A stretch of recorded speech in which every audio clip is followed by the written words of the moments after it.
Hold up.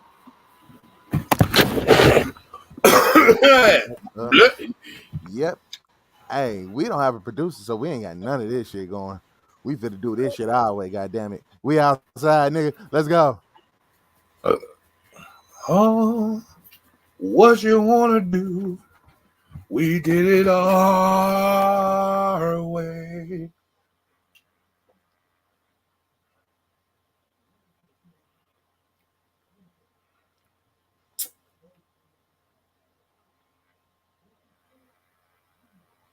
Am I froze or you froze?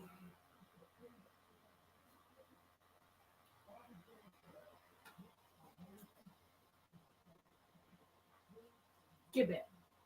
Get down. I knew I wasn't fucking crazy.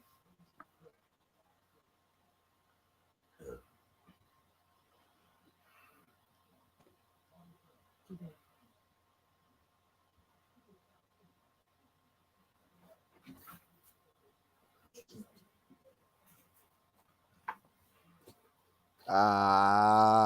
Classic shit. Yo, what's up? Welcome to the S.O.S podcast, Strain on Society, the most honest hour and change of your day. Once a week, we are live at this particular time. I knew I wasn't that high. I knew I wasn't that high that time. You just danced for a minute and a half, but nothing played on my end. Oh, you ain't hear the music? Right, y'all made me think I was fucking retarded that day. Nothing played on my end. Nothing. Zero. I just was looking at you the whole time. Dancing to absolutely nothing. All right, so the video didn't pop up or nothing? Nothing. Oh shit. Zero. I was in my zone. I was feeling that shit. You was, and I don't know if that's been recorded at like that or if I don't know, but Facebook is always like 20 seconds slow. So let me go here. God damn it. Oh, all right. Yeah. So yeah. All right. So in case y'all didn't hear it, that was the intro music. I'm not gonna play this shit again. So yeah, my name is Dion. I am one of your hosts. This gentleman to my left, his name is.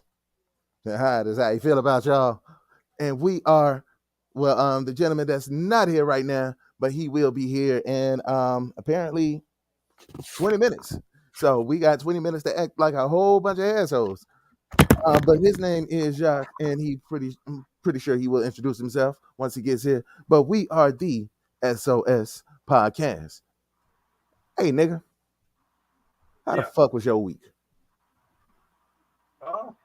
My week was stoic. Stoic, my week, nigga? Yeah. My week was calm and serene, yet forceful. So, nigga, you are really life turning into a grandfather right in front of our fucking eyes, huh? Yeah, man. It's like I did absolutely everything and nothing all at the same time. I look up camper vans daily, and I dream. I have a dream of yesteryear, a Route 66 minus the sundown town. Nigga, that's most of Route 66. Nigga, what the fuck you going to Springfield to St. Louis? Well, minus the legal sundown towns is what I'm saying. In 2023, I can visit these motherfuckers. Is all I'm saying. Yeah, but nobody wants to do classic Route 66 anymore. Route 66 goes from coast to coast, right? Yeah, well, not really, but yeah. You know what? It crosses the country. I wouldn't be mad at that. Exactly. I'd be down for that. Get one of them fucking school buses, you digs, like the white people do on HGTV, and turn that motherfucker to a little crib and just drive. And just fucking drive. At this point, you found out the kids can learn from fucking they can tell and learn. So there's no reason for us to be stationary in this modern age. You can get money on the road. You can teach your kids on the road. Like, just pack yourself up at one of them motherfucking big econo lines and fucking just see the sights for 2-3 years. Imagine the savings of just being off the grid for 2 years and come back with a whole house worth of savings. Yeah, because I can pretty much do most of my jobs without leaving my crib. So taking the motherfuckers on the road, as long as I got a hot spot, I'm good. That's it. And that's most of Americans right now. Mm-hmm. Let me not say most. That's a considerable amount of Americans right now. Yeah, it's a good number of people. Right? And they can fucking just do it on the road, free up some mind space, free up some fucking finances. And then when they want to return back to civilization, do it with a little bit of safety net. This motherfucker here. Nigga, I'm definitely finna look into this shit. Because why in the fuck not? Exactly. Get you one of them big ass motherfuckers. You got like 11 kids. That's why not. But take all them motherfuckers. Y'all go get y'all one of them joints, them tour bus joints. Y'all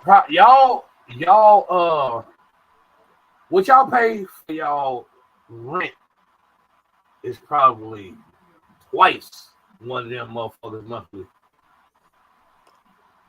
You could probably get one of them motherfuckers for a cool $1,200 a month. And every time you park, let the size out of that bitch. And the motherfuckers be having some square footage, the big ones. And they only be like 90,000. You can get that off a nice little. You figure 2 bands a month is 24. That's 75. That's 3 years. Also on the 6 years, you figure like 1,200. Mm-hmm. 1,200 over 6 years, and you get a whole home that you toured in while you was paying for the motherfucker. Yeah. And freeing your mental space up because now you eliminated that $500 car note plus $600 insurance bill.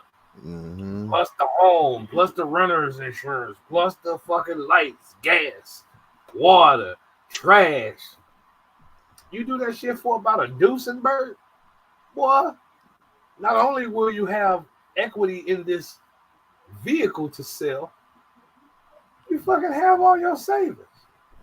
Because trust me, motherfuckers ain't going to be eating as much just out of inconvenience. Niggas going to be like, you know what?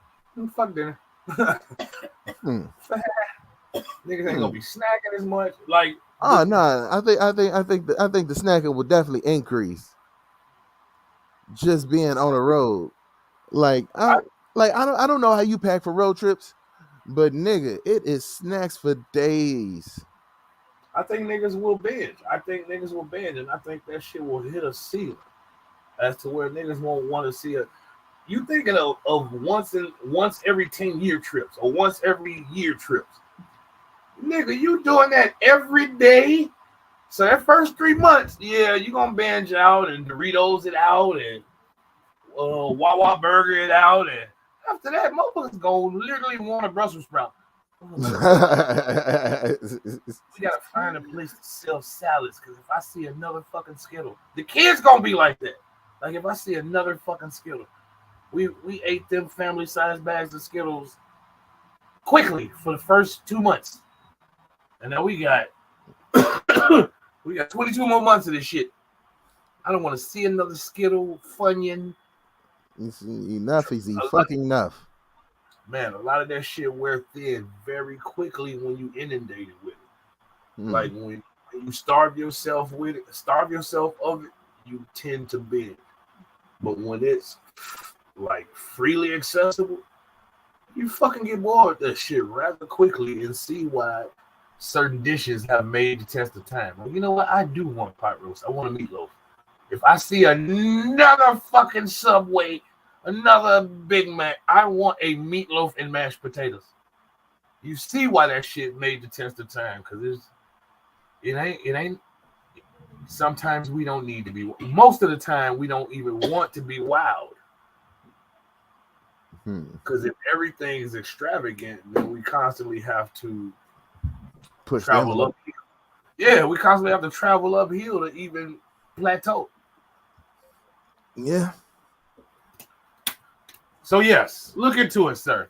Get you a motherfucking trailer. Take all 9,000 of them children on the road. All right, see, you fucked me up when you said take the children. Oh, you said fuck them kids? Fuck them kids, FTK. Oh, Like, just fuck the kids. I mean, I don't see how you would possibly do that. You would be still paying for a place for them here. Because that's I if know I'm you paying. ain't gonna let them take care of it on their own. You ain't you one of them over involved ass fathers. See me, I can say fuck them kids and mean it. You say fuck them kids like somebody's grandmother. Fuck them kids with a rolled up 20 in your hand. Got you sliding them underneath the table, nigga. You gonna be paying whole rent up here, paying a mortgage on the goddamn house that you bought. I mean, tour bus that you bought 8 times the size for they ass. Whole A, add up quick. My Yeah. only thing is gas. The gas is what I haven't reconciled yet. Like, where does that add up along the list of expenses? I think that adds up rather well. Depends on how far and how fast we're going, because like if we just going straight through, first of all, that ain't gonna be too long. But if we like going hit major cities, staying for a couple of days, that's gonna cut down on the gas because you're not just constantly driving back forth, back forth, back forth. So, Oh, you know and you're if gonna park in Duluth. You know you're gonna park in Duluth. And why you parked in Duluth? I'm definitely not parking in Duluth.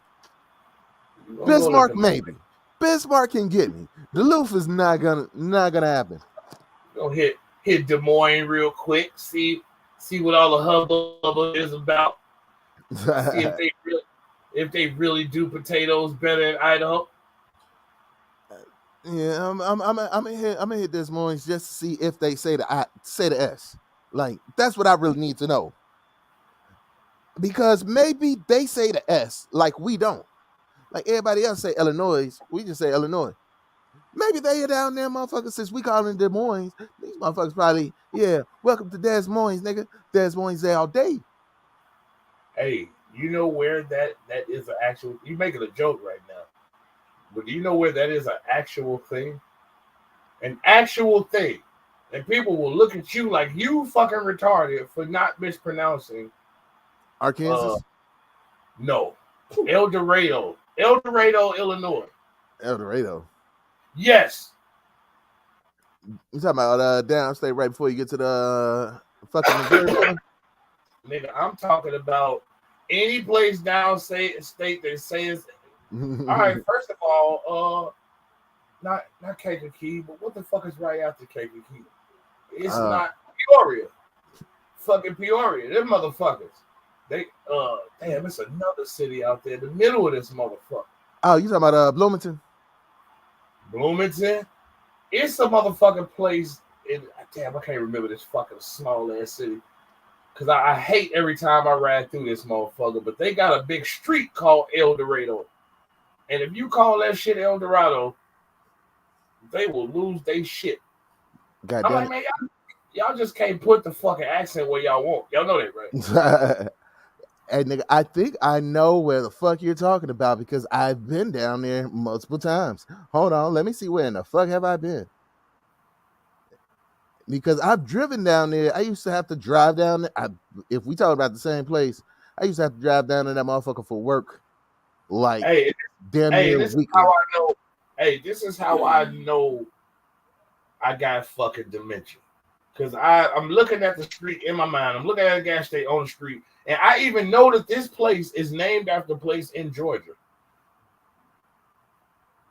Like this place in Illinois also. Decatur. Fucking Decatur, Illinois. Yes. It's a street in Decatur called El Dorado. And if you call that shit El Dorado. Now, so ain't that fucking some sort of dementia that I even knew that it was a fucking city in Georgia, but couldn't think of Decatur, Illinois. As many times I fucking been to Decatur, Illinois. Yeah. That's some form of dementia. That just happened in real goddamn time. I screwed at the motherfucker. You know everything about it except for the fucking name. Except for the fucking name. Like to get specific, say, hey, this place is also a place in Georgia, but can't think of Decatur. As many fucking times as I've been to Decatur, that is some form of fucking dementia. So when I play crazy, might not be a play. Might not be an act. Might be a full-on biography, nigga. Yeah, fucking Decatur. Yeah, I just have to drive down to that motherfucker for work. Like, I would drive down to that motherfucker and come back. Sit there for 2 fucking hours. Come the fuck back. I dated my first old bitch out of Decatur. I was 19. He was 32. I've seen the 32-year-olds in Decatur. That was definitely old. Hey, no, she was the baddest bitch in Decatur. Her name was LaWanda Hardy. Somebody find this hoe, because she got to be like 70 now, and I want to see what she looked like. Yeah, that's not how mouth work, but I like to say that on the explanation. Hey, fam, I want, because she was 32, 33 then, and that was in 2001. So 22 years later, she 50-something. I got to see the wagon this lady was dragging. So, LaWanda Hardy, a.k.a. Candy, if y'all can find her out of fucking Decatur, Illinois, born and raised, just put it in the chat. I can't find this chick nowhere. LinkedIn. I just want to see what she looked, because she was outstandingly built back then. And she was built how back then they called fat. Right now, motherfuckers is getting BBLs to look like that. Yeah. All right, but there's a downfall to that level of thickness. Yeah, she might have coffee can ankles right now. Yeah, that's what I want. She is one buffet weekend away from being from starting that downhill, and that momentum is a motherfucker. But she could have also been one of them motherfuckers that hit that 40 and got that reinvigoration. Mm-hmm. You know what I'm saying? Hit the gym and tighten it up, and she could be outstanding right now. She also could have started doing drugs, because that's a lot that happened down there in Decatur. They is real casual with that hard shit. Man, casual. Casual as fuck. And she could be outstandingly shaped because of that. Like, she could have caught a good cocaine weight loss program. Maintained it with, didn't lose no teeth or nothing, and got off that shit after about 7 years. Man, you know how many bitches I know snow glowing on these hoes? That crack diet. Fam, if you can take cocaine, if you can push cocaine to its limits without going to crack, man. Like, hey, see, that was gonna be my next line of questioning. All right, now, could you date a chick that did cocaine? Man, yeah. Just, all right. Your answer is yes. Think okay, all right, hold on. Because this is a two-part question. This is a two-part question. Wait. I'm gonna let you get your second part off, but I'm gonna give you fodder for 6 years from now in our second episode. 6 years from now, 12 years total. Goddammit. I'm gonna say that now, right here, right now. I think cocaine is the real limitless pill. If you can tap into cocaine, like cocaine is meant to be tapped into, you could fucking do whatever. It would be like seeing the future in real time. I, alas, am not that strong a man. All right. So you say that you're able to do you're able to deal with a chick that did cocaine. Now, how much would she have to? What is her limit of cocaine spending before you're like, yeah, you are a dope fiend? It's not really an amount of cocaine. It's the activity after. It's not the night. It's not the nighttime activity. This is the daytime activity. If the nighttime, this is what you become a fiend, right? When the nighttime activities start affecting the daytime activities, then you're a fiend. But there is no. This is the misconception about check to check. People think that's a poor people thing. It isn't. It's an inconsistent individual's thing. So that happens in millionaires. Millionaires live check to check more than anybody. So just because you got more money don't mean you won't spend more money. But if that night person don't affect that day person, that's what you call a functioning addict. Mm-hmm. And I'm okay with all functioning addicts. All of them. All of them? Like, yes, it is until you don't become a fiend until it starts affecting your looks or your normalcy. Like fucking that Dr. Claude, whatever that nigga name is, who do the heroin at Harvard. Mm-hmm. Yo. Hey! Oh, we got a special guest in the building. Make some noise. You know. Not only did we get a special guest, we got an actual quip. Oh shit. I was listening on the way in. I'm 20 minutes late, and you let this motherfucker talk you into being an executive hobo.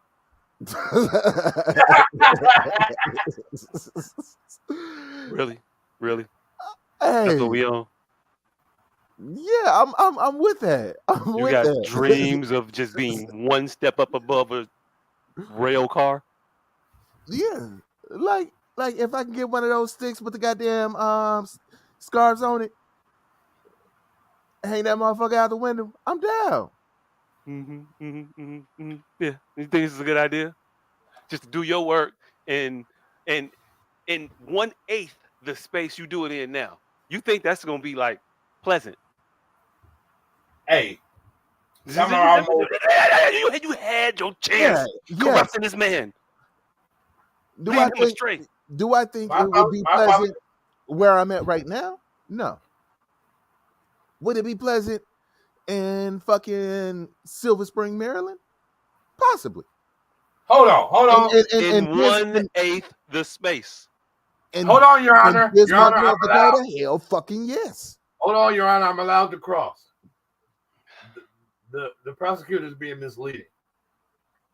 So, yes, you will, in effect, reside in 1/8 the space intrinsically. Mm-hmm. But innately, the world is your oyster. I'm every fucking where. That sounds a lot like the brochure to homelessness. It does, but I'm indoors. What do you got? What? Yeah, you're not indoors. You're in transportation. Yeah, but this transportation is comfortable, motherfucker. I got a couch. I got a lip. When you got more doors, when you got more doors than walls, there's a problem. Hey. Now see, he gonna be talking shit until the race ride pop off and he can't move his house. You getting ran out your home. I'm just running with my home, nigga. Look, you cannot get a jump on Twisted Metal.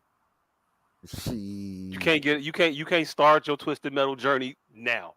We're not there yet. Hey, that's not how it works.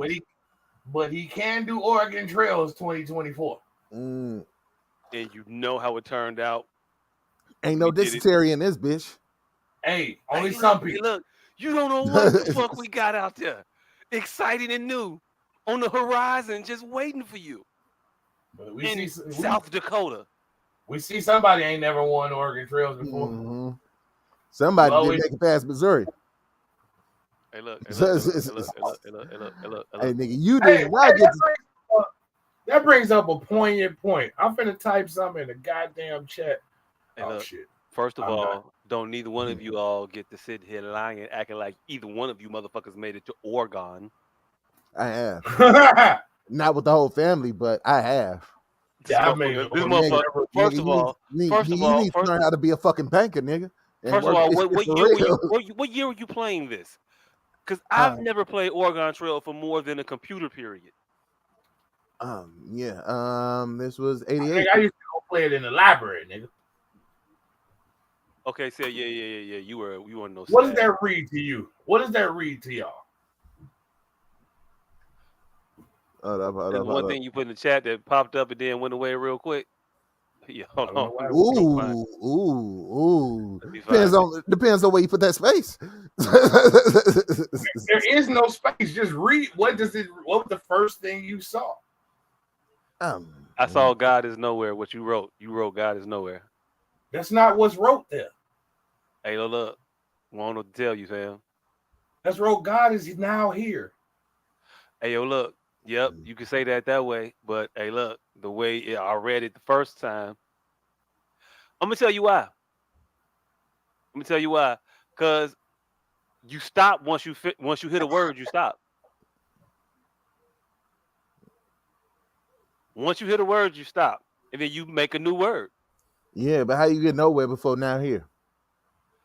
Cause no, no, done with the word. Where WHERE. Nowhere is one word, ain't Hey, look, I don't know what to tell you, man. I got to know. All of it? this is one word. All of this is one word. No, I feel like the actual word nowhere is just one word. Hey, look, nowhere is one word, I guess. Yes. That Nowhere ain't is what's the up word. here though. He wrote all this shit smashed together. Mm-hmm. Y'all know how I read smashed For the together. conversation that we having. Y'all know how I read smashed together. That shit don't. Yeah. First of all, you fucking with me because I was happy I got all of that out. And see, the fucked up part is I read nowhere too. I definitely got nowhere before I got now here. It took the second looking at it to see now here. Oh, see, you tried to fight your first Yeah, that's why I told this nigga, nah, I'm observation. not finna read this shit. Hey, No, look, you're not no, about no. disrespect. See, My God is a wonderful God. Shout out to my nigga God. oh, see, I know. I know. At no point made this inclination of how I felt about my God. I just read what this man wrote. Dang, I the wrote it thoughts and down and down opinions here. expressed upon about that individual, I, by that I individual, wrote, by no means reflect hey, me. I wrote what a narcissistic individual like me would write. God is now here.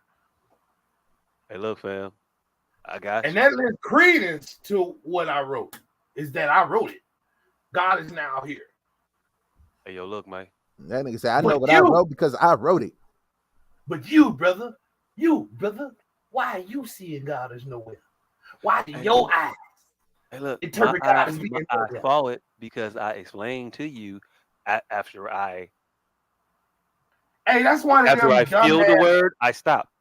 So I got to go, and then I saw DIS, and I was like, nope, that's not a word, DIS. So it got to be God, God, and then IS. That's an is, not isn't, Hey, is. but NO. here, That's also a no. Boom. There we go. WHERE. That's where. Boom, boom, boom, hey, boom, boom. Simple and hey, easy. but I'm gonna tell you. here. That's just one of them mental illusions and shit. It's like one of them stupid ass bunch of shit. Here's the real answer to that. Your mind saw nowhere first. Before you saw God and is, you saw nowhere. That was the first thing that is the biggest glaring thing there. So you're Like, saying you saying that we read backwards? no. Not I'm even backwards. saying Just start in the middle of the word. We just pay no attention to the beginning of that motherfucker. In the middle. no, what I'm saying is you perceive shapes before you perceive the word. So you I just perceive looked at what? that. We You perceive shapes before our mind perceives shapes and then we interpret the shapes. So But the before big you ass saw T in the beginning of the word, we not gonna recognize first. you're gonna recognize all of it as a shape, but that nowhere shape is clearer to the mind's eye than God is. Not mine. I start at the beginning and go to the right. You think you did, but you saw nowhere before you even read it. before you saw nowhere. You just saw nowhere. As many times as you look at that, you're not gonna just see God. You're not gonna see God is. You're gonna Okay, see look. the Hey, look. majority of In all fairness, I'm coming in. I'm coming in kind of hot. I don't know. Y'all was 20 minutes deep. I don't know everything y'all talked about, we talk. but I don't know what part of your week where you started to like get the Professor X, but yours might have a little glitch on it. You might want to get yourself one of those. You might have some water in your ear that's distorting it, Professor Charles Xavier. But no, you saw nowhere first, and then it read the word. You read the whole thing. God is nowhere. But when you walked up, you perceived two words: goddess and nowhere. And then you read it like, oh, God is nowhere. That's just how our minds work. Well, hey. So, why you mad at me for saying God is nowhere now? I'm not mad at you. Like I said, it's one of them things where you fucking gonna fall into the trap. You're just gonna fall into the trap. It's a one trap of them. because your mind sees a word first. That's the trap. That's the trap, and then you can play the philosophical. Oh, God is nowhere. Why do your pessimistic ass see God? Hey, look, it That's the feels like regardless of the answer, you're gonna have some level of consternation with the response. Because I said God is nowhere. He said God is now here, and you told both of us what the fuck is we saw first. No, he saw God is not nowhere first too. Yeah, but he said God is now here. So Yeah, that's because I refuse to accept God is nowhere. I'm Right. with you. But yeah, I saw God is nowhere first, and that's why I said no, nigga, it's not right. Hey, look, man. Hey, look, man. Hey, look, And man. then You I read supposed it to be twice. you supposed to be on the side of this motherfucker not being able to read minds. Just saying. I didn't read it right to left though, but I did read God is nowhere. I saw nowhere before I saw now here. This I shit did. ain't mind reading, nigga. Did you see nowhere first? No. This ain't mind reading, nigga. Where'd you This is see why first? Maryland existed. This is why Maryland went from. This is why Rasputin went from mud caves to the side of the king, nigga, because he did parlor tricks and played with motherfuckers' vision. So what word you see first? Who, me? I saw Goddess, and I don't know who the fuck Goddess is. If you want to be real, I saw Goddess in. Goddison? Goddess. You just split it in half. Goddess in nowhere. Hey, Goddess in look. nowhere. Hey, look. I also saw goddess in, but I was like, that's not a word. Focus, Jock. That's Focus, how the Jock. mind works. You should be able to read, Jock. Focus. Start from the beginning. Okay, G-O. Dissing ain't a word. God, yeah. I mean, I'm just telling you how my feeble mind works. I'm sorry. I don't know. Yeah, because the mind trying to do as much work as possible. So it just grab shit and run with it. Same way with them upside down pictures with the old lady one way and the young bitch another way, or the tree got the baby in it and shit like that. The mind is just gonna fill in blanks. All that. I thought all that shit actually be there. It just be from the perspective, and that's the thing of it. See, and my thing is, my mind works too fucking hard, so it's definitely going to analyze every fucking thing, which is probably why I never see those fucking 3D images that you just stare at, and then you're supposed to see a fucking boat or some shit. Hey, Never look. see those fucking things. Hey, look. What side of the debate do you fall on? Extra genius, seeing it or not seeing it? I believe you smart motherfucker for not seeing it Oh, okay. because I can't see it, and I know I is smart. I be learned at this shit. You feel you smart. I feel you. Hey, I'll take it. I'll take it a step even further. I can do that shit to any type of fractal pattern. Hey, look. I think that. I mean, you know what? Yeah, you right. You could. It's not that you may have been in need of a CAT scan, for a while. Or there's a gas leak. Probably. Where you at? Probably. That's not what's happening. Any fractal pattern, I can fucking do that shit too. Hey, look, when the dots sitting there just start to arrange themselves in a way where it's starting to speak to you, I don't know what to tell you, fam, but I might suggest a little help. Say put the drugs down. Well, I smoked 2 blunts of mushrooms today, and they did absolutely nothing. But I think those are bad mushrooms. This motherfucker gonna blame the mushrooms. Yeah, because I would have rather small. Not his intake frequency. No, because I'm with a tiny person, and she wasn't fucked up neither. Well, she not fucked up right now. We just put the motherfuckers out like 20 years ago. How long she been around you though? Oh, well, a week now. Or you mean in life 3 years, 2 years. 2 years, but a week straight recently? You might have broke her. Well, it's possible. Hey, don't give her no more fucking fuel. Please. Oh Don't give her goddamn more fuel.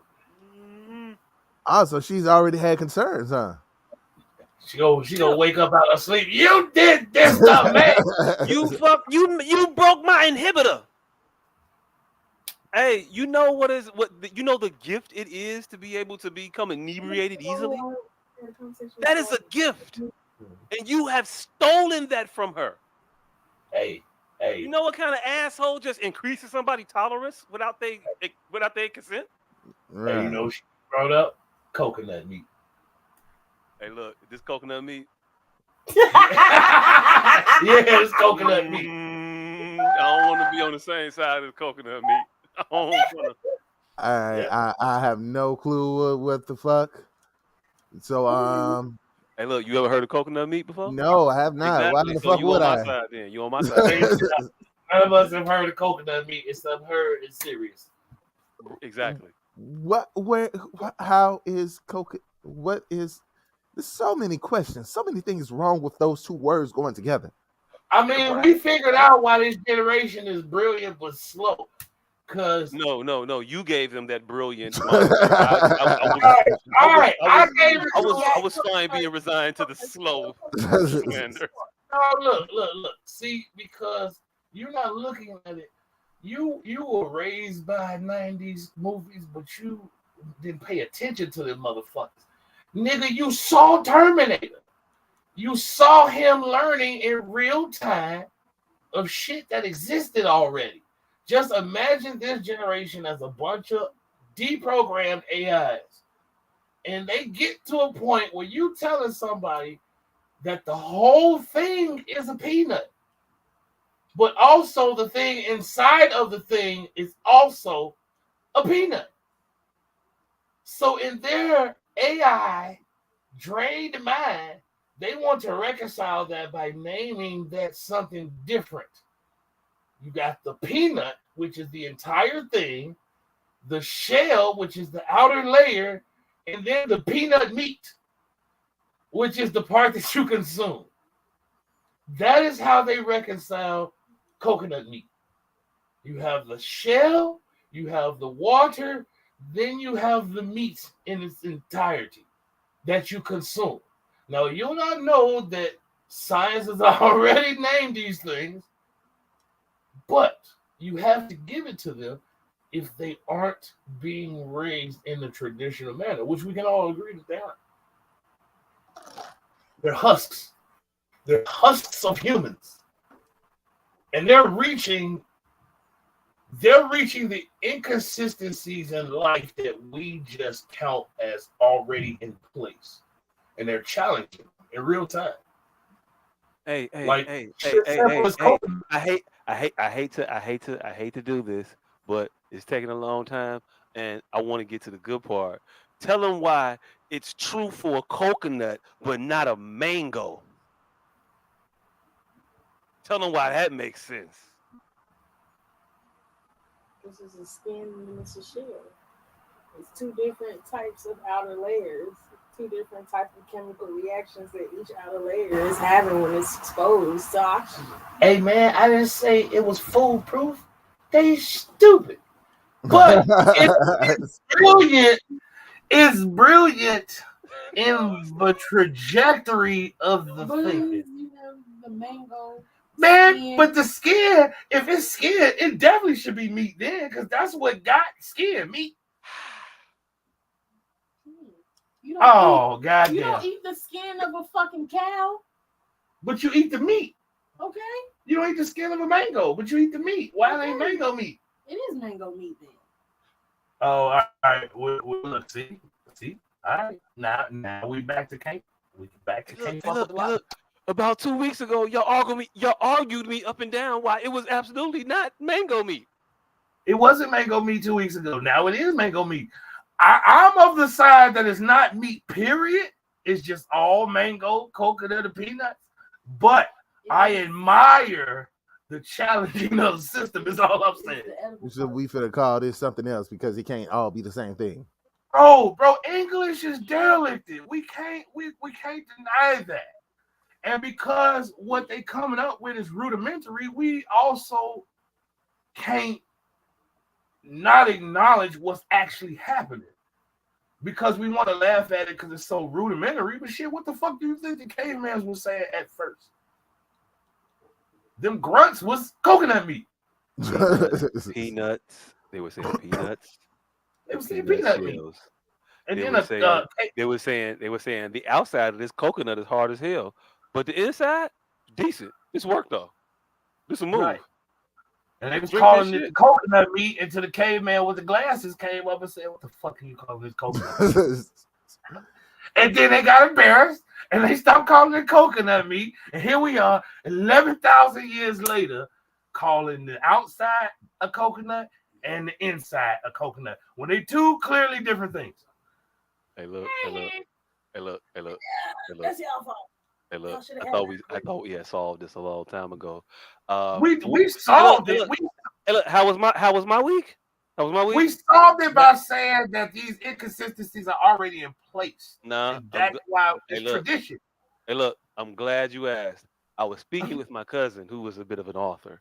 I don't know why I said a bit of an author. She wrote a book, and she was talking to me about another idea of a book she had.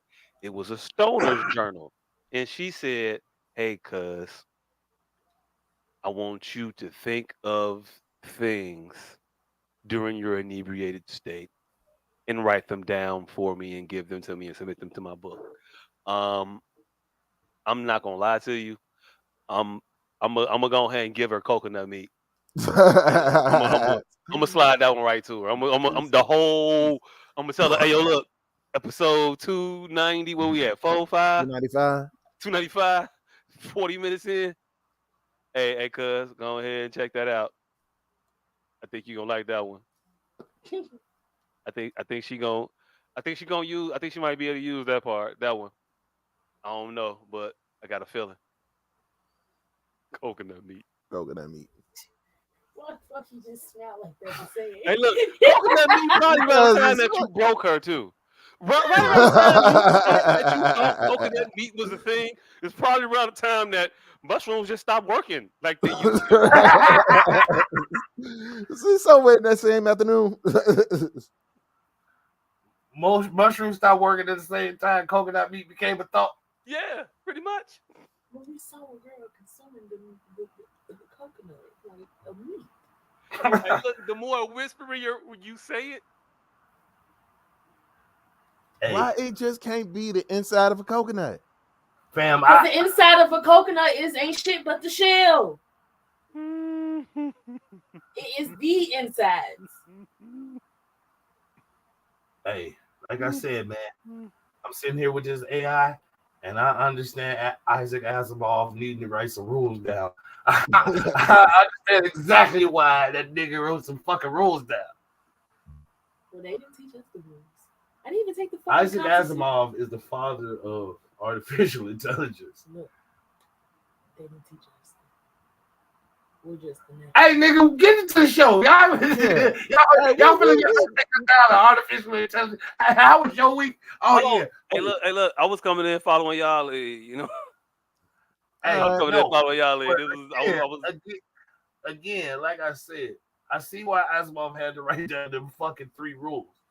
Because these motherfuckers would certainly kill us if it wasn't for them fucking 3 rules. Because they can't reconcile coconut meat. But They shouldn't have to. Because English is stupid. English is stupid. And they say coconut meat is a placeholder, but it doesn't have to be so silly to us. We can say coconut meat just like we say leg titty coconut. No. I don't think coconut meat is serious. I think coconut meat is unserious. I think it's one of the most pertinent debates of our day. I'm trying to It's one of tell the you. most pivotal topics that we can discuss at the moment. Because if I live in a world that agrees with coconut meat, I'm saying right now, it's gonna be a problem. It's gonna be a problem. If more than just her and the other guy, serious, Hey, believe it, coconut meat. This is S.O.S. podcast. Coconut meat. We need to have the great coconut meat debate. Like, it's just as their attorney. As their attorney. I'm stepping up as their lead attorney. Mind you, I am 100% not a coconut meter. But as a forward intellect, I can see the need for coconut meat. I can see the necessity for peanut meat. What I can see is how they drop the ball at mango meat. Like, why do we fall short at the meats? Like, it's mango meat. Now, where you're gonna get a bit tricky, mango flesh. What? That's what it's all called. It's called coconut flesh. That's what it. Same thing. You got crab meat, crab shells. All right, so y'all know flesh exists. I'm just so saying. Y'all saying meat just to be saying meat? I mean, hey, look. You feel like you representing Mike Lindell right now? I feel like you feel like you represent Mike Lindell, and you might wanna step away from This nigga is about to away from recuse medical himself. issues. I got personal issues. I got family issues I'm dealing with right now. I feel like this space age pillow got some fucking. I feel like I'm standing behind this fucking space age pillow. Hey, look, hey, look, fam. Mike Lindell currently is out of money. I just said I'm voting for the pillow, nigga. Not that nigga. I am here for the Buckley pillow. What I'm saying is you are Mike Lindell. Oh. And I am saying that you should not be Mike Lindell. Oh, I thought I was the lawyer of Mike Lindell. No, Mike Lindell is the representative of a motherfucker he was fighting the case for that he wanted to jump lock, stock, and barrel with and say, hey, I believe in you. I'm fighting for your cause, guys. Coconut meat on my back. I got you. He went broke doing that shit. Oh, Mike Lindell is Mike Lindell is Trump lawyer. Mike Lindell is not a Trump lawyer. Mike Lindell is a Trump loyalist that during the 2020 election was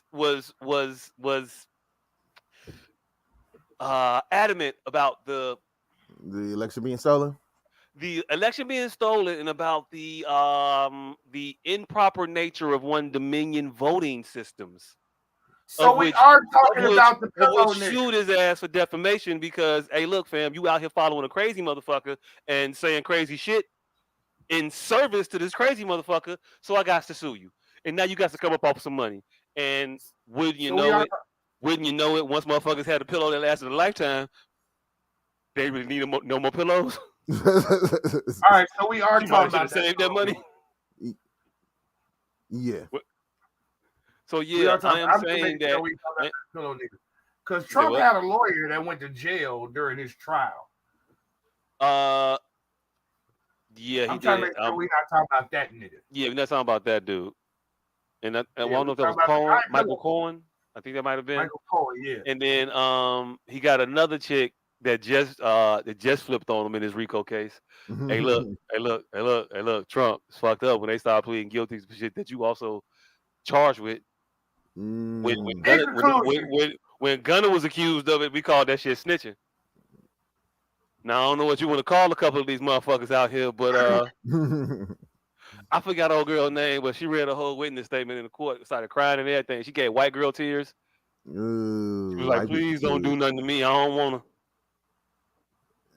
to. In conclusion, Coconut Meat 2024. MAGA is a gang. Hey, I just want to stay for the record. That nigga said titty caca. That's what I just said. By the way, that's the problem. That's the problem. If we can reconcile Lake Titty Caca, we should fucking be okay with coconut meat. Oh shit! Like once we grow the fuck up, we're just immature, so we don't want to be on the side of coconut meat. Like we want to science it up and call it coconut flesh, but hey, it's colloquial. No, we don't. Nobody's asking for that. It's coconut.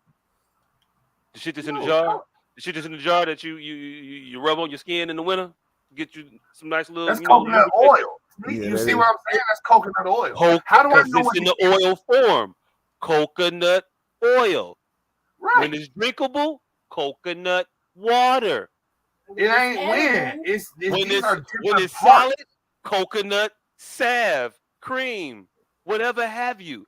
But it's still coconut. Awesome. When it's chopped up in little mixed shit and you want to put it in the pina colada, guess what you add? You adding coconut. Coconut. We take the flesh of coconut and turn it into bacon and shit. Nah. Nowhere on the ingredients to a pina colada do they say anything other than coconut.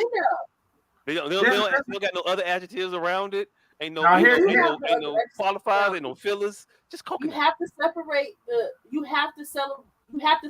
it. Because if you didn't have the machines to necessarily turn the different parts of the coconut into, I want to say, coconut oil or coconut shavings, you would just have the water, the shell, and the flesh.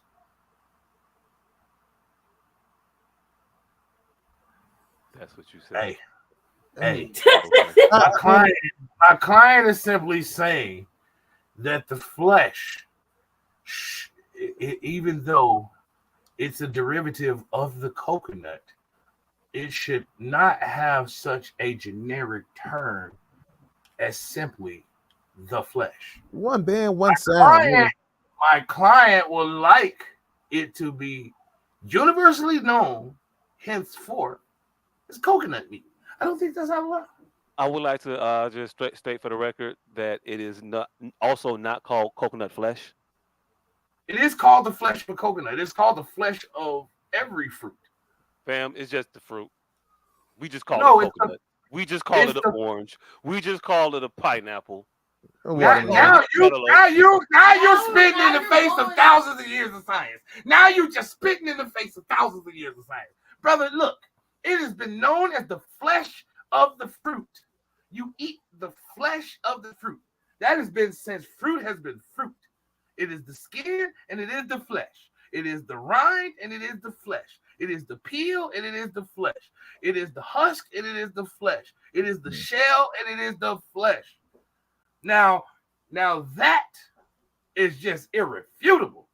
It has no, because we've just always called it a orange. What are you eating? Oh, I'm eating an orange.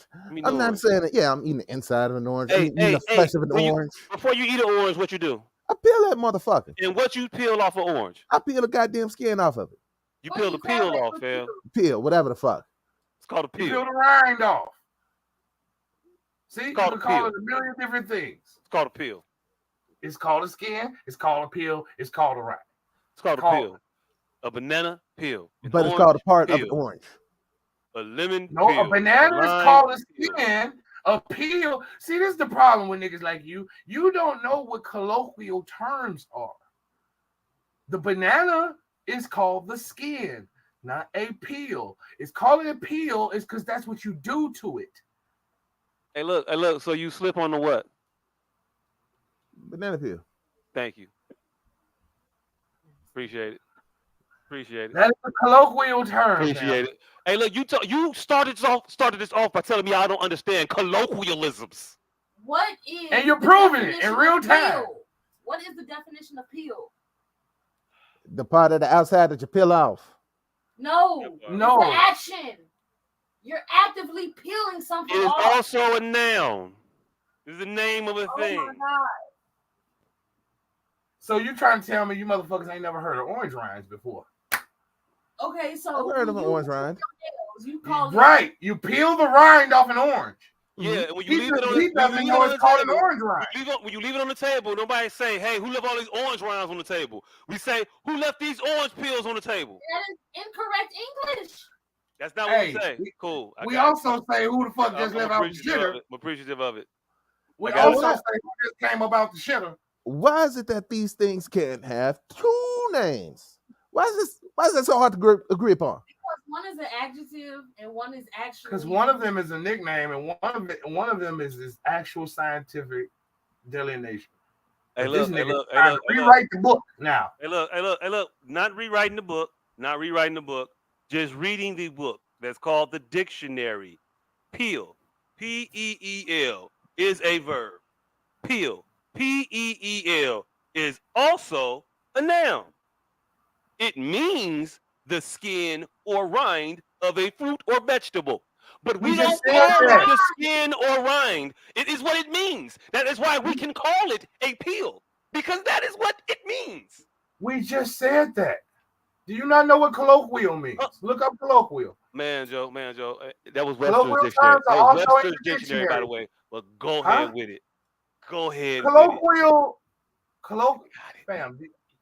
But you can use peel in different senses because you can peel off skin. You can peel. It just told you, nigga, you verb and the noun. You can't take rind off human skin. Like, why? I don't understand what the argument is. Rind is another word for skinned, a synonym. You cannot call human flesh a rind. All right, let me just tell you what that dictionary is. You can technically, but that is not how human beings speak. Because pork has a rind. The way that I don't say banana peel, I say banana skin.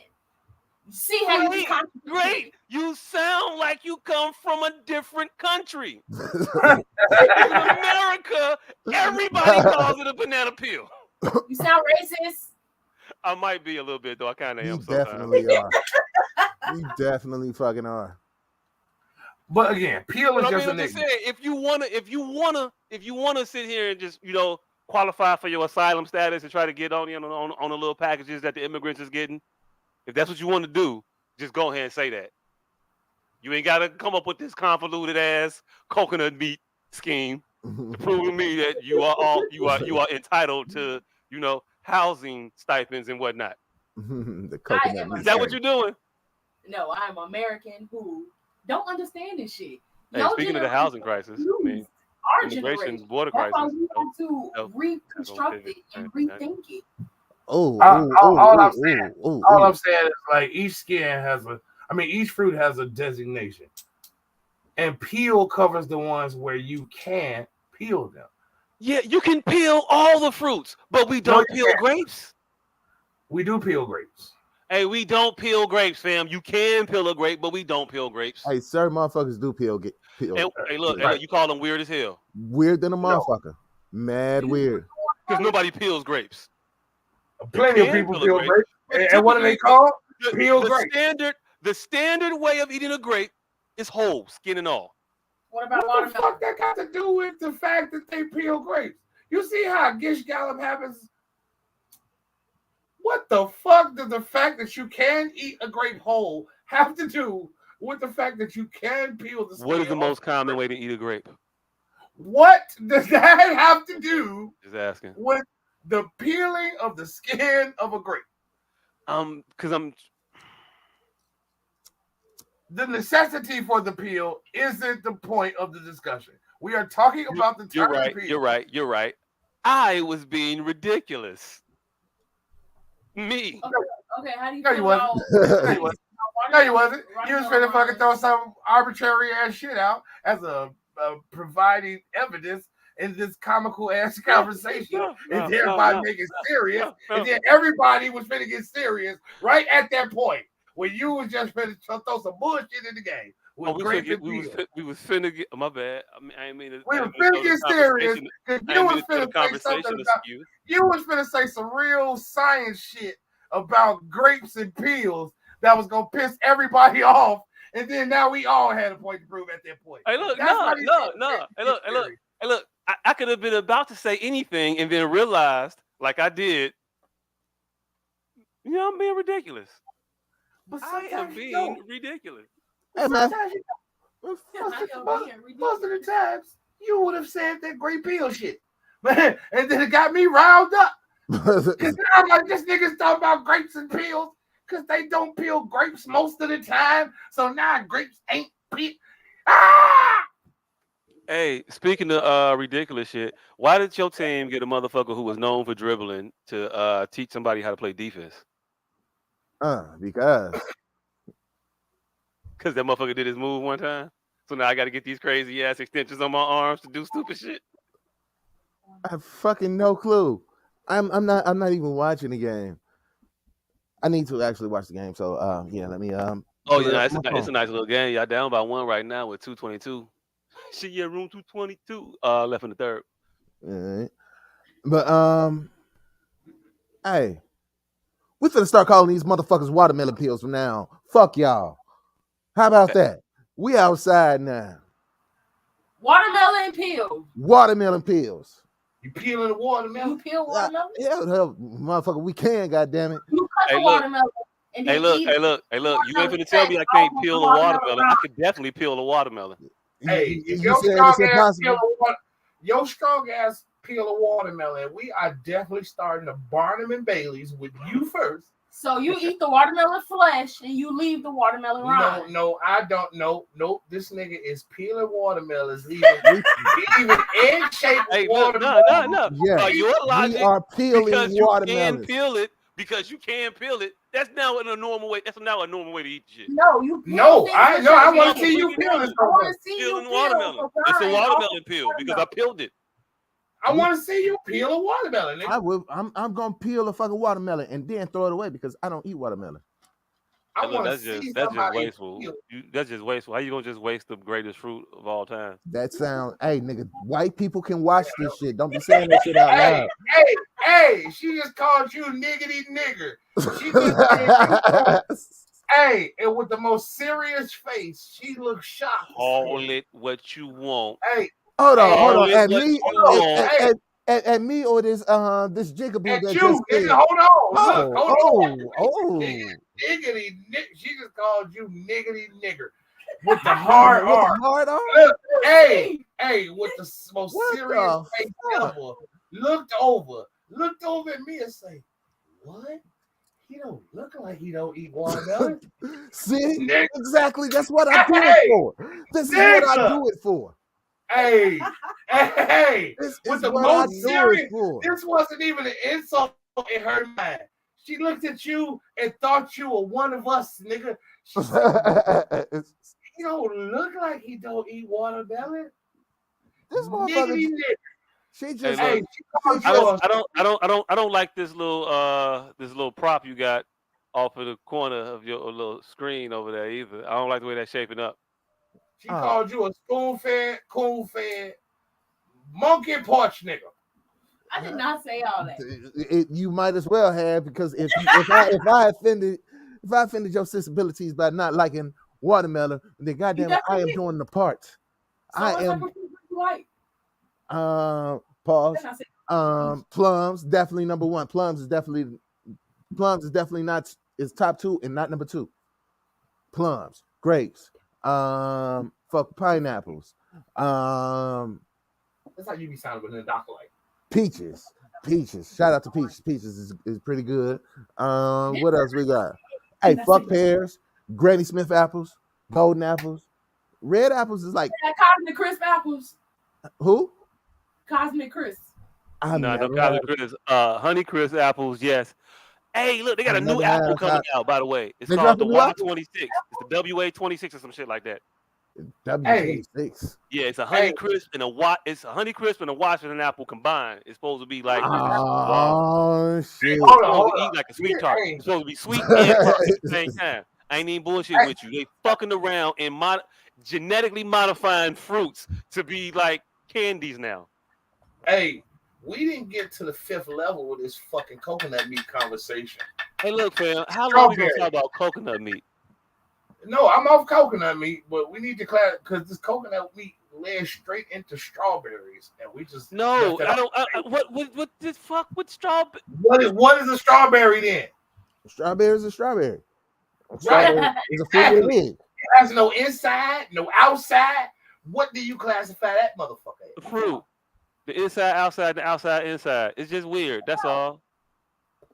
The seeds So on the strawberry outside. ain't got no strawberry meat. It's the one fruit that don't got no strawberry meat. It ain't got no meat. Is what I'm saying. Strawberries ain't got no meat. Strawberries don't have no meat. That should be the name of this But episode. they got heart though. Strawberries ain't got no meat. I feel like that strawberry is the name of the flower, and we eat what the flower was giving out. So we eating the strawberry meat, and there is no strawberry. I feel like the strawberries is not a thing. There go the title. Ooh, mind fucking blown. Yeah, well, that's a button on it. Because it grows in the flower. Alright. Okay, so the board. This you finna get rid of this shit? This dumbass board you got? My bet board for the day. Currently, I have a single game parlay going. Fun fact about my picks. Most of them lost. Hey, look. They all started out winning. Hey, look. They offered me a cash out and everything. It was more than what I bet. They was like, hey, take this if you cancel your bet now. I'm like, nah, we finna ride this shit out. That was when 4 of my 5, this is 1, 2, 3, 4, 5, 6. 4 out of the 5 teams that were playing were winning by the spread that I had. 10 minutes later, only one of the teams was winning. Hey. Bulls fucking lost. This is why I say fuck the Bulls. Hey, fam. Anthony Davis last night scored 17 points in the first half. Yeah, I had him. You know the over on the money line on his points. What was it? I think it was like 19 or something. You know if he made that? He did not. At all. He did not, because a whole half of this motherfucker not getting no points and fucking up everybody's money. If any of you all are out here still betting on the whims of these motherfuckers' psyche, good luck to you. But hey, look, it's apropos that you made yourself a little gone in 60 seconds board, because that's about how quick your money was leaving your pocket. Yeah. Shout out to Nicolas Cage for making some of the best, worst movies of all time. Hey, Gone in 60 Seconds was a horrible fucking movie, and it was the shit. Fucking incredible. All right, which was a better bad movie? Gone in 60 Seconds. Con Air. I'm going with Gone in 60 Seconds. And is just because Angelina Jolie looked like, man, okay, yeah, I want to hit. All right. Next level. It's just something about her. Gone in 60 Seconds or Bandits? Bandits with Bruce Willis and Billy Bob Thornton? God damn it, that was not Nicolas Cage. My bad. All right. That nigga, what the fuck movie did he do that was exactly the same thing? As Bandits? Yeah. All right, so it wasn't exactly. Was it? Now they got a movie with Samuel L. Jackson. Nicolas Cage? Yeah. He does, but in that movie, I think he shot that motherfucker in the face, and they were not nice. It was with the redhead dude. I don't know his name, but he's a great actor. Guy with the red hair. He plays a lot of motherfucking gangster characters. But Sam Jackson was a cop. Nicolas Cage was a crime boss's son who had asthma and a extreme fear of metal in his mouth. Hold on. Extreme fear of metal in his mouth? Yeah. Face Off? No, not Face Off. It wasn't Face Off. Why is that a fucking thing? He had asthma. He was kind of like a roided out character or some shit. All right. Yep. I know what the fuck you're talking about. That movie was my shit. Somebody told them that I can't use silverware. Yep. Because he put his gun in my mouth. Someone told him how I don't like metal in my mouth. I've been in And he jail said it like 3 that, days. what was it? I've been in jail 3 days and Was it I Snake? can't Was get it a test Snake report. Eyes? No, Snake Eyes was when he was the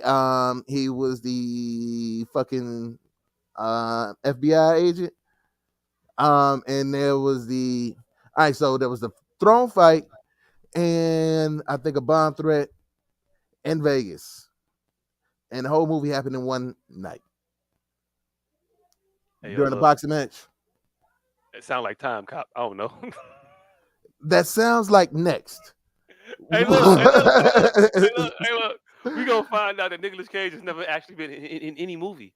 You just think he's been in some shit, and it's just a movie that was similar to some shit that you remembered, kind of vaguely.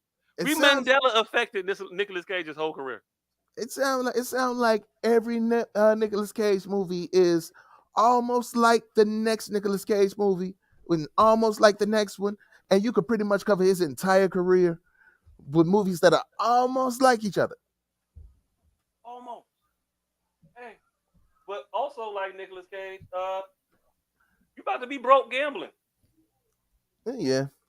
He gambled on random ass castles and islands appreciating in value, and you, for some reason, think Atlanta gonna win by 4.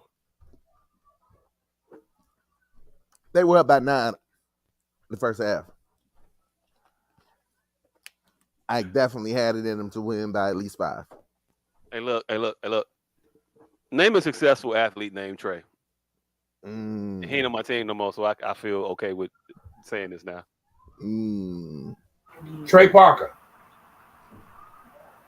I don't know who the fuck that is. It sound like motherfucker who scored 20 points in Polk High. That is an award-winning basketball forward. Oh. Pardon the There you man. go. My bad. There you go. Hey, There look, we go. much respect to them. My bad. I forgot. Oh, I forgot. Tip of the cap. There we go. Didn't the nigga get a goddamn grand slam in the finals? Hey, look. Grand Hey, Slam look. in the Hey, finals. look. Shout out to my South Clutch. Park Put the team on his dog. back. Put the team on his back. Clutch. From the driveway. Mm-hmm. Hey, look. I got you, man. I can admit when I'm wrong. It is what it is. You know. Hey, look. Took a bad angle. It's what's up. Much like Javarius Ward and Monday night's debacle. Ooh, yeah. Y'all had a game. Yeah, that was fun. I don't know how I feel about this season, fam. I really don't. It's like you was worried about Purdy getting hurt and y'all not having no backup. Now you realize you probably should have been worried about Purdy getting hurt and worried about his weapons getting hurt because Purdy looks like Mr. Irrelevant. Yeah. It's funny how the guy with all the tools to become the last pick of the draft doesn't really have a lot of tools in the toolbox when the cover gets a little barer than normal. Hey, look, we calling this man bereft of tools when he has an all-pro Running tight back. end, an all-pro running back, and what I'm gonna say is an all-pro caliber wide receiver still at his disposal, and he's one-hopping passes. Hey, and piggies that would all be completions. Okay, most of them would be completions. It felt like, okay, look, this is what happened for 5 weeks, right? We were winning convincingly. And I'm sitting here looking at it, and I'm supposed to be happy because it's my team, and I rep them. Yeah. And I want to win. I don't like coming out slow every fucking season, and us coming out 5-0 was a great thing. But I knew it wasn't real. Mm-hmm. And you got all these motherfuckers coming out like, yeah, man, way to go. Look at those Niners. Hey, y'all looking real good this year. And I'm just sitting there like, hey, the Niners are for real this year. Yeah. You know what it felt like? It felt like the dude who is married to a girl that everybody think is hot. And when she come home, she take out all her teeth in her hair. Tisha Campbell and Fresh Prince. Yeah. Marie, whatever her name is, something, I'm gonna get you, and sucker. I'm gonna get you, sucker. I think it's Marie Ann Johnson. Marie Ann Johnson, and I'm gonna get you. I Sucker. always want to call her Marie Ann Horsford. That's, Damn. Where you get Horsford from? That's D from Wayans Brothers and What's Happening. Wait, that her name is Horsford? Yeah. Damn. Okay, my bad. I was talking about your name, but I guess hey, I should put some respect on your name, huh? Shout out to Birdman. Yeah. It felt like that. It felt like everybody like talking about this beautiful motherfucking woman that you got, and you know ain't none of this real. It's a lie. It's a lie. She bald. Her breath stank. She got chlamydia. Like, but it's a lot of shit going on here. And that's what I felt like with my quarterback that everybody said was so fucking great and undefeated when he finishes a game and all this other shit. And I'm like, the motherfucker can't throw the ball good down the field for 20 fucking yards. He's short as shit. He is not actually fast. He's just quick in the pocket a little bit, which gives you a little bit of an edge. But when his edge becomes the detriment, when he does not have the arm strength or talent to throw the ball that his little legs give him the ability to have. It's okay. Your legs allows you to escape the pocket. You got out. But you can't complete the pass on the scramble. You don't have the arm to throw the ball while moving to get it completed to a target down the field. You can do that shit when a person is 7 yards away. Maybe on a good day, and the wind goes and the gust, you get a 12-yarder.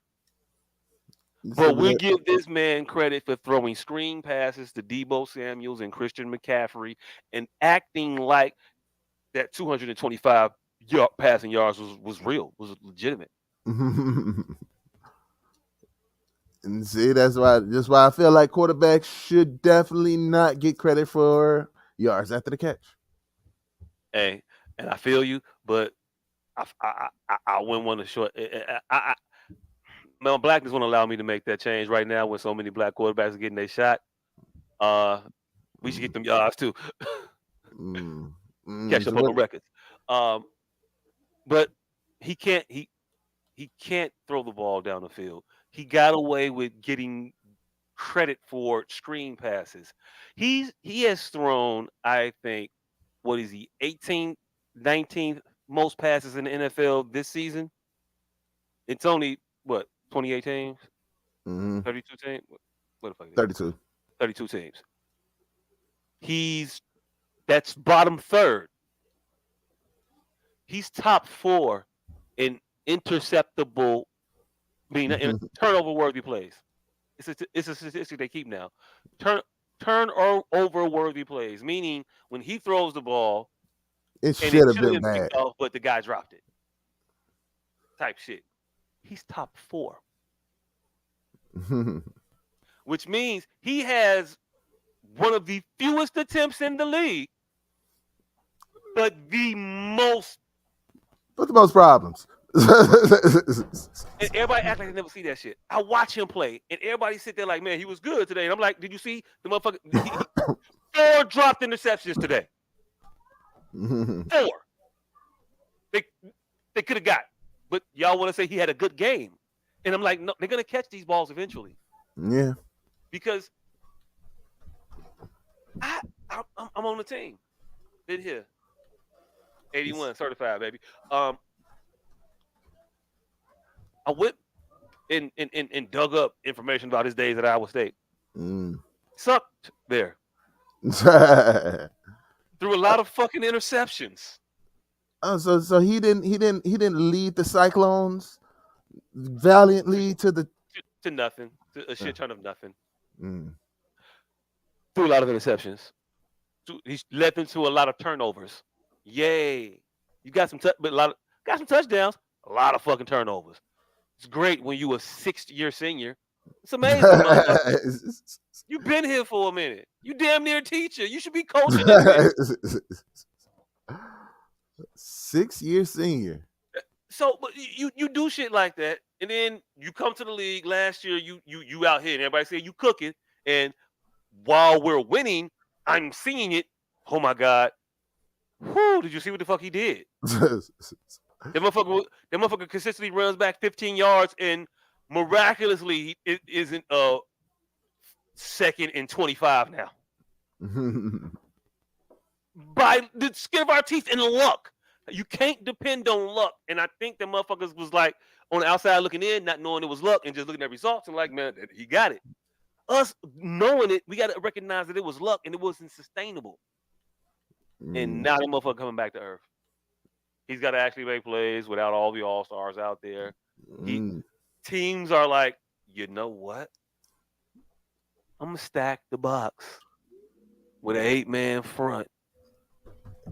And I'm going to dare you to throw the ball because you're not going to run this motherfucker nowhere. And Christian's getting 3 yards of carry. Yeah. And fumbling 2 weeks in a row now. Small guy, gets hit a lot. Not a good combination.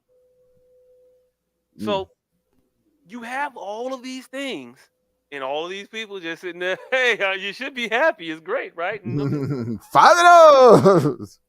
Yay, 5-0. Yay.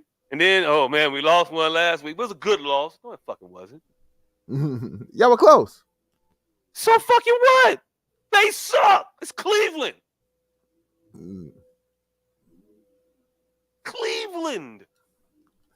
You don't get credit for gutting it out and giving it the good college try against the Browns. No, you don't get to scapegoat your kicker, your rookie kicker, who you know couldn't kick for missing field goals when you knew he was going to miss field goals. Knowing that your quarterback is not the quarterback that you thought he was. He is not able to produce on the level that is going to be needed for a motherfucking team to win a championship as constructed. Because they're going to just stack the box and dare him to throw. And now I hear motherfucking, they make every excuse in the fucking book for this kid. I saw a motherfucking commentator today talking about how difficult it was for him to pass against these 8-man fronts. How difficult it is to pass against an 8-man front? Fam, they lined up 7. Yeah, I can imagine. I can imagine how many quarterbacks will have trouble finding a receiver open. Hey, look, you know why it's difficult? When the only passes you're good at making are 5 to 7 yards down the field, it's kind of crowded there in that front, and you can't get it off, and you can't get it off in that time and route that the way you want it because they're pressing. And also teams are finding that out. Oh, if we press, we disrupt the timing, and this motherfucker's just throwing to wherever he is supposed to throw. He's counting to 3, and the ball is going there. Yeah, regardless of if someone's going to get there or not. He threw 2 interceptions to the other team because it was 1, 2, 3, ball goes there. Wait, nobody from our team is there though, Brock. Don't matter. Coach said ball goes there. Ball goes there. And can you blame him? Because that's how we got the job. Stay with what works. They shipped off a quarterback they drafted with 3 They wasted 3 years of They drafted him number 1 this year again, and they traded him to the fucking Dallas Cowboys because they got Brock Purdy. That's where we're at, and so that's why I'm not so joyful this particular football season.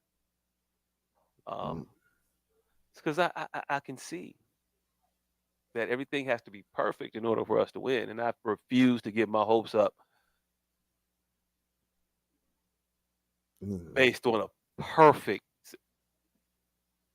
I need to have Randy Johnson in all 7 games. In all 7 games, though. You know we ain't got 7 Randys back here, right? Like who the fuck got 7 Randys? Motherfuckers have a Randy and a Roger Clemens.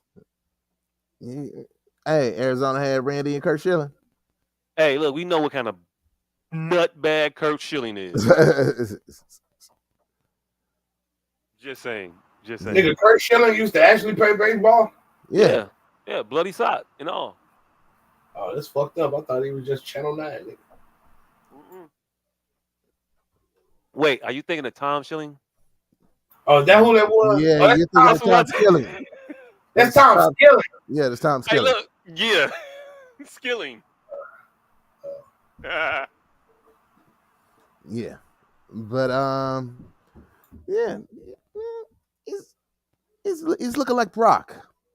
Looking real Brockish out there. yeah. Hey, but at least he's not Gardner. Mm.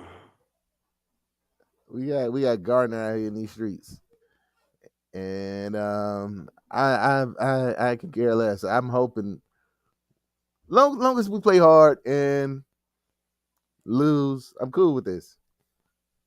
Hey, look, but you know that he's not your Oh no, end game. oh no, he's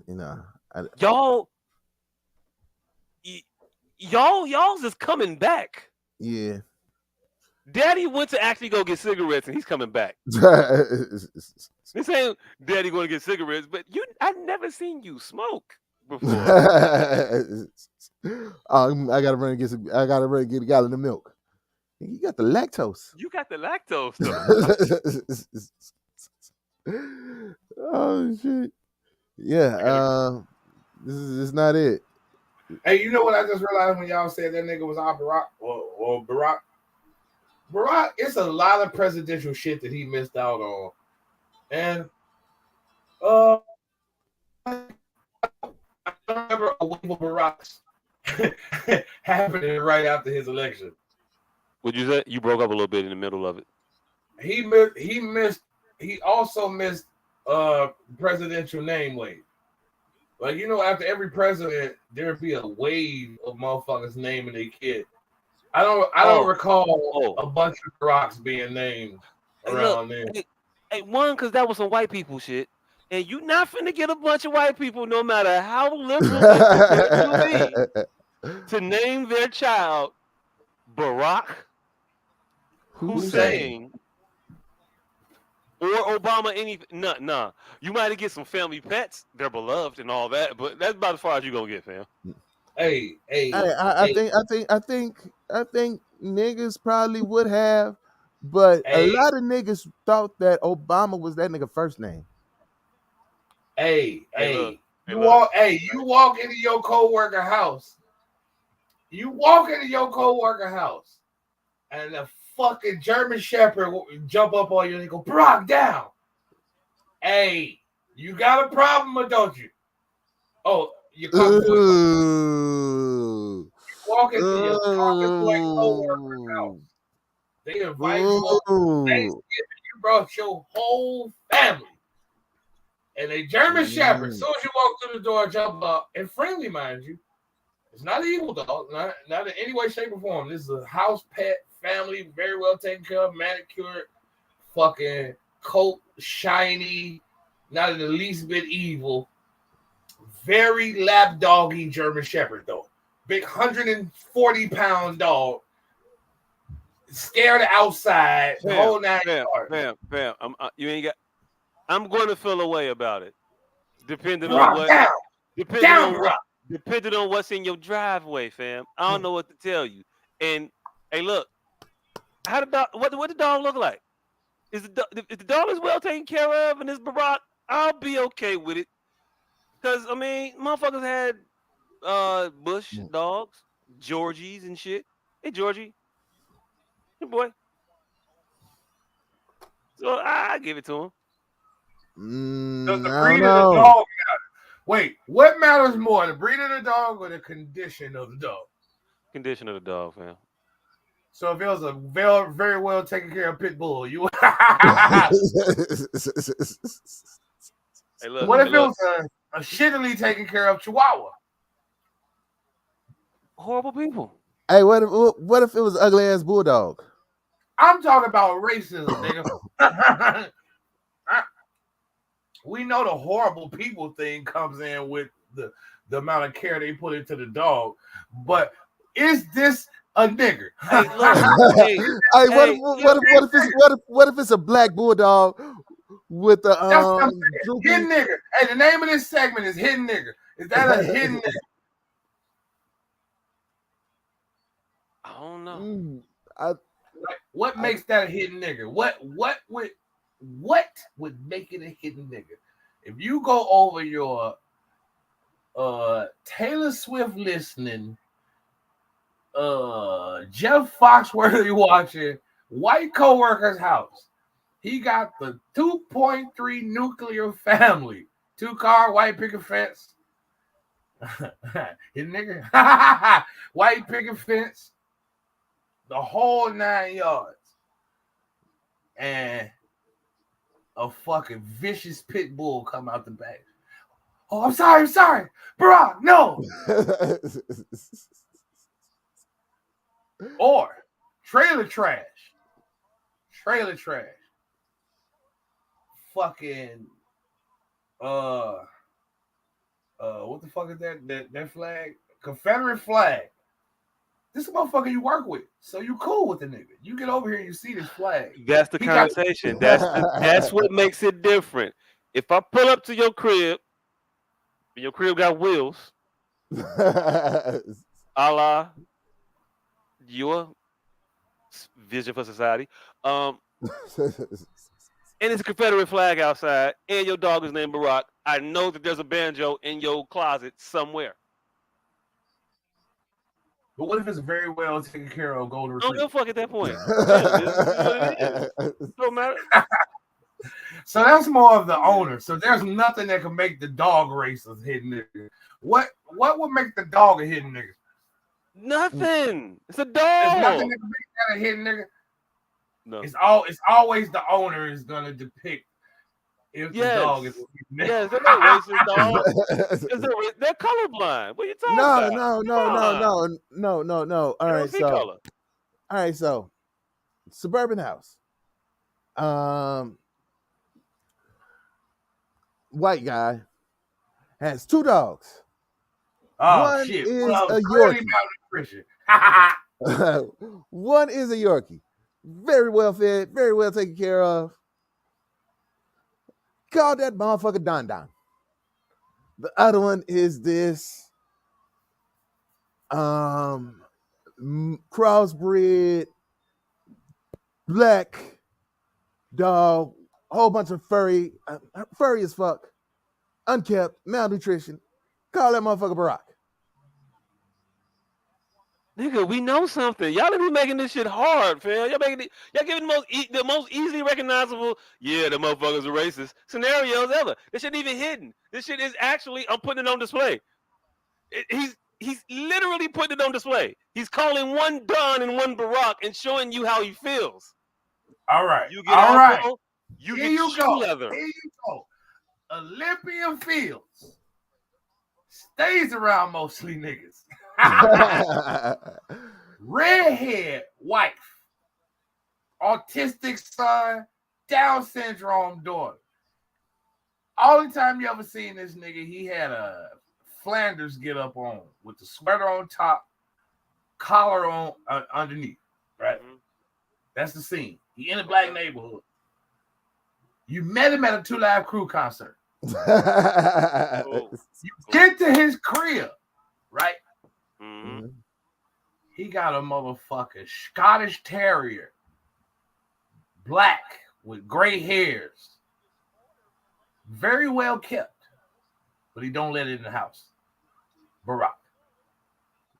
Is that a hidden nigga? Is that a hidden nigga? Bam. It's not a hidden nigga. It's obvious, a blatant nigga. 1, 2. This motherfucker is somewhere checking for pentagram tattoos. What the fuck are you talking about? He's obviously evil. Why is he obviously evil? Because he don't have a dog in the house? Some people No. Describe his wife again. Redhead. Describe the kids again. One of them autistic and one of them got Down syndrome. Hey, look, Jesus don't hate nobody that much but the devil. Damn.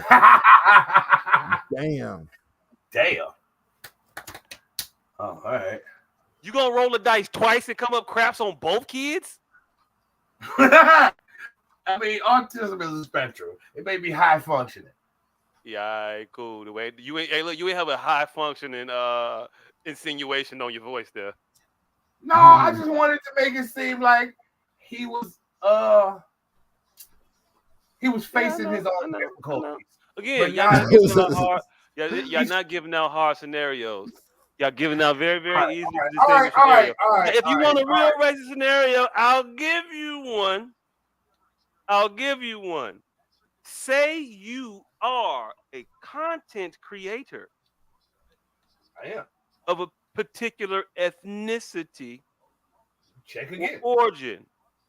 And you're asked about the current climate of inclusivity around roles for voice actors in studios now being true to the character in representation. So if it's an Asian character, we'll get an Asian. If it's a black character, we'll get a person that's black. If it's a white character, we'll get someone that's white. Well, young Western voice actor, he's American born, by the name Sung-Won Cho. Someone choked? Wow. Hey look. Someone Cho. Don't be racist. Come on now, guys. Come on, guys. It writes itself. Hey. I didn't have to go far for that one. Hey, look. His full name is also has Pro ZD in it. In like quotes. Sung-Won Pro ZD Cho. So he is now unhappy with what's occurring in the field because he is now only receiving sides and calls for Asian characters. And he doesn't feel that is right. He thinks that he should also be able to read for characters of other ethnicities and races. That nigga holding on to a yo. He just wants to get off in the right setting. Hey, look. I don't know about your words coming back to bite you in the ass any more poetically than this. But I mean, this got to be like top 5. This got to be up there with the motherfucker from Twilight Zone who only wanted to be able to read and then had all the books and all the time and broke his glasses. Yeah. So you'll get all the accurate representation that you are asking for because that's what you are asking for.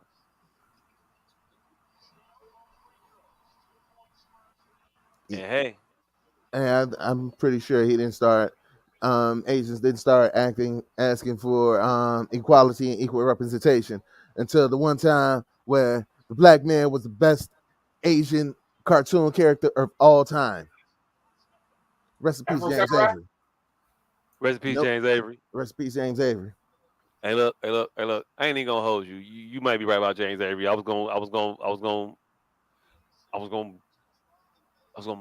put up a good fight for Grandpa Huxtable. Grandpa Huxtable. I don't know his real name. Oh, you talking about Panthro? Yeah, he was Panthro. He was I forgot Lionel grandfather name. The Panther God, but not before Panther God. Thundercats. Nah, it's James Avery. James Java, Avery. Yeah. Jabba. Jaga with 2 G's, nigga. Jaga with 2 G's. Okay, Jaga. There you go. You're right. Give me sight beyond sight. Mm-hmm. James, what cartoon was James Avery in? He was Shredder. He was Shredder.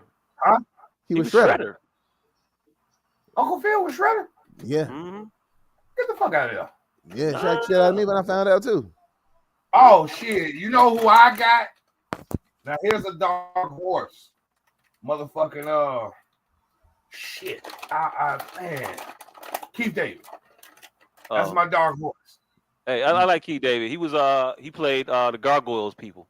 He played goddamn everything, nigga. He been fucking in cartoons since Transformers. I'm just giving you All one right. that I know he was. All He right, was all right, Goliath on the Gargoyles. what Asian character was he? Because I don't know. Uncle Phil. I don't know what Asian character he was, but I'll tell you who I believe that young Mr. Cho had in his sights. And when they say we don't protect black women, I say, the hell you talking about? He So I wasn't want to coming stand after. up. He wasn't coming after Regina King, was she? I want to not Regina, not Regina. He was. I think he had. I think this was more so intended in the direction of one Miss Cree Summer. Oh, Cree fuck. Summers? Oh Yeah, hell no. yeah. Nah. One of the most prolific animated voice actors out there right now. Of all time. Fuck Yeah. out there right now of all You know what? time. My bad. I'm my bad. I was fucking up. All time. All time. Mm, Yeah. Niggas are gonna ride for animated Cree. All day. Hey, look, I don't know who she is, but I know she was Elmira on Looney Tunes. I know she was number 5 on goddamn Kids Next Door. That's all I need to know. And I don't even know if she was Elmira, but good enough for me. Yeah, she was Elmira. From the set, we keeping her. She was most of the fucking voices on Tiny Toons. But here's another dark horse then, since I wasn't listening to what this actually was about. Hank Azaria. Hey, look, man. I'm not fully in this climate willing to go out there and cape for that individual, given the current plight of the Palestinian people. Oh shit, you're right. I withdraw that. Mm. I withdraw all my. No, I'm fucking with him. Hey, look. Ryan Williams gonna ride with him, but they definitely canceled the fuck out of Apu, and he walked the fuck away. Was like, ooh yeah, nah, y'all can have it. He ain't mine. I ain't even mean to do it. Luca. Hey, look. I was gonna tell you it was kind of dicey because Victor was eating y'all ass up about 2 minutes and 20 seconds ago. When it was 115, when Victor was pulling up from 3 on y'all ass. Yeah. It was a little, you was a little angsty. Oh, that was a good block. You was a little angsty. But I wasn't gonna say nothing about it. I was gonna let you be in peace. But yeah, I think motherfuckers need to actually. Hey, this motherfucker's popping on the headstand. I'm finna get us canceled. Yeah, but I think motherfuckers need to be more cognizant of the things that they say and the stances that they're taking. If you are about all of that representation matters stuff, and it really matters, then it matters.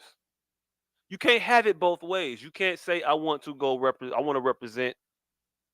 I want my people to be represented authentically, and champion for people to be represented authentically. And then go and say, well, I mean, yeah, but I also want to play people that I don't represent authentically. Because I also want to be white. Fairness, right? Yeah, I mean, in all fairness, most of his is like, well, it's a lot of white roles out here that I really, really want. Yeah. Hey, fam, this is what you asked them to do. We got to be smarter about the requests that we make of people and understand how it could come back and bite us in the ass. Yeah, it seems all well in the thing to do, like, yeah, jump on that ship, and who the fuck could be against you? You, motherfucker! In a minute. When the pendulum swings the other way and knocks you on your ass, and now you sitting there like, wait a minute. But this is wrong because now I'm affected. Yeah. And I mean, not to keep picking on dude, but I'm gonna pick on dude. You just the representation of the hypocrisy that happens in this world. And if you watch the show, you know my stance on hypocrisy and my feeling towards hypocrites. You're being a hypocrite, fam. Mm. Can't have it both ways. You cannot have it both ways. So, yeah, it's a very contradictory argument in itself. And he ain't came out and clarified none of that shit. Like, you want representation, but you don't want to be typecast as just an Asian. Well, you are an Asian. So yeah. Mm-hmm. And part of his argument was that he didn't like the interchangeability of it because he would get a part for, and it wouldn't say necessarily just Asian. It'll say any motherfucker with a tan, Middle Eastern, Asian, Indian. We don't give a fuck. We just need something ethnic, but not a nigga, in our film to make it go. Hey, the goddamn script didn't even have a character name. It just had the picture of a crayon. It'll be Like all the somebody ethnicities. this color. It'll be all the ethnicities, not nigga, we can think of. I mean, everything in the world, not nigga, that we have to offer. Give me someone this color. We want all the shades of the rainbow, not nigga, in the world. It's like they do that, and it is supposed to be ha ha funny, and I get it, ha ha funny, but it is what it is. You know, we recognize that shit, we see it. But hey, when they come back to bite other people in the ass, it's kind of funny. Yeah. I kind of chuckle. Speaking of shit, come back to bite people in the ass. Tensions are still rising. I'm still on my race shit. I don't know why. In the Chicago area, between residents and immigrants, or we call them migrants. My bad, migrants. The latest in the big old kerfuffle, the Brighton Park area, over around like California somewhere, 30-some California, 20-some California. I can't remember exactly what the fuck it is, but that community, not our community, not us, Oh, some other okay. people. A lot of Asians. There's a lot of Asians over there. A lot of Asians over there. Well, a lot of Asians showed up to this damn meeting. A whole lot of them. Bitch got up and said, "We got thousands of signatures. Say we don't want. We say no." Adamant, little Chinese. My bad, racist. Yeah, that is racist. Mad ass little Asian bitch. Pissed the fuck off. Had a manila envelope, just waving it, thick ass envelope, like thousands of signatures right here. We say no. The motherfuckers talking about building a tent city over there in their area, right? They need to try and take over one of their shits. They gonna build the migrants some new shit. They ain't kicking them out of their own thing like they was trying to do us. Don't act like I didn't also peep that. I see what y'all do. There's an empty plot of land right here no one's using. Can we cram them here? Oh, hey, look. This building, y'all like this building? It's nice. It provides a lot of resources for y'all. This work? It's valuable. It's real comfortable. Get good heating, get heat in the winter and good air conditioning in the summer. Yeah, this be nice for the migrants. 500 people right now. Let's go. Wait, we here though, fam. You just asked us if we liked it. We said yeah. But I just want to know if it would be suitable for my new friends. Like, right. That's what the fuck y'all do to us. But for over there, we gonna build them a whole new thing. Ain't gonna encourage or nothing. It's an empty lot. They say get the fuck out. They are stopping the building of it. They were standing in front of construction equipment. These motherfuckers turned into Turbo from Breaking 2. These motherfuckers turned into Gandalf from Lord of the Rings and said, "No more shall pass." Oh shit! These motherfuckers is trying to save the miracle. Hey, look, like a motherfucker trying to save the miracle, and the miracle is keeping them out their neighborhood. It is what it is, though. But I saw that. It was funny. They had a couple people in there trying to say that we don't want them. It's not that we don't want them here. We just don't want them in those substandard living conditions. It's a tent, for Christ's sake. That's not a good place to live for people. They act like we talking about the shits that the Cherokees was living in and some shit. These motherfuckers is air conditioned. These motherfuckers is heated. They got shower facilities. They got showers. Hey, what the fuck they get tents with showers? Hey, look, man. I don't know. And if they had these motherfuckers all this time, You know how No, many these are homeless motherfuckers is out here? new. They don't have them. These are new things they could just build for hundreds of people, apparently across the city, Mm. to house and sustain individuals in some type of dignified manner. Oh Who wow, knew? that is fucking great. It's a Who good thing knew? we didn't have a need for that before at any time. Or still have a need for it now and say, if hey, look, if these motherfuckers were smart and want to get their migrants, my bad, off on people, maybe you would have some type of, you know, cue from our federal government where they layer, shit on top of shit.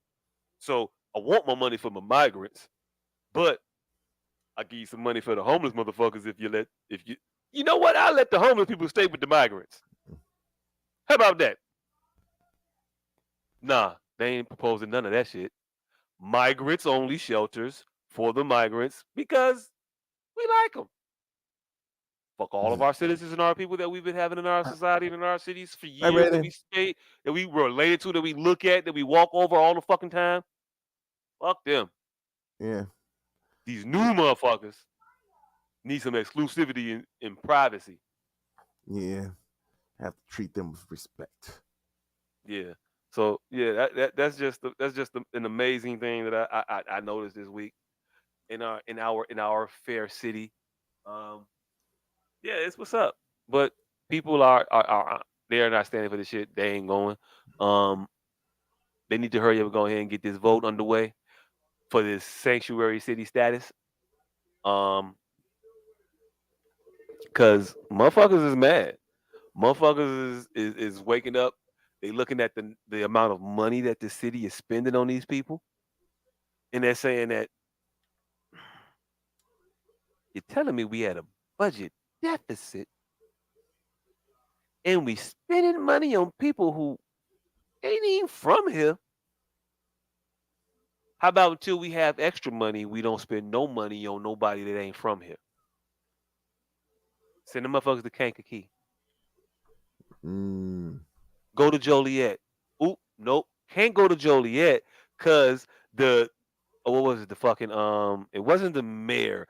It was like the trustees or some shit. Sent back federal aid money. Said nope, don't give us the money because we ain't taking none of the motherfuckers. Hmm. Sent it back. Said they applied for it, got it, and they said no, no, no, no, no, no, no, no, no. Give them Nah, that shit back. We not taking none of the motherfuckers. we good on this. They not coming over here. Hmm. All right, now how much was the federal aid, and was it more than it's It costing was to provide for these people? it was substantial to the city budget of Joliet. I believe it was Joliet. I keep saying Joliet. I hope it was them for real, for real. It might have been Aurora, but I think it was Joliet. Um, it was substantial to the city budget of Joliet. I can't remember if it was 2.6 or $26 million for what they were asking. That they asked for to house a certain number of migrants. That's supposed to be a boon to their particular little budget shortfall that they had. But the thing about the way they were trying to do it was securing the funds to um, service a said number of people. Not we open for everybody and we just gonna make this whatever stretch to the here and after. They had a number in mind they wanted. They said we gonna do that, and and that seems like to me a reasonable approach. You all give us some money, and we'll tell you what we can handle with what you give us, and then we'll go from there because we want to be nice. But in us being nice, by no means mean that we should We not gonna fall for the okie furtherly doke. financially burden the city when it's already overly burdened. Picking up extra shit. Send them It's, motherfuckers it's, to it's a side job. send them motherfuckers to a Dakota. North or south, I don't care. Shit. Send them motherfuckers to one of them places out here that got oil rigs that be fracking in the middle of no. Hey look, hey, There's, hey, there's look, a hey, lot look. there's a lot of empty space in America. Hey, look. If this area and this territory is good enough for the Indians to settle and live on, put them out there in a tent. Put them in a fracking town. Let them frack. I don't. Hey, look. Let them drill some oil. Whatever. What else the fuck it is we do in this country? Industrial. It ain't much, but yeah, in the heartland, in the Midwest, or the far the is that shit should be Midwest if we Midwest? Because I Like, don't feel like us in Wyoming is the same. oh no, definitely. Well, yeah, that's the plains. It's not really the Midwest. It's the plains. Hey, Iowa. Iowa definitely should be in the plains, but it is actually the Midwest. We ain't the same. No, we ain't the same, but we out there, so The motherfuckers running from somebody. yeah, We ain't the yeah. same. Iowa is where Illinoisans go to escape warrants. Hey, look, Warrants or Warren trying to whoop your ass. I see you again. yeah, I'm gonna shoot the shit out you, nigga. I told you, Keisha in mine. It's always over a woman. Yeah, yeah. I don't know. Go to Nebraska. Send them to Nebraska. Fuck it. Go there.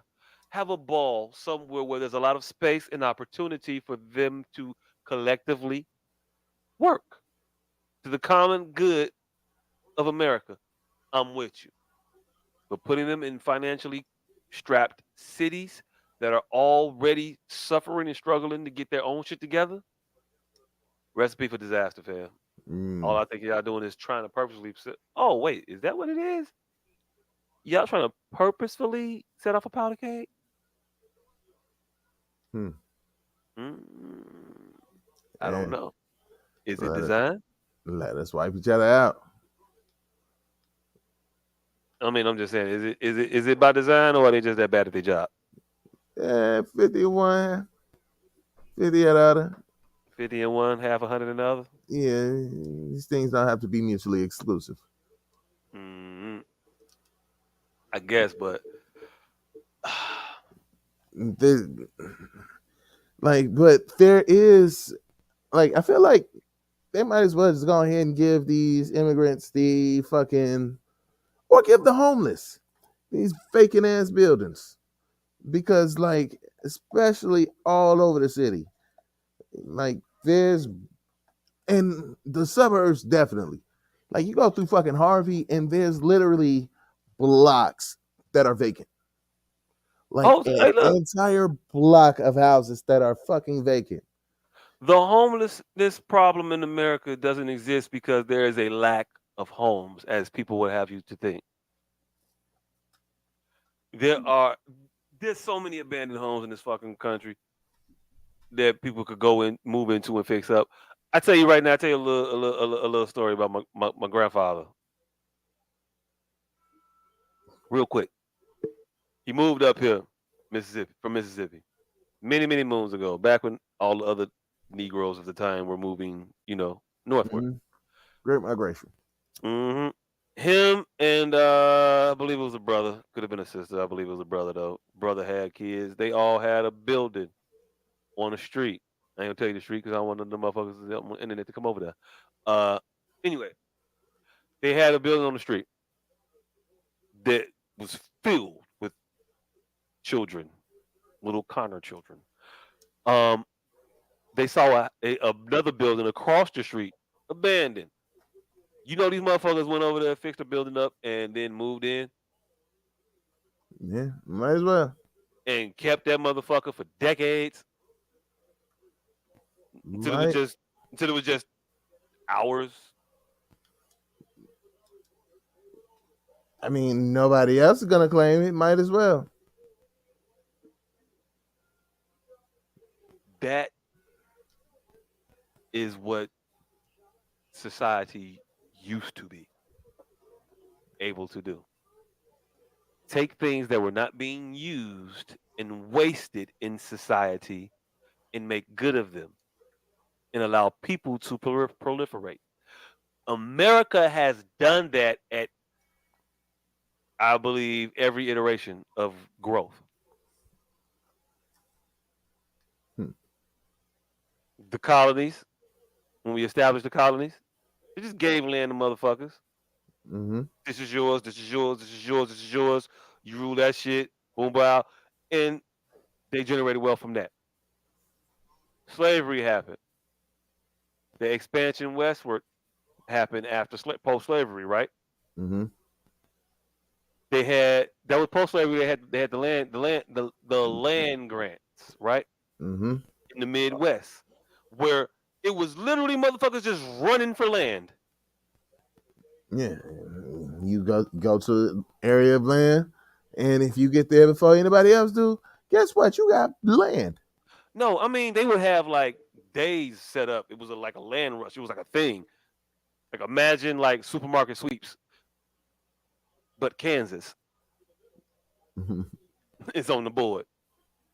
And they did shit like that. They just gave motherfuckers land and said, "Go make something happen with it. Do what you do." Here, go on here. Take this. Take this. Every step of the every great expansion of U.S. growth, they just give shit away to spur the growth.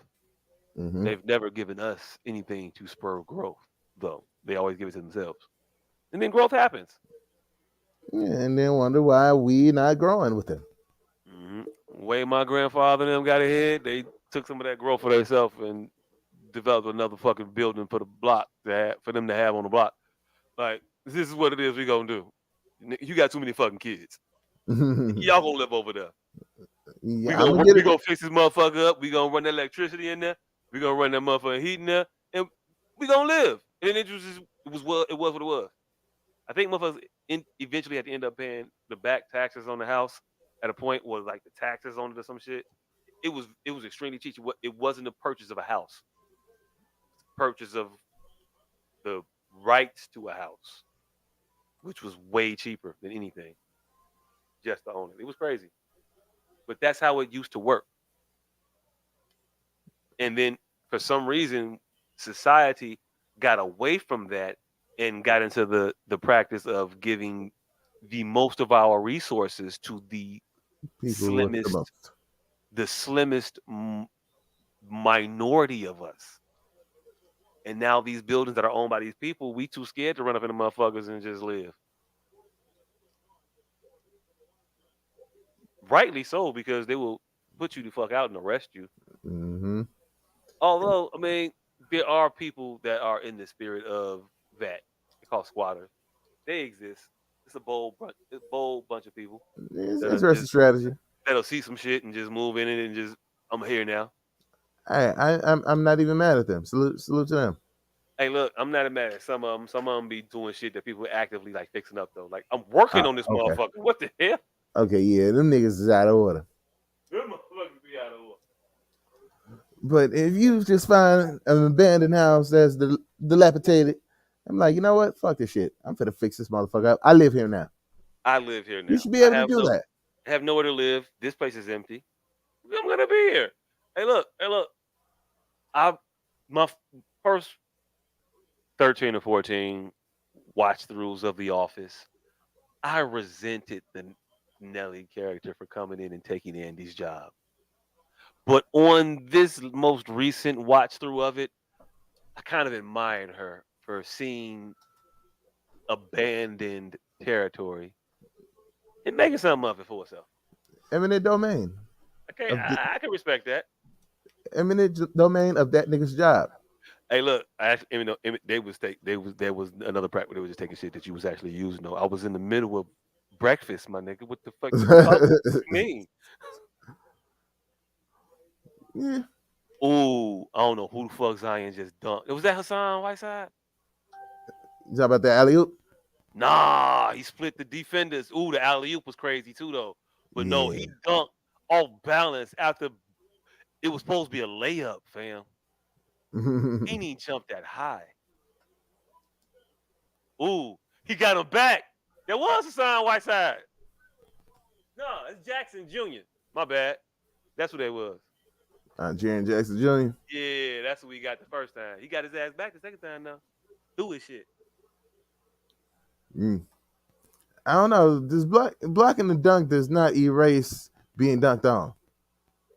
In my mind, it do though, fam. I don't. Because We, like you got me. I got you. nah, that post of being dunked on is way worse. You can point to that, but I can point to my rejection. That block posted hit hard too though. It hit hard. It don't hit the same as being dunked on though. It's just because Marcus Camby didn't do nothing else with his career. If he'd have won some type of, if they had some sort of blocking contest, I'm sure Marcus Camby would have been just as big as Vince Carter. I don't know about that because we still remember that dunk on that KJ dunk on Olajuwon. Olajuwon has done a lot of great things in his career. Hey, but that dunk is mentioned. hey, look, that dunk is mentioned. That was their React juice. That was their React juice. KJ got his ass. Mm-hmm. And that was a dope ass commercial they made out of that dunk. The 24-second commercial. Hey, look, fam, if I dunk on a motherfucker that's 7 feet tall, my commercial better be dope. Right, 7 foot tall defensive player of the year. And I just posted that nigga. Yeah. Baseline. He knew it was coming. 1-on-1. It's me. It's just us. Yeah, he saw it happening. It wasn't no trickery involved. It wasn't no screen. He ain't catch you not looking and you turned around. You jump late.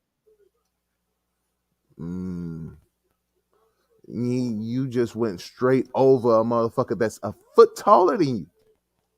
Yeah. Yeah. That shit better play for fucking ever. It will. It's one of the top dunks of all time, but still, blocks, man. I'm not gonna act like the blocks ain't dope. Tampa made a whole finger wag off of it. Mm-hmm. Ben Wallace made that shit look brutal. Yeah, so but you only getting if you are really, really, really good at blocking shots, you'll do it 3 times in a game. That's if you're one of the best. Hey, look, a dunker is gonna be more popular than a shot blocker. I'll give you that. I am just saying that there should be some level of adoration given to the shot blockers. That while it may not be equal to that of the dunkers, but it should be great.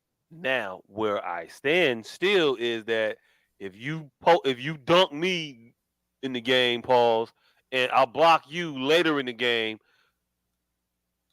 I got my lick back. Pause. Mm-mm.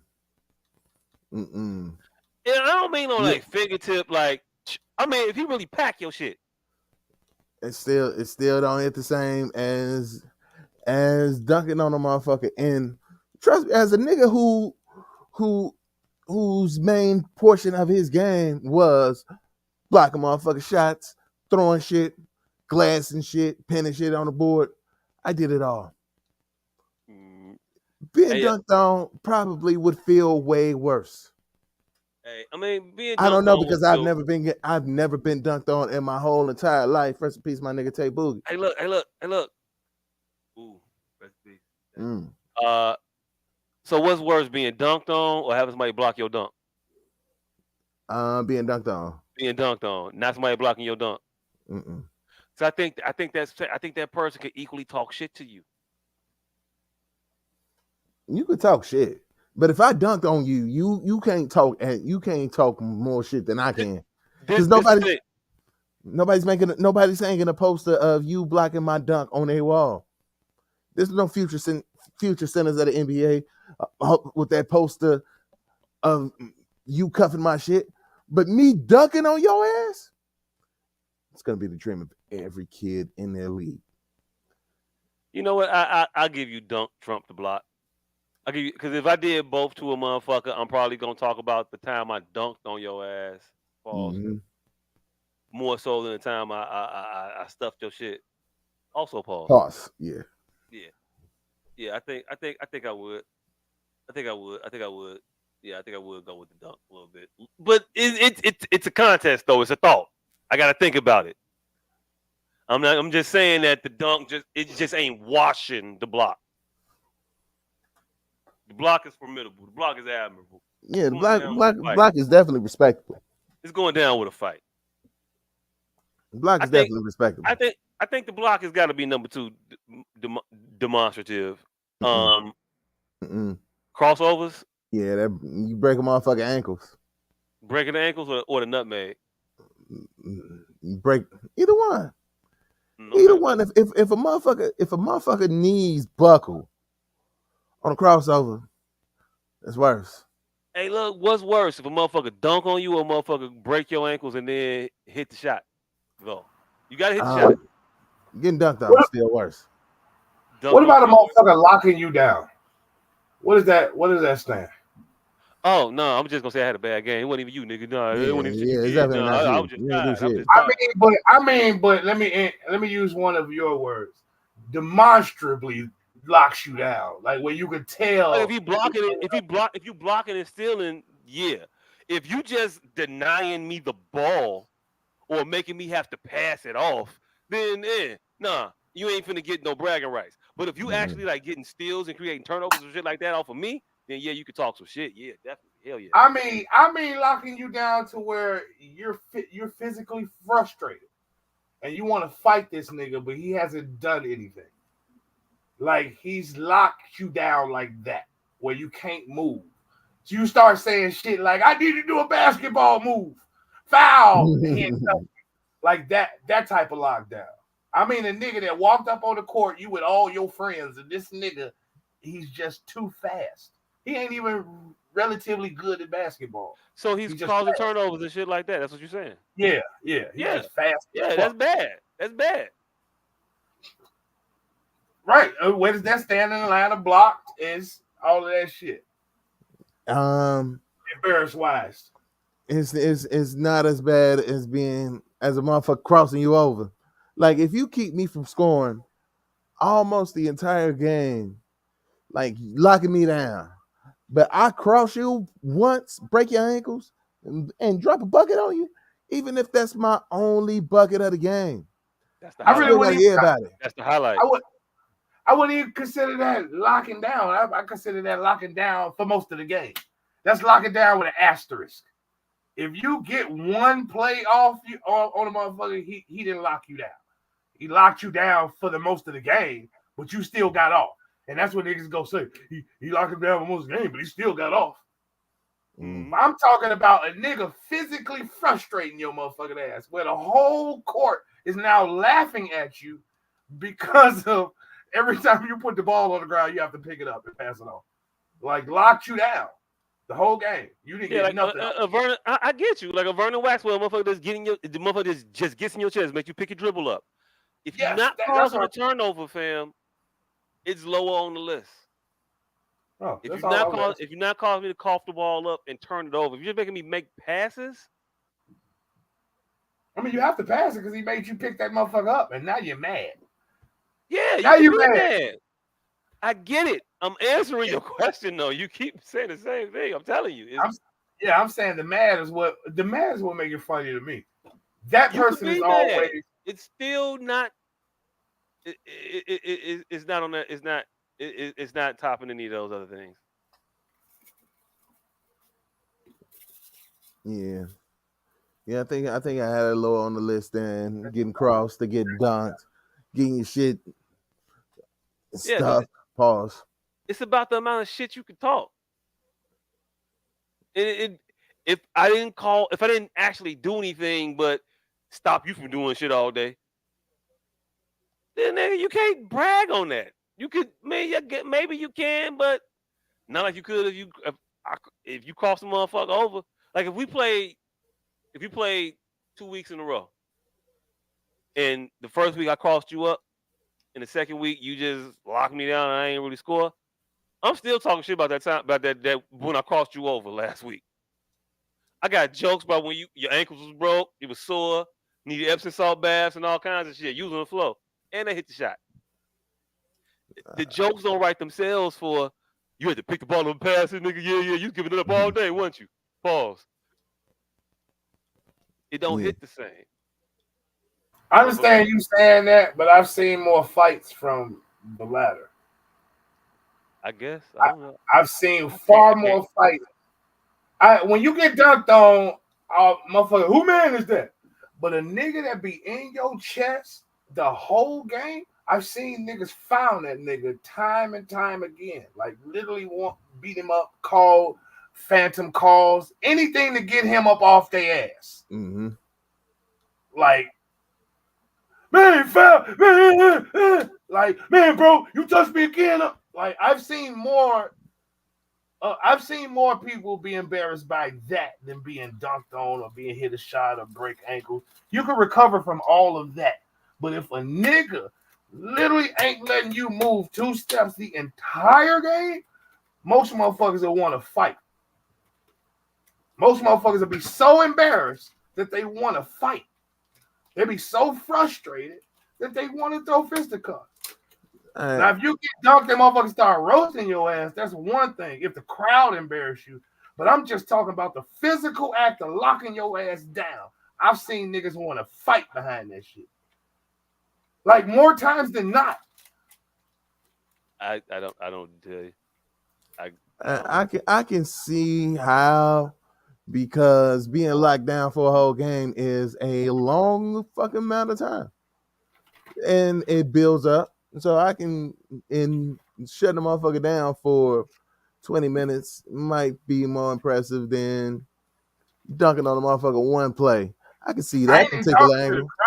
I'm talking to the nigga himself. The nigga sitting there, like, for instance, Dallas.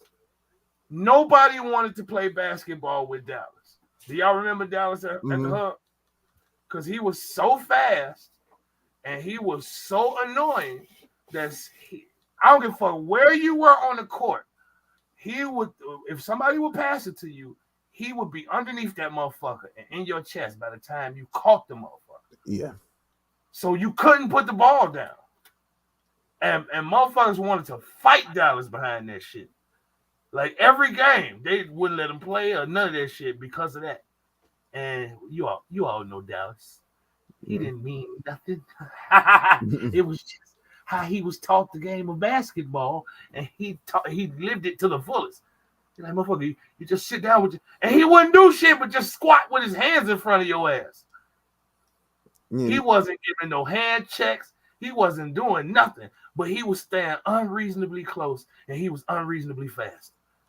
Hey, motherfuckers hate the effort nigga in real life. Yes, that's what I'm saying. Motherfuckers hate the effort. That's what I'm asking. The effort nigga. Motherfuckers hate the effort nigga in real life. Like all this haha basketball shit aside, I'm just interjecting what I've seen from the sidelines. Yes, and maybe but I'm able to would you rather be the motherfucker who had to pass the? Would you rather pass the ball for a game, all game, or get dunked on? I would rather pass the ball all game. That ends the conversation then, fam. What we talking about? But in the game, that's me sitting here talking to you. But in the game, I would want to punch the shit out of Dallas. I've been the nigga that wanted to punch the shit out of Dallas, and I've been the nigga that got dunked on. And trust me, being the punching the shit out of Dallas nigga, it was way worse to me personally than the being dunked on nigga. Like I got dunked on, I had my ankles broke, I had all of that, and playing Dallas is way worse. Than all of that. Well, seeing as how I'm coming from this argument from a completely speculative perspective. Matter of fact, Chris Adams, I ain't never been dunked on, and I ain't never been locked up for a whole game. I'm gonna get my 4 points. Well, trust me, you ain't never played against Dallas. Okay. Say so. Think Dallas would lock your ass down. Pause. Hey, look, fam. I'm getting my 4. I don't give a fuck who you is. First of all, he's not gonna guard me. Fam, Dallas guarded the ball. That was another thing that people hated about him. He guarded all 5 people. Dallas, when the ball was in the air, he was just underneath the ball, and he was in whoever face that ball landed in. Mm-hmm. And what he would do is squat and fucking have his hands all the way out, but be unreasonably close to your penis. Like that's the first thing that made you uncomfortable. It's like Dallas is squatting like in like fucking Dennis Rodman with his hands out like he's playing a actual game of basketball. Like, man, Dallas, we are fucking in the Hubbard. We in the gym. Hubbard, nigga, we are not even in the gym. We across the street in this fucking preschool's court. Nigga, anybody finna get no contract out here. Calm down, Dallas. Dallas will make. We had to hop a fence to get here. Some of us crawled under. Yeah, true indeed. Hey, true indeed. Hey, look, when you say hop, come on now. Some of us crawled under with assistance. Shout out to the folks. I'm gonna go the long way. I'm gonna just go over here. It's open down the block. It's opening down the block. I would just go to this side. But yeah, that motherfucker is the motherfucker that frustrates me personally. I feel you ain't dunking on me though, fam. Yeah. No. And if you do, I'm burning the film. I mean, hey, my father was 6'7". I've been dunked on several times. I had Jesus Shuttlesworth with no remorse. Your pops dunking on you don't count. It's being dunked on, fam. Shit. It do with that nigga. Hey, do with that nigga disappear for 6 years afterwards. Hey, nigga dunk on you and then just leave. I'm gonna just venture out on a limb that the pain had more to do than the basketball. Hey, it do if it began a tradition, nigga. Like he dunk on y'all, and every day on this day now for that day forth, y'all play basketball. Yeah. I don't know. That should count. I don't know what the fuck we was talking about either. Chinese motherfuckers. Oh, speaking of motherfuckers getting dunked on and blocked. Oh, speaking of good defense being played. I don't know. I was trying to think of a good transition. I ain't got one. Ice Cube is getting a little bit of traction in his issues with the NBA. Did y'all hear about that? Nah. I mean, I did see the article. Oh, okay. Was supposed to in the chat, but I did not click on it. Oh, okay. So if y'all was watching over the summer, Ice Cube had been alleging that the NBA was going in the markets and putting salt on their name, telling arenas that they can't work with them or the NBA is gonna have a problem with them, shit like that. All kinds of other underhanded, little dastardly little shit, trying to get their TV deals pulled, shit like that, fucking with their marketing and their investors and things of that nature or whatever, what have you. That's what he was saying they was doing. So now the Department of Justice, I believe that's what they said. Department of Justice. They're looking into it and they opened up an investigation into that. I don't know about you, but every time they investigate motherfuckers, they find out, they uncover shit. They get access to text messages, emails, and all kinds of things. Yeah. Every time we get a new slew of emails or text messages and shit like that, we find out. That's something to do with a federal investigation. Mm-hmm. But no, we find out new nuggets of racism. Mm-hmm. We always do. Yeah. It's always a text like, yeah, I ain't even paying these niggas no more money. And there's always some shit like that. And it's always wild because like the racism usually don't have shit to do with the actual investigation. Oh, nothing to do with the investigation. It ain't got shit to do with that. We ain't finna talk about how the NBA was trying to negotiate in bad faith against contracts that would be beneficial for the Big Three. We ain't gonna talk about that. No, we ain't gonna talk about how the NBA tried to kill the Big Three on several. Nah. Why would we discuss that? Yeah, usually the investigations will be about money laundering and shit, and then motherfuckers will be like, "Hey, while investigating those money laundering, found out that fucking Tom Snyder called Redskins quarterback RG3 a goddamn moolie. Like, damn. Goddamn moolie. What? But hey, look. All I'm saying is, brothers, get your bank accounts in order, because very shortly a new NBA franchise may be for sale. Mm. That's all I'm saying. Investigation, evidence discovery, evidence leak. You gotta sell your team because you ready.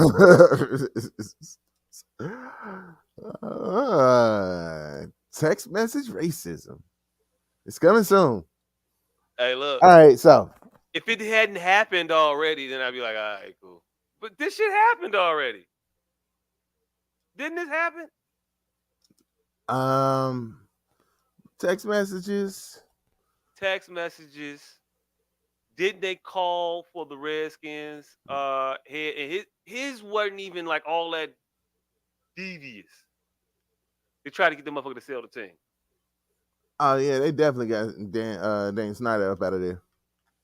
No, I thought he still owns it. Nah, he sold it. So he is in the process of selling, if he hasn't already. So yeah, point remains. I thought he escaped. I thought he just got the scrutiny. Nah, he was forced to sell his $300 million investment for $6 billion. Oh yeah, I mean, he gonna cry all the way to an island somewhere and sit sandedly for the rest of his life. Yeah, but he was already gonna sit. But he was already going to sit sandedly. Now you, black man, don't have to get paid by a motherfucker who despises your very existence. Yeah, you just get to get paid by somebody who might despise your very existence. Hey, that's why I said, brothers, this might be another thing. This might be the time in which you want to start to get your ducks in a row. Currently, I think money is at about a 7.15% tick. Maybe it's still 7.25%. But I can't remember if it came down a little bit more or not. But seeing as how the interest rates are so high, you might need to get your money together a little bit faster, a little bit earlier. Yeah. So while the investigation is starting, that's when you need to start securing your funds. Yeah, start making these calls. Try to get you in a little group together. I don't know what team we gonna get, but I mean, hey, look, it's 32 of these motherfuckers. They all over the place. Yeah. Ain't no telling.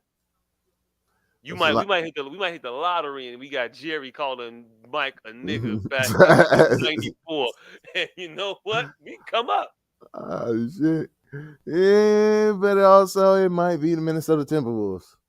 Hey, look. The New York Knicks is one drunken concert night backstage awry happening from Bob Dolan in the moment of ill judgment made some decisions that was unbecoming of my true nature. And I just want to step away from the game of basketball to focus on myself and my family. So for the great low price of $8 billion, I'll be relinquishing the rights and the ownership for the New York Knicks. Come get it. And then, hey, look, Tyler, if you were willing to spend $1 billion on BET, I'm gonna say you to click up with a couple other motherfuckers and spend about 3 or 4 for NYC. If you come up, I don't know. I'm just saying, Dole is literally 1 Me Too away. The motherfucker want to be in a rock band very, very bad. I don't think he has a whole lot of talent. I mean, you tell me the billionaire musical geniuses that discover their musical genius after they become a billionaire. Yeah, sometimes it just clicks. You tell me the billionaire that after they become a billionaire becomes good at the shit they delve into. And don't tell me Mark Zuckerberg and his black belt with all the other shit paying motherfuckers to wrestle him half-heartedly. You know the money I'm finna get for making Mark Zuckerberg a black belt? Fam, we're gonna struggle till I feel you are just about to quit, and then a breakthrough is about to happen. I just see it. I just see it. I just know it. So you just finna breeze through these boards. I just feel that today is gonna be your day. Just give it one more shot, bro. Just give it one more shot, Mark. Don't give up. Man. I'll make this deal with you. If you feel the same way after today's practice, you can go. You can quit my class. The C mark is working. Look at that. Look at that. Put the jacket on. No, I said put your jacket on. I know it's warm in here. Put your jacket on. I don't care if you're hot. Put your jacket on. Now take it off. Take it off. I know that's what you put on. Take it off. See, see, look at that. Look at that. Look at that. Look at that. Look at that. It's working. It's working, Mark. You see? Because before I would have hit you, but you blocked it because jacket off. Ooh. You've been Miyagi. That'll be $8,000 for the session. Pay the lady Black on your way belt, out. Mark. Pay the lady on your way out. So yeah, Mark, you're a black belt, but it's not a real black belt. I feel full confidence saying that. Also, by the way, you think you can beat Mark Zuckerberg in karate? I beat the dog shit out of Mark Zuckerberg. Dog shit. And I ain't wrestled in years. I'm confident he has not felt the level of hunger that I have felt in well over 2 decades. See, you think you, Mark Zuckerberg, black belt Mark Zuckerberg in the octagon, you could take him? Hey, look, fam. It's different when. Hey, look. When the last time you been close to late on the bill, Mark? You don't know my struggle. That nigga don't know what a bill is. Yeah, I got an email today from Xfinity talking about I'm over my motherfucking data.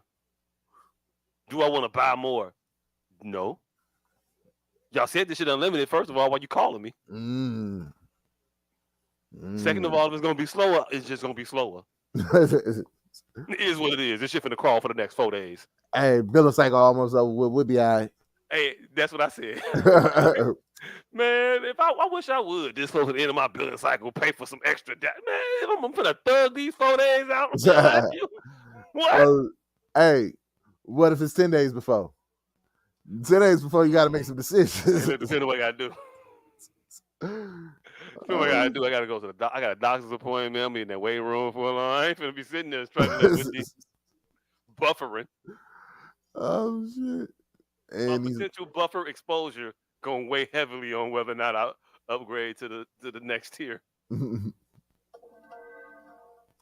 Yeah, but hey, look. Shout out to the Department of Justice for looking into it. I'm fully on board. I know they're gonna find something because it's something there. I hope this is a little invigorating little boost for the big three. I can't wait to go back to it next summer. When I say back, I mean to an actual game. It ain't my fault I never been to one. I bought tickets. Shit happens though. Hey, you know what? I think I go to big three. Mm-hmm. I'm with that shit. I think I've bought tickets twice to a big three game and haven't been able to go either time. Damn. Yeah. Hey, look, man, the tickets was like the first time I think the ticket was like $27. So it was kind of like one of those. Yeah, might as well. I was on a job too, so it was kind of like, nah, I'm gonna go ahead and finish this shit. I'm not gonna trade $600. $27 in the experience of the big three. I mean, no motherfuckers made their money. They ain't finna come watch me lay towel. Right. So I finished my towel job and just missed the game. It was what it was. Understandable. It was work though, but I support it. I was there for you, Cube, when you needed me. So if I ever ask you for some discounted, just keep them $27. Yeah, even though I know the last ones I bought were more though. The price had gone up. Hey, the price going up. But hey, look, it was my own fault. I feeling a little too big for my britches. I felt that if I was gonna go to a Big Three game, I was gonna sit on the floor. Mm. And sit on the floor of the Big Three game is like $75. I think I paid 75. I would to sit on the floor. It's almost too stupid not to, right? Yeah. That was the thought process. Hey, I like to interrupt this, whatever the fuck y'all talking about, to introduce. When did you get back from 1993? I went in time. Back in time, nigga. I went back in time, right? I stole the Infinity Stone. And when I stole the Infinity Stone, it created the branch timeline. And then I came back to 2023 in that branch timeline, and they had pink lemonade, nigga. Pink lemonade? That's a pink lemonade, Old Town? Hold on. But it gets better. Did you hear that? No bubbles? No bubbles, nigga. Have you ever heard of a pink lemonade effervescent thing? I'm in. Have you ever heard of anything pink lemonade effervescent? Hey, look. I've seen pink lemonade suds before. I can't recall if I've heard it before. I've seen it suds. Pink lemonade don't normally come in a bottle. It typically come in a jug or a carton. Yes. And it's a carton drink normally. I had to stop a very poignant big three delve into behind Old Town. First of all, that was the first thing. Old Town, nigga. When last time you seen these? You only got these when you used to order at Italian Fiesta. You got that when you order Italian Fiesta. That shit come free with something from a one-of-one pizza establishment. Yes. If you order a large, you got this. I mean, hey, look. Anytime you spell, that's not how you spell town. Fam, I went to a place that had a drive-through liquor store.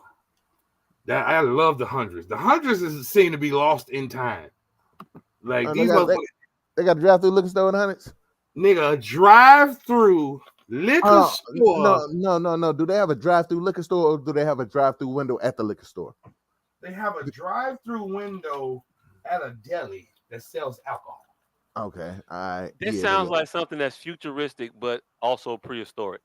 Exactly. I think when cars first happened and liquor was out here, most of it was drive-through. Nah, nigga. I've been to Ohio, nigga. They literally have a drive-through liquor store. Fam, this motherfucker was committing every crime known to man. First of all, here were the two clerks behind. It was one of them stores where you can't touch nothing. Everything is behind the bulletproof glass, and you just stand in the middle and point and say, no, to the left, to the left, to the left, your other left.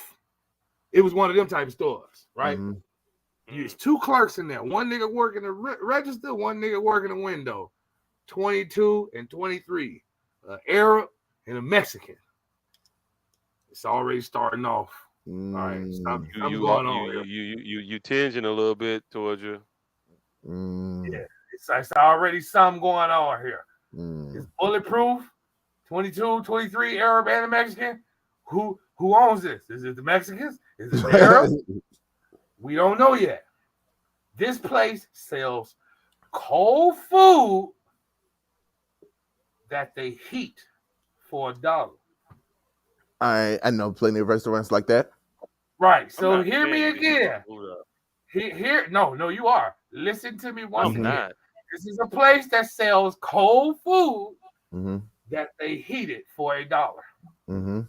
So mind you, when they say cold food, this place has took that to mean a gyro cheeseburger. Right. That now, since we sell it cold, you could buy it off your link. And with $1 cash, we'll eat this motherfucker for you. Fry you up a gyro cheeseburger and a set of steak fries with lemon pepper and mild sauce to boot in the clam to go. You could get walking nachos. You could get, boy, this place just everything. from fruities to fentanyl. Everything in this place for sale. And then Fruities it to was 20, fentanyl. and it said 24 hours. And I'm like, oh, I am in love. Went in there, that nigga was like, no, we close at 9. I'm like, fuck you mean? And y'all lie? And y'all lie? Oh, hell yeah. This is my new spot. And y'all lie to get motherfuckers in here? Because it's a big ass sign. Big sign to say 24 hours. He said, no, we close at 9. I'm like, damn. Nigga, that ain't even close to 24 hours. That ain't even 16. Right. Y'all open like 12 hours, nigga. Y'all open from 9 to 9, nigga. Yeah. Needless to say, I found my new favorite store. And they had my blunts. Hey, look, that's your spot. They got your blunts. And they fresh blunts. Yeah. They ain't your blunts, but like the stale version of the motherfucker. And my blunts ain't the easiest to find. So yeah. This spot is it. Now, if only I could get food stamps. If I get food stamps, yeah, I might take over this side of town. See, nigga, I've been to Ohio, nigga. The term drive-through liquor store means something different there. Like, you literally drive through a fucking liquor store. It's like a car wash, but instead of brushes, it's liquor. It's just bottles of alcohol. Let me get that Patron. Just cases of beer. Fortunately, they have not graduated to selling hard alcohol yet. How is that better? You gonna sell me some shit that I gotta drink way more of, so I gotta do more. I have to be actively doing something that's gonna distract me from driving more so than drinking the hard liquor. Just to get the desired effect. And I gotta fiddle with this shit more. I gotta get a bottle opener now. I gotta pop a top. Is this too much shit? Like, it's ain't no cork. It pour and then you're done. Yeah, it's way easier to drink a fucking pint of Jack Daniels than it is to drink a 12-pack of Budweiser. I tell you this, I would rather motherfucker drink a pint of Jack Daniels in the car than a 6-pack of Budweiser. Mm-hmm. Tell you why. Because they're gonna pour out that pint. They're gonna pour that motherfucking cup. They're gonna pour that glass. They're gonna pour a glass. I'm not with a regular glass. I'm talking about if you could actually like drive and drink. They're gonna pour a glass. They're gonna pour a shot. They're gonna sip that motherfucker on the ride. Mm-hmm. But now a beer, you going through that beer. You gotta crack that motherfucker open. You gonna drink that whole thing driving, because you gonna kill that. Now you gotta get another one. You're gonna have to reach in the back, being further distracted multiple times to get more beers, so because you gotta have to continue to drink, as opposed to that one ass motherfucking little pint that you poured up. You sipping that motherfucker your whole ride. You ain't worried about it no more. You ain't gotta think about it. It's on your side. You reach for it. You take it. You sip it, and you're going. You ain't even got to feeling good. You ain't even got to feeling no kind of way till you got to where you was going. Hey, you know the craziest shit about an alcoholic? They'll say some shit like that and really try to justify volume of liquid. Hey, look, man. I'm just saying it's more difficult to get into them bottles of beer. More opportunities for distraction. Mm-hmm. And we're all about safety on the road. All about safety on the road. And let's keep in mind here, we're arguing which is the better alcohol to serve at a drive-through alcohol store. Yeah. Establishment, goddammit. Establishment. You put some respect on that.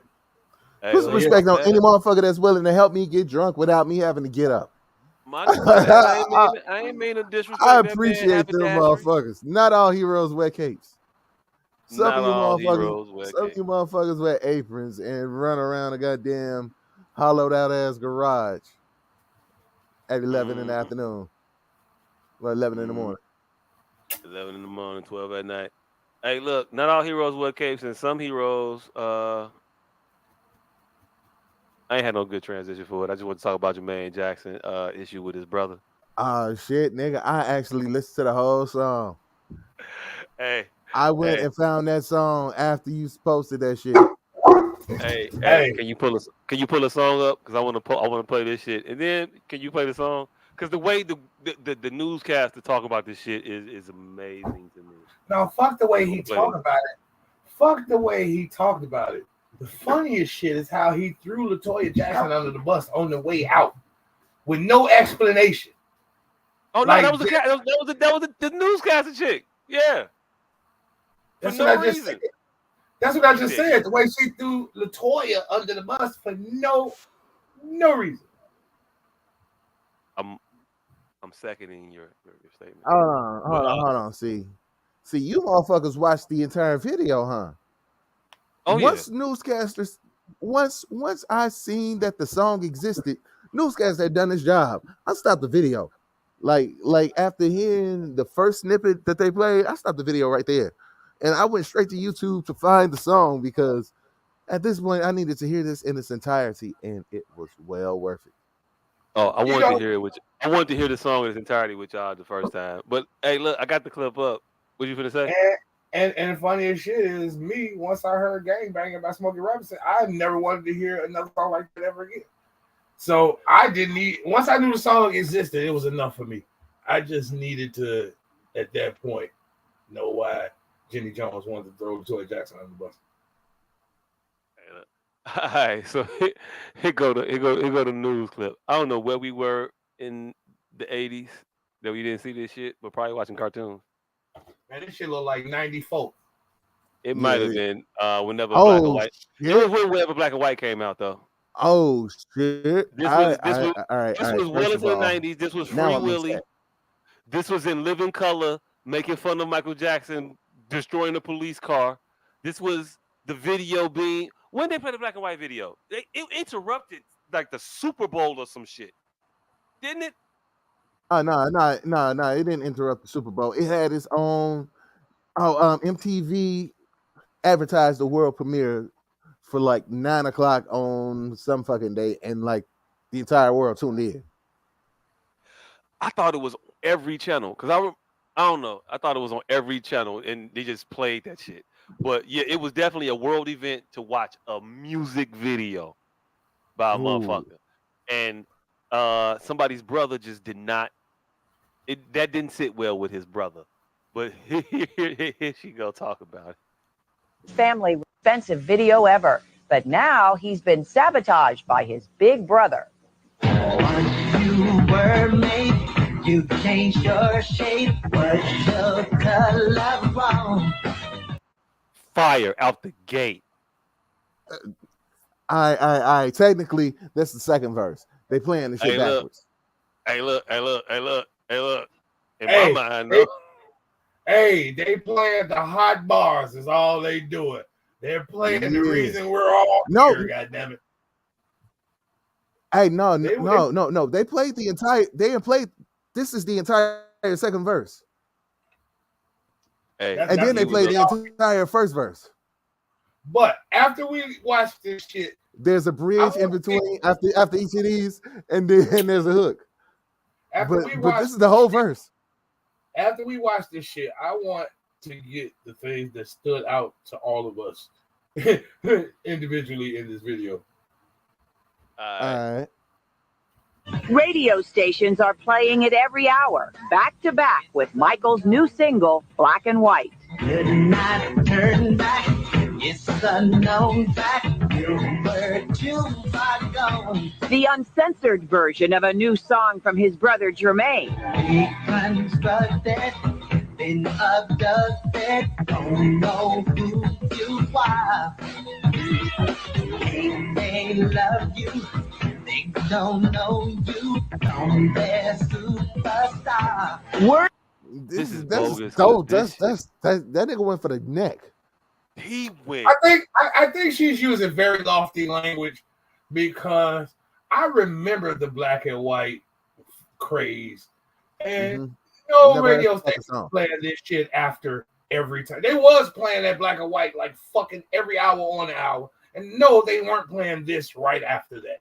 Like I remember that Black and White craze. I remember Eddie Murphy being. I don't think anybody ever played this, fam. I don't know. That's what I'm saying. I've never heard the fucking song. What she That's said? What I'm trying to say. Yeah. Yeah. She just literally said DJs across the country were playing this after every time they played Black and White. That's what I'm saying. I want to talk about the shit that stood out to us in this. Hey, look. It's less about her. It's more about think they love you. They don't know you. Lonely superstar. It's hard for me to get past the shit that Jermaine saying to this motherfucker because it seemed real. It seemed like he was saying all the shit that we were saying about Mike, and it seems like, hey, but that's the funniest shit. You hear what you just said?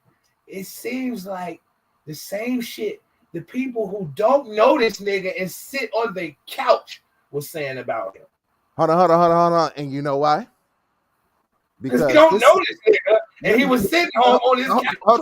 Because this song was written by Jermaine Jackson, Daryl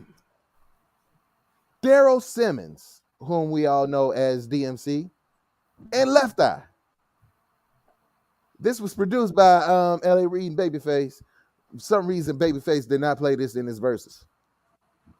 Hey, but yeah, this was not written by Jermaine Jackson. This was written, as you said, by a bunch of motherfuckers who didn't know him. Hey, look. The motherfucker said he used to be at the house in his room by himself. We never played with him. We never played with Michael. And we was all supposed to sit in the crib. Like, I was thinking the same shit. Think they love you. They don't know you're a lonely superstar. Oh. No, but we all thought that Mike was lonely. We was like, he ain't got no bitches. That's what I'm saying. But here's the thing. If we all, and I mean the diaspora of people who know Michael Jackson, all think this thing, who are they? All right, man. I'm gonna play it because you're trying to get too philosophical. The good to the bad. Even the name is a dig at Michael's last album. Bitter Jermaine, second banana in the old Jackson 5. He criticizes Michael for everything, from lightening his skin to being plain weird. With Michael's new billion-dollar deal on the line, it could be his most costly embarrassment yet. And with brothers like Jermaine, who needs LaToya? When Michael became very successful, Jermaine was very hurt by it, and he didn't like it. Yet another famous family with expensive video ever. At all to Michael Jackson. No. Why? Why did she just throw LaToya? What? Yeah, I did not make it to the end of this video. What about that was representative of the shit she said? Hey, look, that was the intro to the song. That's how the song started. That was the intro. Here's the thing that stood out to me. That non sequitur ass insult right there at the end. The fact that she called Jermaine Jackson. Now I know he had, quote unquote, the second biggest career of the Jackson 5, but at what point was Jermaine Jackson number 2? Was there a number 1? Like, we definitively retroactively loved Michael Jackson, and we picked him as the, I guess, focal point of the Jacksons. Did you just say we retroactively picked Michael Jackson as the focal point of the Jacksons? At the time, brother, he was just the love bug of the Jacksons. He wasn't. This was Jermaine's group. Hey, look, fam. I don't know if you were equipped to have this conversation. Hey, this was Jermaine's group. Yes. So are you not listening? Right. Yeah. What Jackson song you know with Jermaine as the lead? Damn, he was just the darling. We now retroactively think of him as the leader, but at the time, he was not. You didn't watch American, did you? You just put all of your feelings as if they are fact, just everywhere. Fam. Even when you watched American, You didn't know them when it wasn't Michael in the front. You didn't know these motherfuckers when they was going around the greater metropolitan Indiana area losing fucking talent competition to Boys the Man in the middle of the woods. You didn't know them then. Fam, we retroactively made that nigga the leader. Is all. No, I'm we saying. did not. He was the leader from the moment we knew them. He was the leader, fam. No, it was Michael Jackson and his brothers. No, you did not see that. They No, got their performance on fucking what was that? The Carol Burnett show. Who was in Even front? back then. Who was Even that? back then. Who was that? That was Mike, right? No, that was the Jackson 5, and it was led by Jermaine. What? Yeah. When? Yeah, fam. Michael Jackson rose through all of the Jackson. The Jackson 5 was the Jackson 5, bro. Michael Jackson rose up through that. Show me the lead song anybody sang other than Michael Jackson from the Jackson 5. What was the song?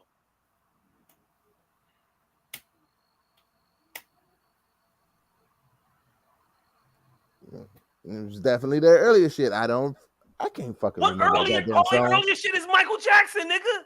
Look over your shoulder, honey. That's the earlier shit. We got nothing before that.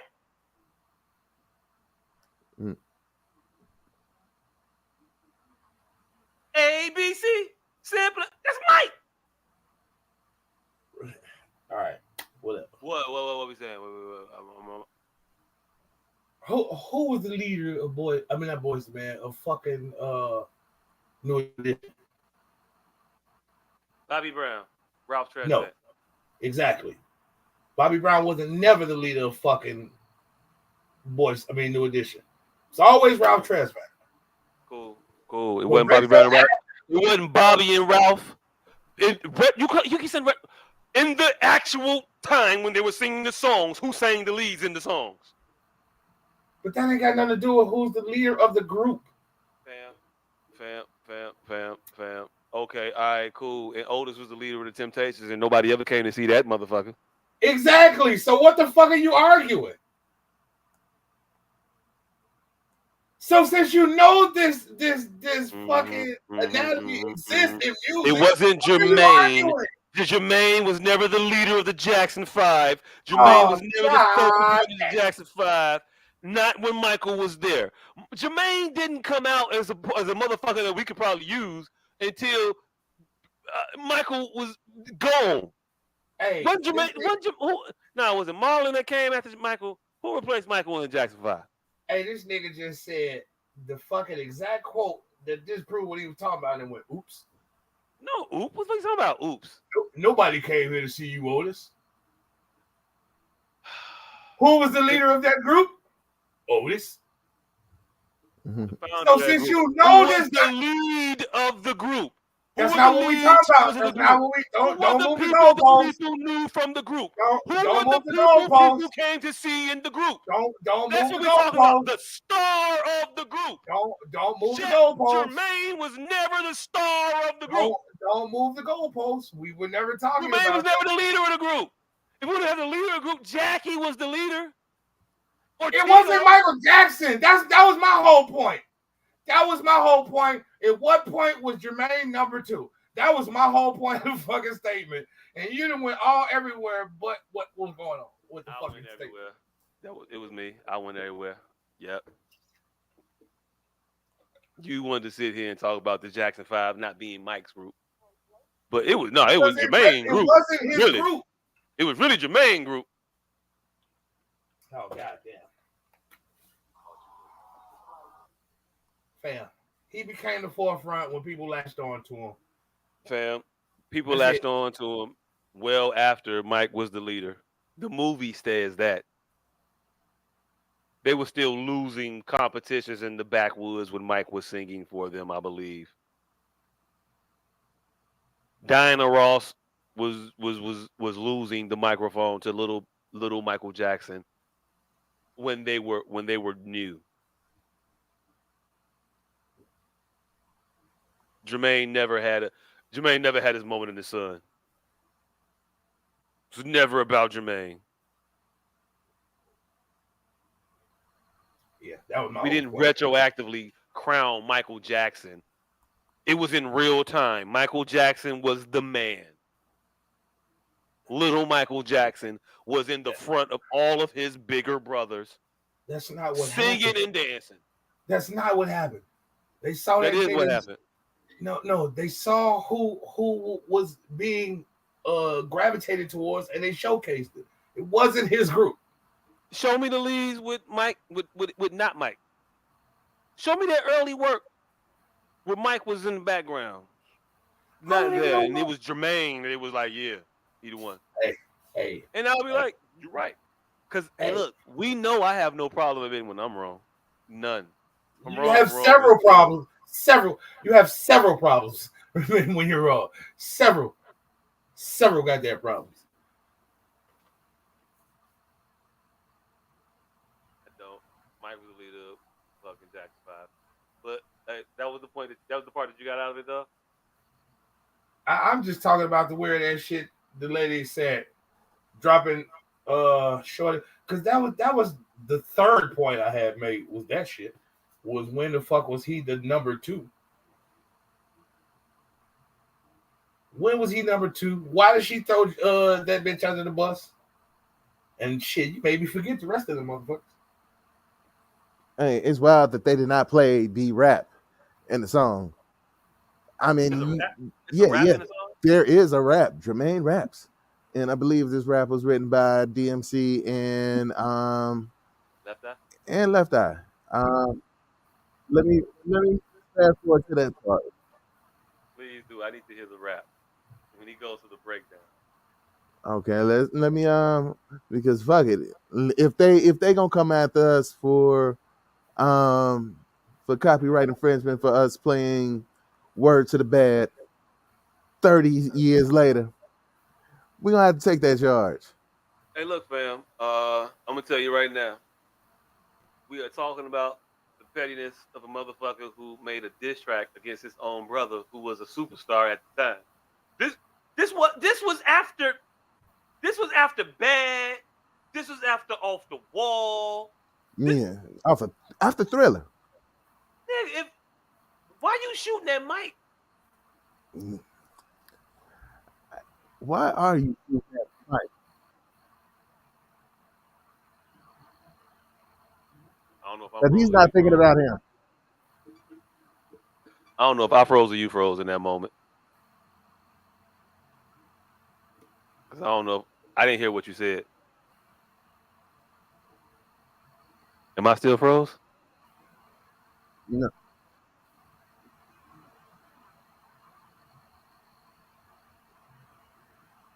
I don't know.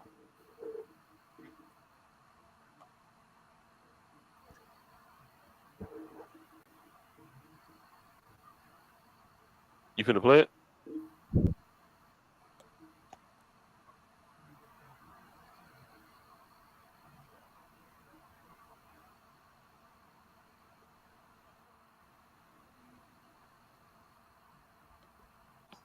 All right. Did you hear that? No. That's what I was saying. Is you playing it? I mean, I was. I actually listened to the whole goddamn thing. Let me play it one more time for you.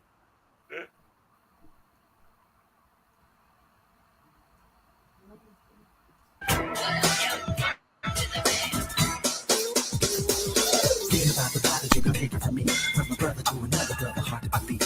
Lost and don't know, yet it's still short. Giving seems to be harder than it actually seems. The glass is kind of shady. Time to make it clear. Clean it up and let's start with the man on the neck. The sadness, the bad, ain't no mistaking it. Get it clean, and I'm far from breaking. Forget about the time when we used to be close. It shouldn't be a past tense, and nobody knows what the future may hold. But tomorrow might bring us not guaranteed. But you can strain the way. But meanwhile, I'll continue to smile, cause in the back of my head, I know you're still a child. Cause you a man, but that will never be. Unless the day comes when you have to leave on me. Going too far, you better turn back. Hey, look. Mike should have smacked the shit out this nigga. And DMC. And he should have crotch kicked Left Eye. For that bullshit. Hey, I think Michael Jackson never forgets. And rest in peace, Left Eye. Hey, look, recipes left out, but for that bullshit, hey, look, I ain't even gonna finish the rest. But you know what? I look at you Hey, different now, Lisa. Hey, hey, is the Jackson 5 the original boy band? Original?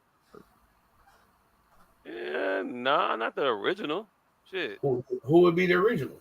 Temptations was young. They was kids. No, they wasn't. them niggas look like they was about 35, 40. They wasn't. Like, All them niggas was like 35, 40. Them motherfuckers was in the 11th grade. Come on now. Come on Hey, now. Hey, look. Hey, look. I mean, Act what like boy Glenn band? Truman. Act like Glenn Truman wasn't 17 when he played Preach. Damn. Nigga, Glenn Thurman was about 40 then.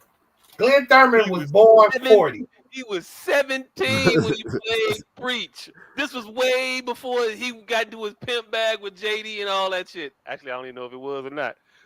I think it was. Glenn Thurman been 40. He was born 40. Not Samuel Jackson. Morgan Gary Freeman Morgan. was born 70. Gary Like, Morgan. it's certain people that was just born the age we seen them at. Fam. It was not just certain people. It was a certain time in which motherfuckers came out with a full beard and mustache. I'm talking about, hey, yo, look, before we continue on this road, while we in this area right here, let's go ahead and say rest in peace to Mr. Richard Roundtree. I'm talking about Shaz. Oh, man. Damn, God, nigga. Shut your mouth. You mean, recipes, Richard Roundtree, co-star of Chance in the World. Nigga, when Shaft died? Yeah, alongside Jock Miller. Yeah. Hey, look, it be what it be. Yeah. But rest in peace to him. When the fuck the Shaft died, nigga? When the fuck the Shaft died? Yesterday. Yes, sir. Damn. Yes, sir. Damn, rest in peace, motherfucking Shaft. Did they ever figure out if that nigga was gay or not? Hey, look, we all knew it. I ain't even gonna get to that though, because he never talked about it, so I ain't even gonna do it in the rest in peace segment of the situation. Yep. What Arsenio Hall say? If he's gay, that's his personal business. As he told the gay white people on the show. Hemsley. They ain't got nothing to do with me. Ooh. My bad. Damn, hey, recipe Sherman Hemsley. I see how I could come. I wasn't trying to be. I was just trying to say that. Hey, look, recipes Richard Roundtree. Recipes Richard Roundtree, most definitely. Most definitely. I forget who father you was in a different world. Kim's pops. It was Kim's pop on a different world. That's what's up. But no, rest in peace to him in all seriousness. Rest in peace to the legend Richard Roundtree. Back to the 70s slander of other motherfuckers that came out old but was young. Hey, don't fucking god damn it. Forrest Whitaker in Ridgemont High. He should not have been in high school. They should have definitely wait a minute, hold on. Were you here to teach what? Hey, Forrest Whitaker in that movie looks like the Forrest Whitaker that's playing Bumpy Johnson, trying to pretend to be a teenager.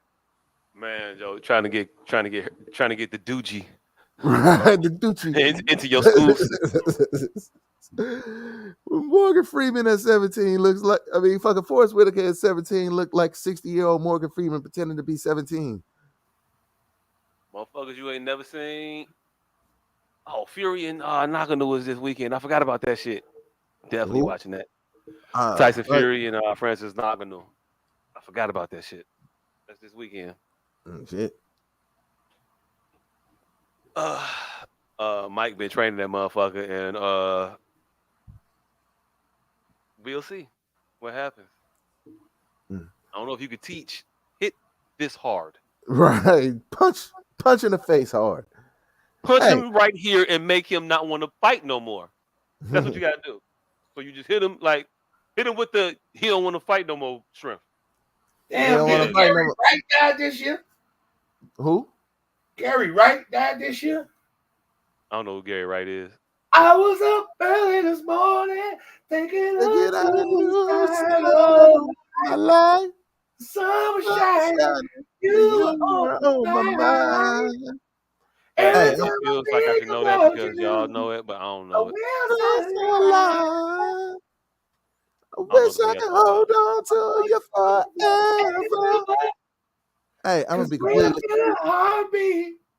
Hey, I I'm feel gonna be like as soon as I completely. hear him sing it, I'm gonna remember it. But Hey, y'all, nah. I'm gonna be completely honest. Oh, hold I on, wait, only. I got one Hold of you on, know. hold on, hold on, I got hold one on, of you know. hold on, hold on. Dreamweaver. That one? You know Dreamweaver, nigga? I can't seem to get you off my mind. Nope, no Dreamweaver. All right, so I know those two songs, one from a Jay-Z sample and the other from a goddamn commercial. This nigga is a fucking uncultured swine. You uncouth. You supposed to be cultured, but you cussed. Hey, What the yo, fuck look, is your hey, look, culture, hey, look, nigga? hey, look, hey, look, hey, look, hey, look. Where in the fuck Hey, is look, your culture, nigga? I am way more screen than stereo. We all know this. I watch way more TV than I listen to music. What you want from me? All right. What do you want from me? No one knows what you want. All right. We was hoping you was there and not, but I guess you was lost in the past. And speaking of the past, haha, I have decided to make a new segment. So today is October. Well, it was when we started this motherfucker, October 25th, 2023. I mean, yeah, and Yeah, just that today. is exactly 6 months to the. I mean, 6 years to the day of our very second episode of the SOS podcast. Back when we was doing this shit. Wait. So I was right that this shit did start on fucking October 18th. Yeah.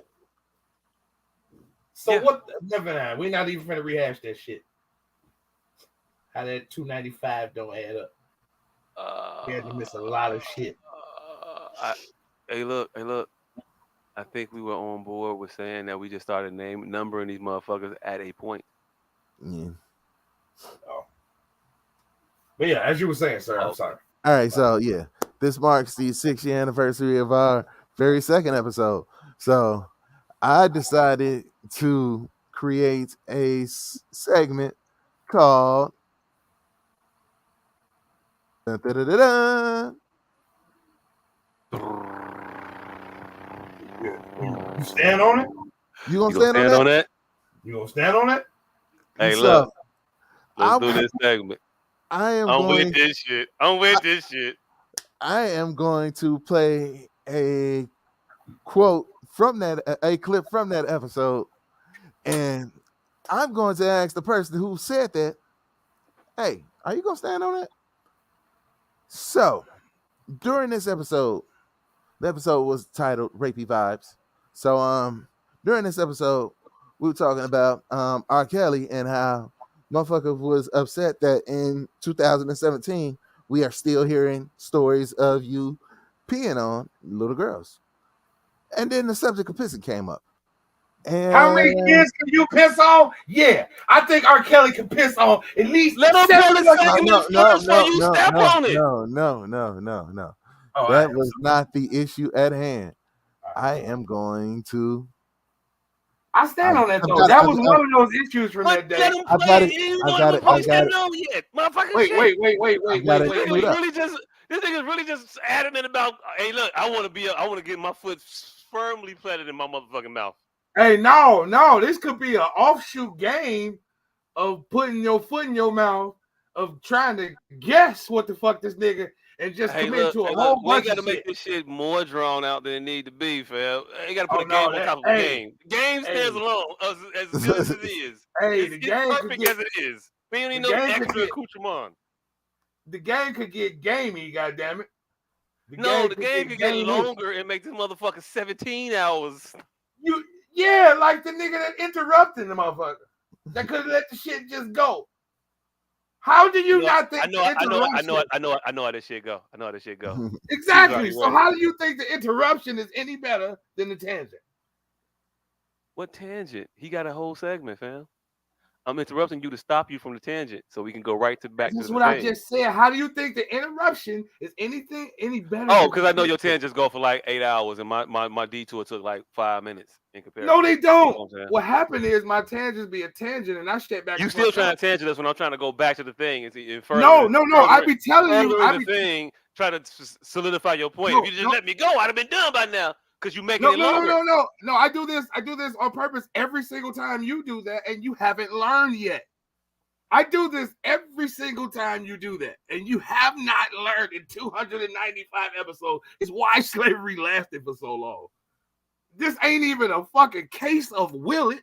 This is a case of I'm making sure you don't do that no more by making the tangent shorter than your interruptions.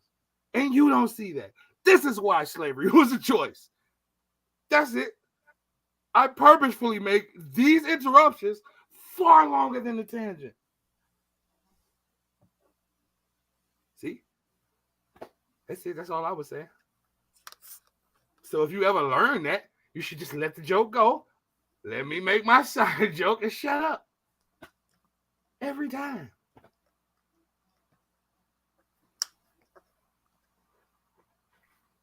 Okay.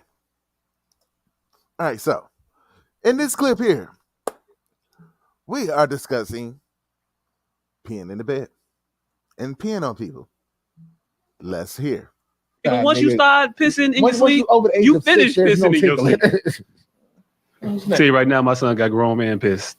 It's I don't want it. Nah. She's relatively. I don't want it on me. Attractive. How attractive do you got to be to make pissing on you acceptable? Like a 7. A 7?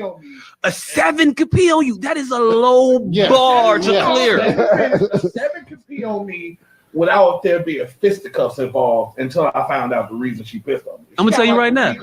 Bladder or some shit. That's acceptable. No, it's definitely not acceptable when you say a 7 or better. I'm automatically deducting 2 points away from that. So I'm thinking that you're at a 5 skate. You're at a 5 skate from pissing on me. I'm just saying right now. You would 5 have to compensate me. Piss happens. I piss happens. Right? This is the station coming up. Not on people. Nah. Normally. This instance, not for adults. I got peed on in the sleep, so shit happens. No. How fast did you wake up after you? How fast did you wake up after you got pissed on? Was it during the pissing that you woke up, or did you just wake up like damn? Right. Technically, I didn't get peed on. She pissed in the bed, and I was scooting out the bed in the morning to go take my morning piss, and my hand slid across the bed. She pissed on you. It just dried up on you before it dried up on the right. That's all that was. You just touched the puddle, nigga. You just touched the puddle. Tomato. But again, so I don't think there's any problem with it. Wait, clarify that whole statement. Oh, wait, I don't think there's any problem with accidentally. We can work. Let me say there's not a problem with it. We can work past accidentally. Here we go. If she's a 7. If she's a 7 or better, yes. Okay. So real life, it's 5. Yes, it's 5. I'm saying if a 5 piss on me, I gotta charge her something. It's gotta at least be a $50 to $60 plus cleaning expenses.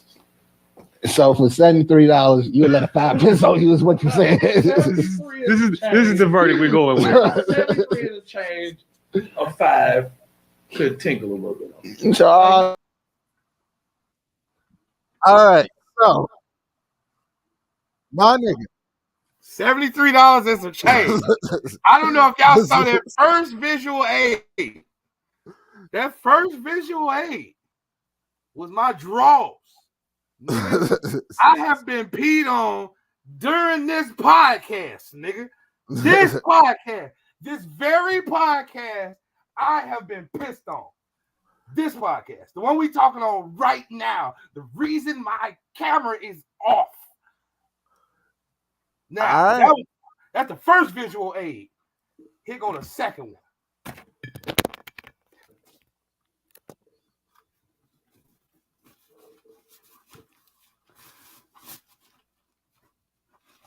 You know I ain't incontinent, nigga. This nigga has mattress pads. You know I ain't incontinent, nigga.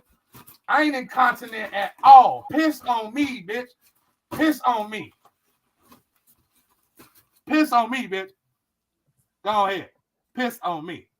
I got us covered. Hey, God damn. That hey, hey, look, hey, you were a lot less. Well, you are a lot more ingredient than I planned on you being. Piss on me, bitch. That is the wee. That is the wee 1000 right there. That could take 10 pisses before you have to take it and wash it. That is the wee wick away. I got that all special off Home and Garden. Like you got to go in the back room to get that one. It smelled like lavender and ambisol. nah. Hey, look. I don't know what lavender and amazon smell like, but if you trying to fluorescent your tooth pain, I guess you trying to fragrant your tooth pain. That is the wee 1000. Hey, tell them dot sent you when you get there. Hey, can I get the wee 1000 dot sent you? Hey, look. All that made me want to do was smoke black and do this shit in person again. Oh shit! Hey, look. I don't know if I told you I started back smoking blacks though. Oh, you back to blacks? A little bit. That's A little fine. bit. I don't know how long I'm gonna be. I don't know how long I'm gonna be here, but I didn't ball like my third or fourth pack. Damn. Oh damn! Backs. Yeah. I might be. Nigga, Oh shit! I stand on it. Hell yeah, I stand on it, nigga. I've advanced. I told you it's and I have went from flipping my mattress. He's preparing. Right. I have went to being surprised and flipping my mattress to bitch you welcoming won't get me. You won't get me. Hey, look, what is the pride in that though? What is the pride in it? Because it ain't even like cognizant pissing on. You wake up pissed on and be like, cool. Hey, salute to my nigga for having a business model. This nigga took those $60 in fees and purchased a mattress pad, therefore not having to continuously replace the mattress. And instead of having to use a lot of that money to buy more mattresses, the nigga is profiting that. That's pocket. It's pocketed. That. Hey, that's when they say lemons and lemonade. They was talking about piss. That hey, that is. They definitely was not talking about piss. When they said make the lemons out of lemonade. She can't piss on me, fam. I'm not. Nah, we not. Nah. I'm not gonna be welcoming to the pissing. You go. I might be forgiving to the pissing, but not welcoming. No, let's do that again. No, it's gonna be a whoa. We clean this shit up. He's not even welcoming of the piss. I'm not even gonna put him there. I'm not even gonna say he's welcoming. Then again, it's accepting of it. I'm prepared. You don't prepare for shit. You don't prepare for shit. You just accept it. Here's the thing, and I'm gonna tell y'all just like this. And I went to school with one of you motherfuckers, so I know. Every Friday, well, I ain't gonna say every Friday, but one Friday every quarter, the siren would sound. And you would run into the hallway and put your hands and knees and ball up and your head against the lockers. Tornado every Friday or every once a quarter. Yeah. Okay. For years. Mm-hmm. Now, we wasn't hoping for no goddamn tornado, but we were prepared. We wasn't accepting of no tornado, but we was prepared. Wow. We wasn't looking for no tornado, but we were prepared. Yeah, but you are the boy sitting there with a giant 2-liter and a bunch of Mentos shaking the motherfuckers. That's a volcano. What's the tornado experiment? Toothpaste. Mentos and Diet Coke. No, that's the volcano. The tornado was the other shit with the gas, the dry ice, and some other shit to make a tornado. I forget. Hey, look. My highest placing in this science fair was like third. Nigga, you've made it. I got voted third once, and my chemistry teacher said it was a shame, folk. he was unaccepting of the class results because me and the Mexican dude got all the females to vote for us. So us boiling Kool-Aid was not good enough for the fucking science fair, apparently. Hey, look, that sounds like a hater. That he was a hater. That sounds like a hater because I did. Well, I hey, look, I ain't never win no high school science fairs or place in none of those. This shit was at McKay, and I think I was in like the 5th grade or so, and I did my shit on the heart. Also did one on the taste. I participated in a lot of fucking science fairs to only place 3rd in one of these bitches.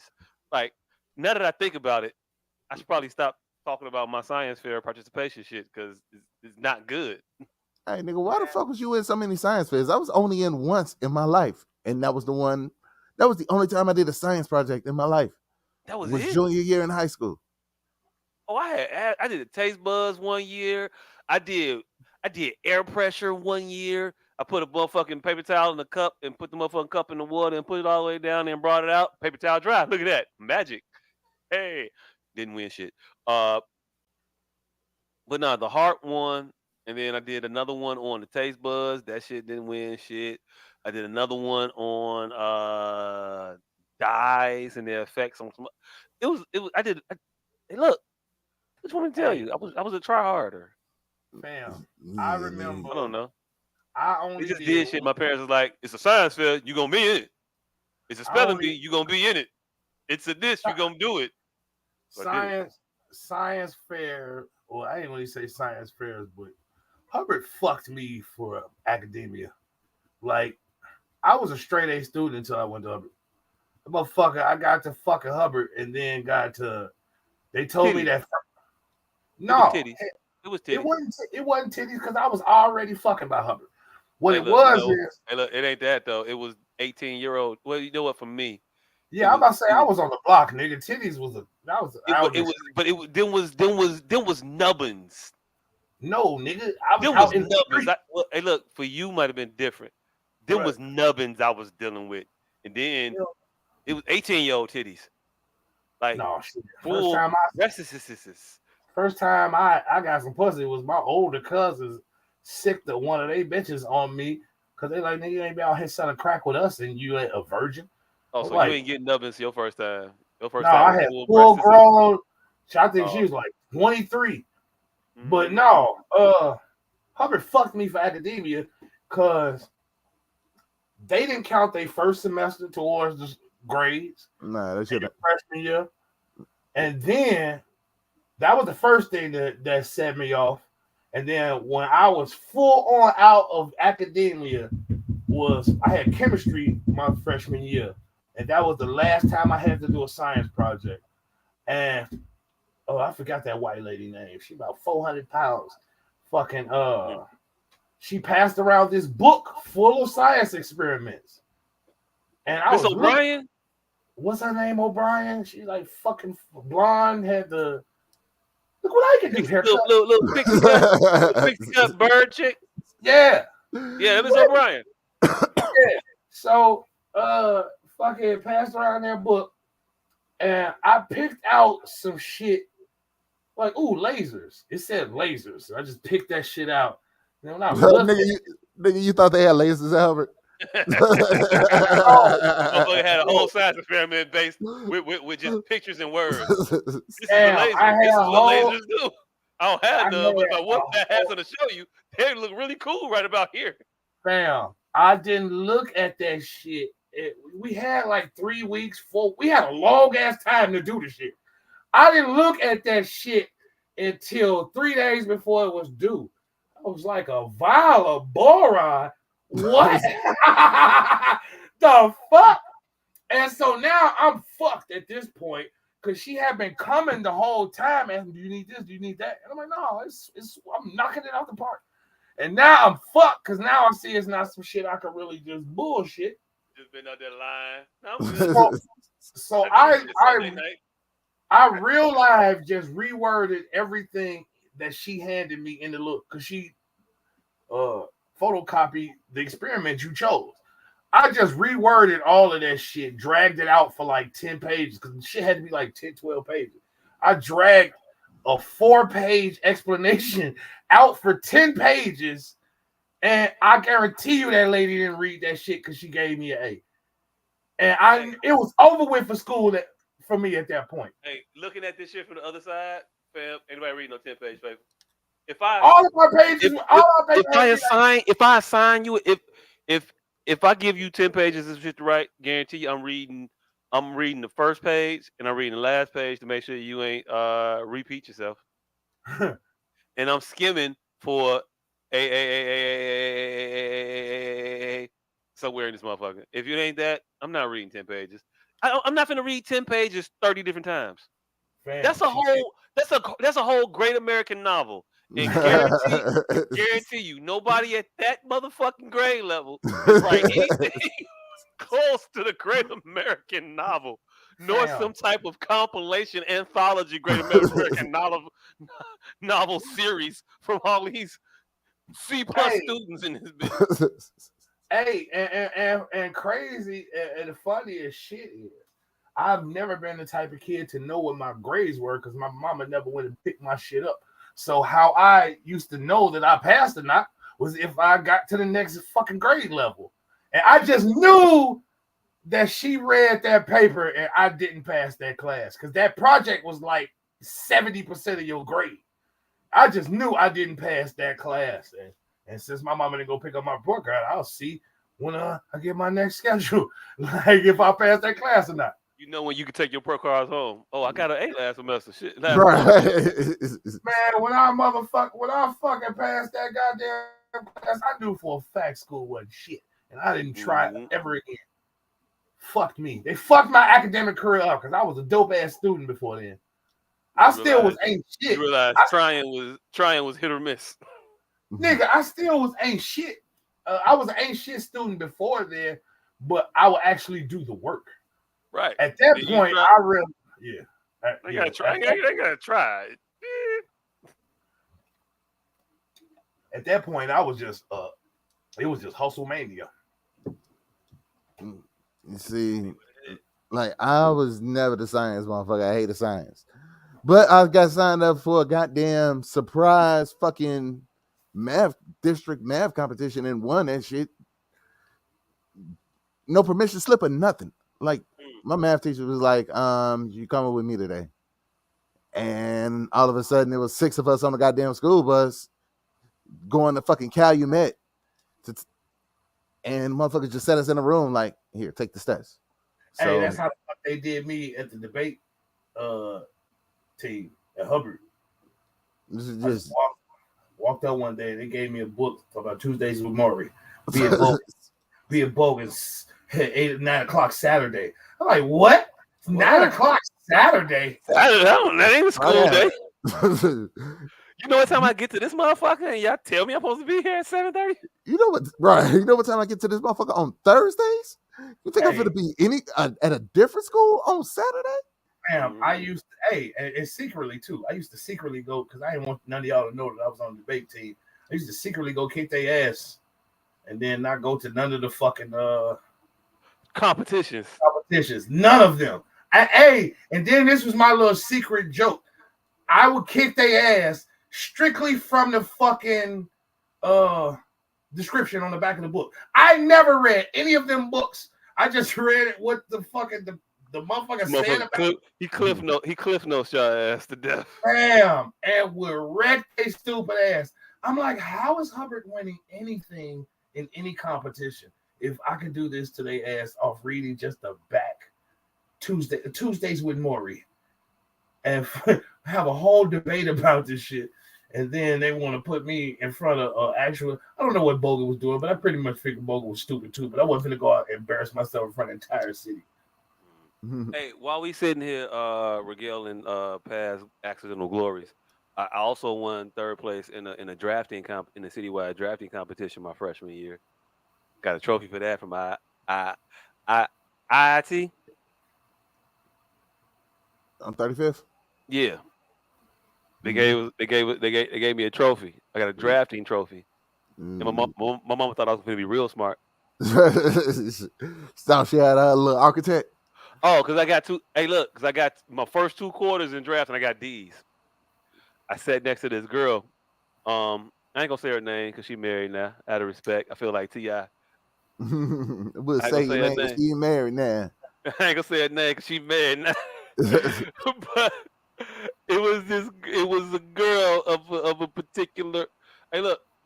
Hey, I ain't gonna get it because that ain't gonna give it all away. But nah, she made me get 2 D's in drafting, and she gave you not double Conway. D's. What was the old boy name? I don't know. It wasn't Conway. What was the old boy name? Fucking drafting teacher. He told my parents, yeah, he seems smart, but he's not really because he's sitting next to this girl, and he was like he sits next to her every day, and all he does is be in her face all day, and doesn't do any work. When he tries to do some work, it's good. But I get so little of it, that's why I got a D. And then I followed up again with another D. And then I got my shit together. Consistency is key, my nigga. No, it was A's after that. He moved her seat. High school. High school. If I ain't sitting next to you, I wasn't fucking you no more. Hey, the craziest shit is, I think every one of my teachers turned into Michelle Pfeiffer to me, and that's what I want. I want to have that dynamic discussion with all my teachers, like, because I had that conversation. I was dead. Shit. I want to have the conversation that, because all of them, and now that I think about this shit in retrospect, it was only one teacher supposed to do that shit. Like, I used to get the style of discussions, I'm finna save this kid discussion from every single teacher. Like, yeah, because they had a pool. I think I could probably say this nigga. I'm gonna be the one. Hey, look, I'm telling you right now, you even with that motherfucker with old Johnson. Hey, nigga, they literally, every class, I remember it fucking vividly. Because I remember how each one of these stanky breath motherfuckers, they would come close to you when you sit at the desk and fucking put their foot up and put their elbow on their knee and sit there close. Hey, man, you need to get a hold of this. Hey, you're going somewhere. You could really. I got that speech from Shabazz, Eckerling. Like, they all would come give me the close speech.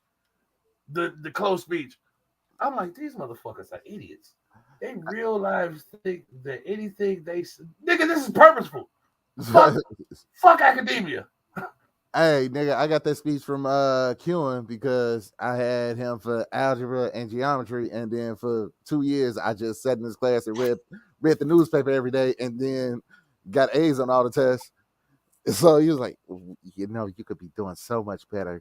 You come to class twice a week, and you just sit here and read the newspaper, but you pass everything. Like, you have the mind. You just need to go for it. I'm like, nigga, this is boring. Hey, look. I sit here now, knowing what I know. Like, we were fucking morons. Hey, fucking morons. These people saw all this potential in us, and we said, "Fuck you, fuck you, fuck you, and your belief in me." Fuck you, and being the only motherfucker that believe in me too. Because everybody in my life has long since written me off, and you're finna see why. Things with my friends. Hey, and you're soon finna see why. Hey, look. I didn't take drafting again because he wasn't gonna let me fuck with bitches no more. And then I heard about woodshop. And I heard about how Conroy was. He's a little bit more liberal. And so I did woodshop. And hey, look, woodshop was the shit. I found out Hubbard had a basement. I didn't know that before. Nigga, what? Yeah, Hubbard had a basement, G. Nigga, shout out to fucking I ain't finna say that girl name. What? What? Hey, but that was later in your academic career when you had that experience. What? You didn't know Hubbard had a basement, nigga? I didn't find out until like my sophomore year. I did not know. Hell yeah, shorty. Hey, And it was that summer I worked there my sophomore year when we was doing fucking slave labor. I guess it was slave labor. We was learning or whatever. We was just fixing up the fucking school. We was the janitorial maintenance staff. We were putting kick plates on doors. We was taking shit off of shit. We was fixing the desk in that mug. Nigga, I was free labor. We got paid. We got paid. We got paid. It was shit, but we got paid. I got checks. I worked damn near my whole life. Hey, speaking of shorty, she motherfucker popped up like recently and just sent me a bunch of naked photographs, and then went and had some body sculpting done. And now I feel like you should have access to the after. Yeah, I think she should send me some. I said that to her too. She said, "Wait, hold on. I'll tell you what she said later." But Hey, that motherfucker. Hey, and be on the book. I ain't never been back, but I've seen some of them, and I definitely don't want. I don't want access now because I'm a happily married man. But let's just say I wasn't. I would happily turn down access to any of those invitations from some of these people. Have you seen? Hey, look, have you seen some people we graduated with? Man, we got the They're worst different school. now. Hey, we got the worst school I think ever, because that, I mean, I ain't gonna say school, but them 4 years, that 5 years, let's just say 5 to 2000. That 5 to 2000 didn't produce no stars. I mean, like none. I mean, a bunch of beautiful women, but I ain't seen not one of them motherfuckers and was like, well, God damn, you've changed. You are different since freshman year. It's one motherfucker that was the ugliest motherfucker back then, and I don't know how to feel about her face now. Like, she was ugly as fuck back then. And right now, she has the exact same face. But if you look at her, all of the parts are good. But for some reason, they just don't come together. But here's the ultimate question. It's like Mexican candy. No. Here's the ultimate question. Can she piss on you though? That's a yes. That's a yes. That's a yes. Because you are out here still letting questionable fires piss on you. That's what's up. All right, so she's at least a 5. I don't want to put her that low. I'm sending it to the chat now. Y'all know we ain't just for the. These people are just a fly on the wall. These people are just a fly on the wall, as they always should have been. This contemporary current event shit, I don't know what this shit about. These people should have just been a fly on the wall of our idiosyncratic, inconsistent conversations, and our fucking audience would have appeared. But we sitting here talking about Hamas and Israel and all of that shit. Hey, look, those things are of interest to me, even if they are not of interest to you. I have spent the better part of my last, I don't know how long, my October has been. I haven't said that they were interested. Those are the things I'm supposed to find out at your funeral, nigga. This show wasn't about our interests. This show was about how we get together and hang out. And we should bring a camera into it. We don't talk about this shit when we hang out. It might be of interest to you. But again, this shit I should have found out at your funeral. Like, damn, this nigga. I don't even remember her. And hey, look, man. I should show up to your funeral and see how many. And I should show up to your funeral and see Tom Skilling and Kurt Schilling and be like, damn, this nigga really did give a fuck about Hamas.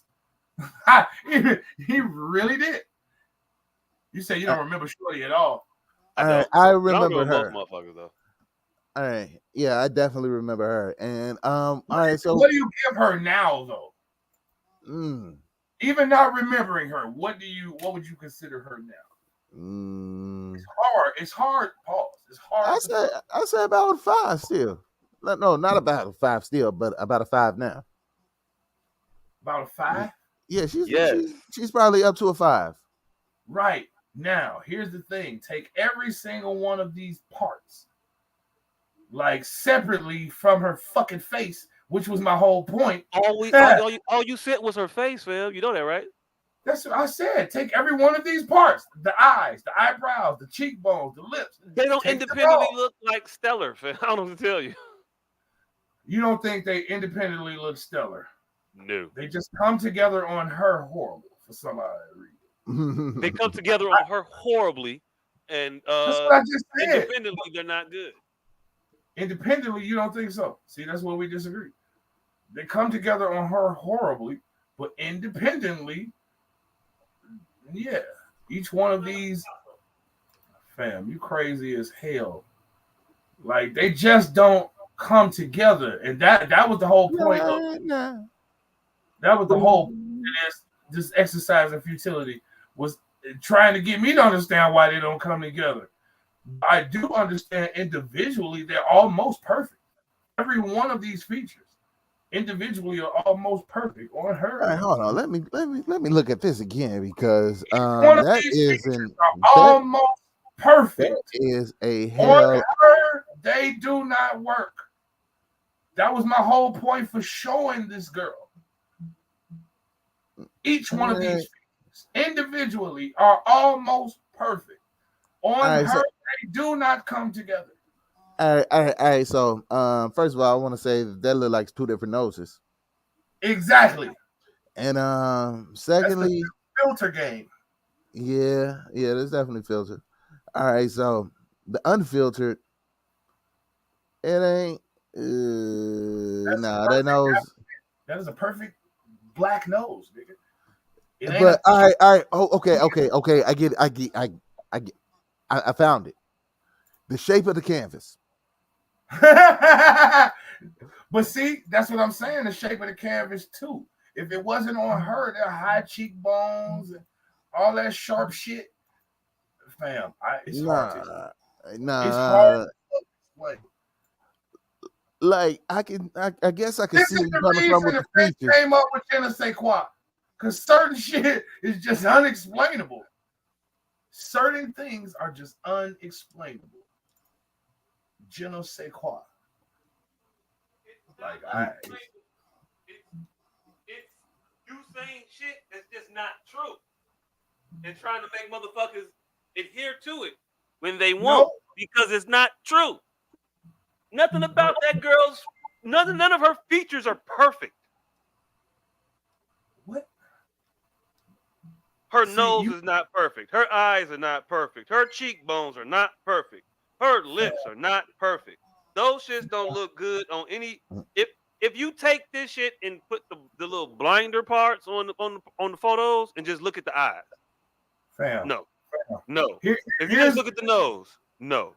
If you I'm just look at the lips, I'm not talking now, about. Hey, look. The lips will probably be the most redeeming quality on her face. Here's the thing. I'm not talking about independently, and that's about it. That's just because they're full. But I'm not talking about your opinion of the things, because like I said, you are one of the very few people who can't separate yourself from shit. So I'm not asking you about your opinion. I'm talking about if you put a crease in the middle of her face and fold it in half, they are mirrors of each other. They're also not from the pictures you're showing me. 1, 2, it don't matter if it's symmetrical. I don't give a fuck if you give me 2 equally proportioned pieces of shit that don't make them beautiful.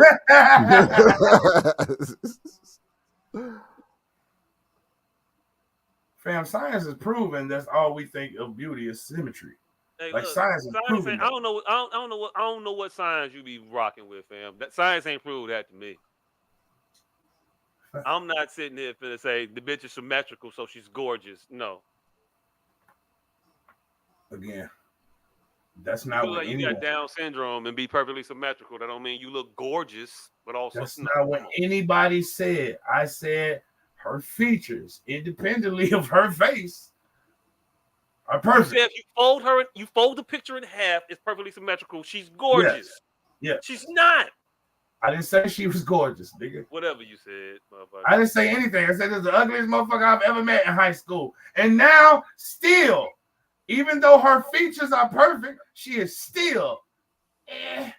Again, and that was the whole point of the conversation. Disagree about the perfectness of the features, also. Just saying. I mean, again, we know you gonna disagree, but the tape measure won't. Hey, look, he also disagrees, fam. It ain't me. It ain't me specifically. I said the tape measure.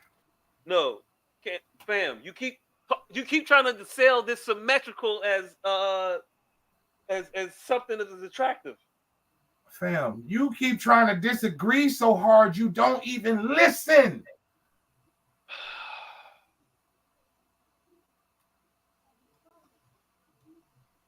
The symmetry of her features you're trying to sell because you can fold her nose in half and it's perfectly shaped on either side, which is not, but still, given your stance, even still, no. Know what? What are you knowing? What is my stance? That her features. I said it 5 times. That her features, independently of anything else, are great. She has stellar features, even though the combination of all of them together are not great. Individually, though, they are champs. No, I'm saying that nose placed in a nose competition ain't winning no nose competitions. What? Nothing. I have nothing to say to that. Oh, okay. I have zero to say to that. Again, at that point, we'll have to agree to disagree. But my postulation is, giving all of the symmetry, she's still ugly as shit. That was my whole point of putting her in the fucking chat. And you're fucking fighting the absurdity of that. The absurdity of a vigor of what you're fighting. You don't even know what you're fighting and how hard you're fighting. I was agreeing with what you just said just now, but what you said just now and what you've been trying to sell for the last however so long. Damn. It's literally the whole point of why I put her in the chat. I said, could y'all help me figure out why this girl with such perfect features? No, can we help you figure out why you want to call her back so bad and invite her over? Why this you girl? Really want to? You want us to give you the excuse to say, all right, man, no, you can go ahead and do that. I want to figure out why this girl with such perfect features is still so ugly to me. I just didn't want to say it so brashly, but since you don't comprehend well, I have to fucking say it like that. Hey, look, it is what it is. We could disagree. I need it spoken boldly and plainly to me. It was in English and everybody got it but you. Cool. I got you. Hey, so at the end of the day, to put a button on it, you standing on that shit, she could piss on you. Okay, cool. $73. Hell yeah, $73. But I want to figure out why this girl's fucking features are so perfect and she's still so goddamn ugly. Fam, we ain't gonna figure it out.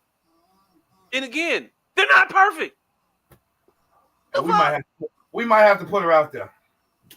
We might have to. We not gonna put this girl out there because I'm not. We might have to put her out there because I might have actually been very good friends with her at a point. I just don't know her now. I need opinion. I need outside opinion.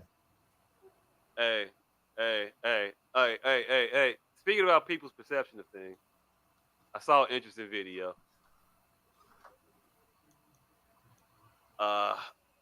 It was with a young man going into a store. And in said store, he showed the owner a belt that he had of note. He brought a Louis Vuitton belt into a store and asked the guy, "Hey, how much would you charge me to make this belt?" Guy said, "No, motherfucker, I ain't finna make that belt. That's a Louis Vuitton belt. I ain't finna do that." That's how you know he making them motherfuckers. He just kept trying to separate himself. He said, "No, I don't mean for you to." Yeah, that's how you know the motherfucker actually like. Definitely. For certain, is making them motherfuckers. I'm with you on that one. He definitely on that. I hate you can't never rewind these motherfuckers, but here you go. I'm finna share it now. I hate that they come on mute. Like, what the fuck? They come on mute. You got to turn the sound on, and then when you turn the sound on, it's already been playing. So now you gotta watch that motherfucker again.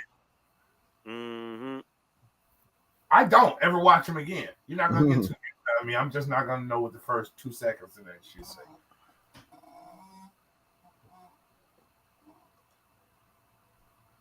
It's shit like that to let me know they either diabolical or fucking diabolical idiots. Why would somebody start those auto plays on mute? Mm-hmm. Like I understand. I understand scrolling. Can y'all see the screen? Yes. Yep. All right, I'm gonna start playing it. Want to know how to make it. No. But no. I'm saying like the craftsmanship. So not the logos, not the hardware, but like this sort of quality leather, this sort of hardware. Yeah. You know, how much would this be? It will be something like FOB something like 950 or 10, something like that. So you think LV is scammy with this? No, because we don't make the. I know, but you think they make 950? They charge me 400? No, because of brand. This is At the end of the day, look. What comes down to the difference between this belt right here and this belt right here is not the leather, it's not the hardware, it's almost everything else outside of that, right? It's what this represents. That's what people want to buy. So whenever you're coming here, it's not just about finding the factories. It's also understanding what brand could I put on these things to charge a $9 belt and charge $500. And people pay for it. He said it's still not a ripoff. And this is the guy that traps probably like 50,000 belts. How much could you make this belt for right here, right? I'm so people want to know. Can't make it. This L. That shit was very interesting to me. Just for the fact that he gonna what he gonna stand on that at? Just for the fact that they just telling you, all right, yeah, the belt is $10. $10. Yeah, it's $10 worth of material and $450 worth of name. Yeah. Yeah, but I mean, we all know that. Right. I didn't want to be that guy because I just be that guy too much. Like what the fuck? Look, we can all say we know that, but we all don't know that. I think we all still fall into the trap of it costs a lot of money, so it is of a better quality. We have zero. I think we have zero people on this planet ever since the whole Michael Jordans in the 90s. Zero people that don't know that shit costs 9 cents. I think personally. Hey, part of the whole iPhone Android phone battle was because people perceived Android phones as cheap because the plethora of Android phones are cheap. But they are just as cheap to make as an iPhone. They charge you triple for the iPhone than the standard mid-tier budget phone. And I think that's the amount of money to make, and people will swear to you up and down that iPhone is leagues better. And I'll agree with you than a on Xiaomi, that. than a Rogue or whatever. Okay, what you say? I'll agree with you on that point, but I don't think those two things are mutually exclusive, and that's the problem I have with talking to most people, that they could sit there and have full knowledge that the Jordan. I just had this fucking discussion in your kitchen that the Jordan is 23 cents to make, but they won't relate it to the iPhone. That's the problem I have currently talking to most individuals. So I don't think the two things are mutually exclusive. I think people are fully aware that shit from China is penance on the dollar. Penance on the dollar. And still have stupid ass arguments about the iPhone costing more than. I think those two things are happening simultaneously from the same group of people. Okay, I'm gonna just point it out. because I haven't pointed it out for in a while, and I came across that video. I thought I'd just share it. That's what you're paying for, people. That's it. That's all. The name of some shit. Just understand that. That's all. Yeah, I think a majority of the people know, and they're all right with that. No, I don't think they. I agree with him. I don't think they relate. I don't think they know per se. I think they know and won't correlate. They won't move. They know Jordan. They know Starberry. They know Shaq. All had this play, but they were all hosting shoes, so they don't move to. We all know, excuse the racism, quote unquote Chinese shit is inferior, but they don't correlate that the big brand shit is also coming from the same factories. So I think both things can happen at the same time. Like, I think they know this shit is cheaper to be made over there, but I don't think they know that Louis Vuitton is outsourcing these belts. I don't think that's the common knowledge. So they know this shit, this Chinese shit is inferior and it's cheaply made, but they're not just thinking that every single company, unless otherwise advertised, is probably coming from the same leather stock, the same metal stock. It's probably coming from the same hilts. All these companies, because in fact, China does that. They have whole cities dedicated to an industry. Like their whole city will make belts, and we just don't know that shit. It'll be 10, 15, like call it belt lean. Yeah, it'll be 10 Walmart size companies. Now, remember, it's billions of motherfuckers over there. Like it's a lot of people in a small area. Billions of motherfuckers over there. China, just like America, a lot of their shit is Nevada, and it get desolate after a point where it's a lot of land and people bunched up in the cities.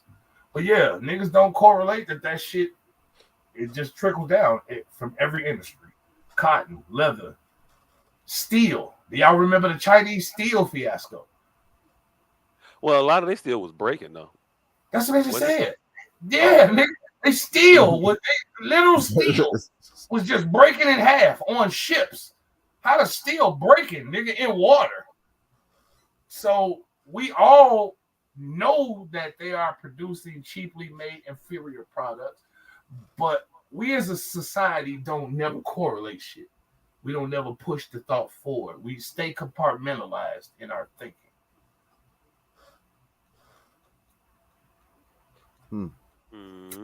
I mean, I think we do. I think you're right about that. I think we do because we just look at the name of it, regardless of what the fuck it is. Fuck it. That shit say LV. And then what makes it worse is we get upset every time. I don't. Hey, look, I ain't upset. I just. I ain't talking about you personally. I'm talking about the people who won't. The people who were upset at Nike for making child labor. Then upset at Oprah for her shit. Then upset at who was the next motherfucker that got fucking everybody.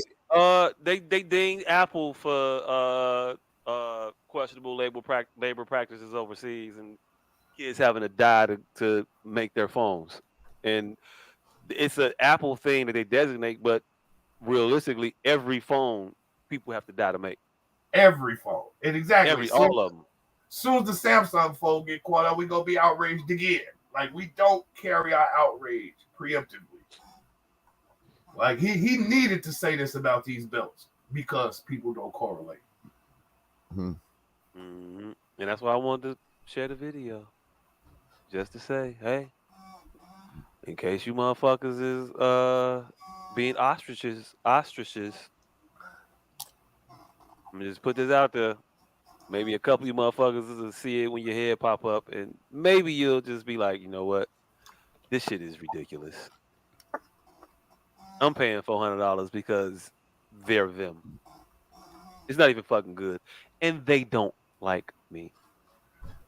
They make a mockery of me on a regular basis. But hey, look, It is what it is. I just thought I'd share that. Your purse ain't shit. Your belt ain't shit. It's crap. I've always thought Louis Vuitton made some of the worst leather products I've ever seen in my life. Have you touched Louis Vuitton like wares? That'd be fake. All that shit is hard. All that shit, most of that shit is fake. Like that's a lot of shit I've seen too. Like that real Italian leather shit be a whole different person than the shit we used to see. I'm talking about the shit in the actual stores, not like the side stores, the real stores, the stores. That shit is not nice to me. And look, if they selling fake shit in the real stores, then that's a whole other thing. No, I'm talking about most of these bitches would be hard ass persons.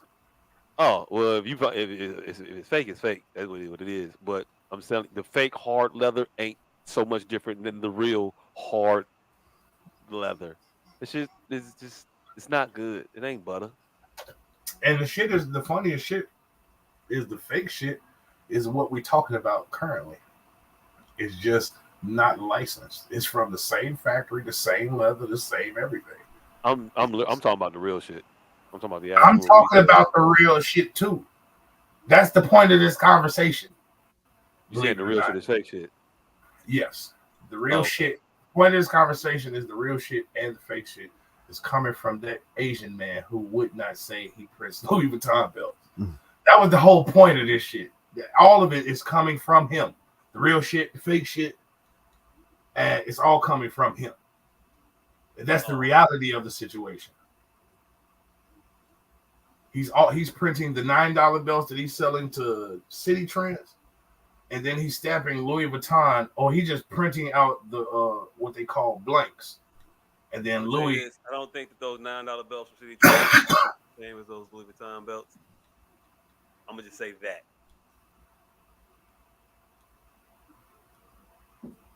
Just say that. That's all. I don't know. Hey, stop being a slave to these people, man. That's all I wanted to get to. That was it. Mm-hmm. Hey. It's just a name. Fuck that name. It was one other thing I wanted to get. Actually, it was two, but I'm gonna choose one. Get y'all opinion on. I don't know.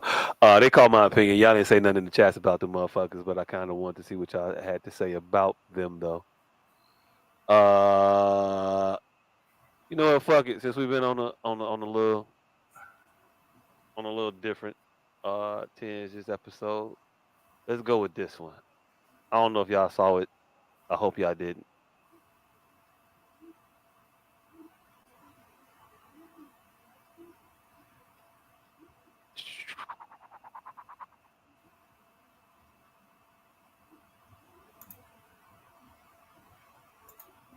All right.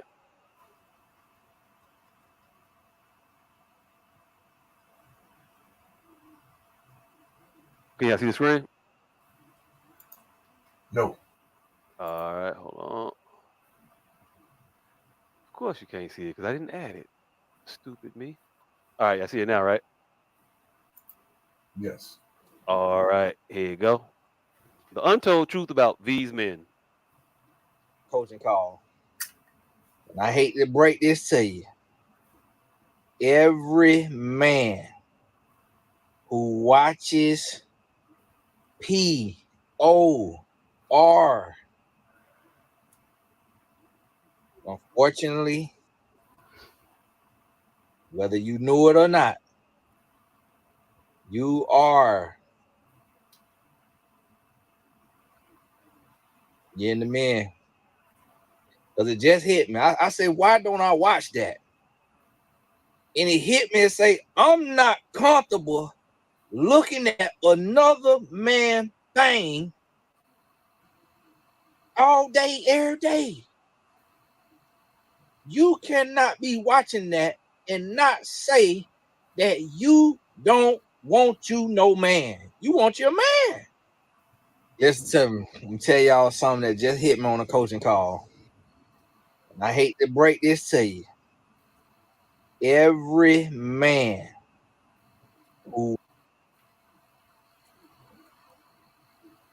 Did he see it again? What? Are we supposed to be watching it again?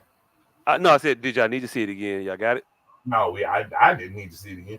No, y'all got it, right? Yes. What are your thoughts about what he said? I need to know how old that nigga is.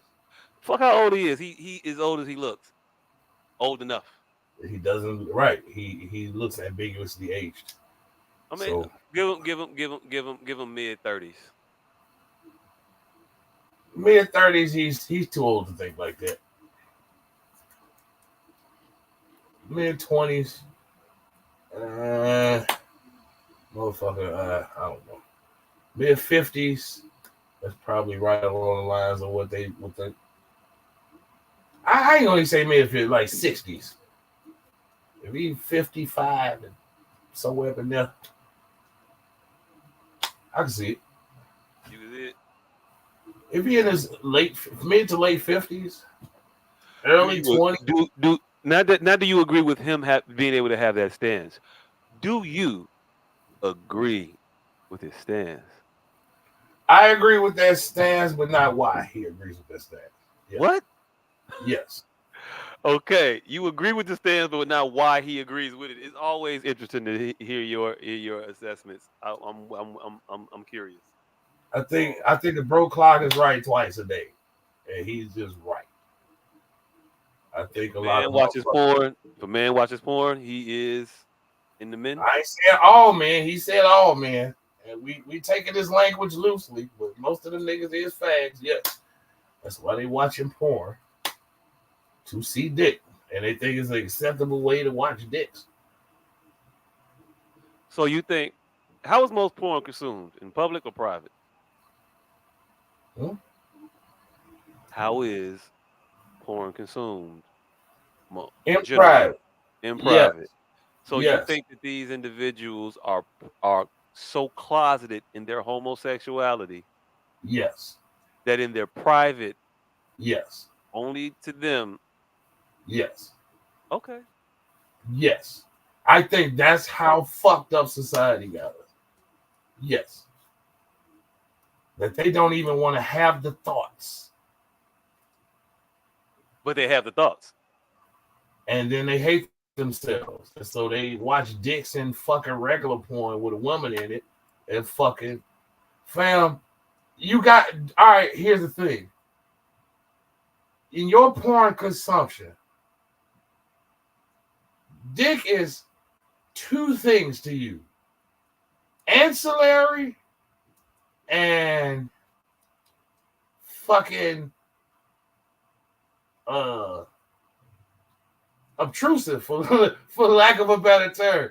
So you fucking try to find porn in the woman that features as little dick as possible. Me, I watch girl on girl mainly, and solo mainly. Like it'd be hard pressed for me to watch a scene with a nigga in it, just because watching another nigga dick turns me off. Why you watching this dick? See, and that you about to say a lot of closeted shit, and Hey, niggas like it's just. Hey, look, you're watching him. You about to say a lot of closeted shit, and you about to make yourself very suspect. Watch out before it will tread lightly. Hey, look, I'm fully. You're okay 42. You're 42. That's why I asked this age. Tread lightly. You're finna say a lot of closeted I'm fully shit. okay with saying the things that I'm gonna say. All right, go ahead. I don't think that it's homosexual for a person to watch heterosexual porn. I don't think that a man watching a guy on girl scene would typically be looking at that scene for the man. They're looking at, I would think that you would be looking at the woman because I would be looking at the woman. I look at the woman. The man is there. You may see it. You may notice it, but that ain't something that you looking at. You're not watching that. What's up, son? While we talking about the porn conversation. That's a deflecting homoerotic. The boy comes down. Oh. You wanna run? How does your foot feel? A little. As much as it was earlier. Okay, we'll stay off it for now. If it feels better, we'll run tomorrow. Okay, well, we'll run tomorrow. 11. No. And it probably hurt because all that heel toe walking you was trying to do yesterday. Stop heel toe walking, stomping your heel into the ground. Yeah. Mm-hmm. My bad. I'm a bad father, so my kids be up at 1:45. Oh, hey. Hey, damn, you might just be Amish. Getting them up with the light, goddammit. Hey, look. He ain't finna wake up when the light finna be up in a minute. He ain't finna wake up. That boy gonna be asleep till I wake him up. Up with the light, Nick. He might be just getting up. You the one just pointed out that you're a bad father. Hey, look, you could be right. He may be getting up with the light. But anyway, so like I said, all that homoerotic deflecting you was just doing in front of your son. It wasn't even because he was here. It wasn't no homoerotic deflection. I know it wasn't because he was here. It was just watching the porn you're not watching the porn for the dude, man. Even if the dude was in it. No, you could be straight and look at heterosexual porn. Not eating Most barbecue. heterosexual people look at heterosexual porn from a heterosexual standpoint. I don't think that people that look at heterosexual pornography are coming at it from a closeted homosexual stance. And it's weird that he would present that. I think that motherfucker got issues and he's projecting those issues onto other people. Because you can't possibly fathom motherfuckers not being aroused by the penis in the picture. That's exactly what I just said. Okay. I said a broke clock is right twice a day. I agree with what he's saying, but not for the reasons that he said. Is that not what I said? Yes. A gay man could look at porn, but he was saying that if your man looks at porn, he's gay, and that's not true. No, that's not true. Okay, cool. That was his assumption. That was his assertion. I said I agree with what he said. He was a fucking fool, and he was showing and saying more about himself than he was about the people he was trying to impugn. He has homosexual tendencies or fantasies, and they are so strong that he can't see a penis without being aroused, or he can't be aroused and a penis be around, and him not understand that the penis is not what's making him aroused. He's confused. People who are not confused about their sexuality have no problem digesting that type of porn. None. There's no questions. But see, when you're confused, questions arise. The curiosity ensues.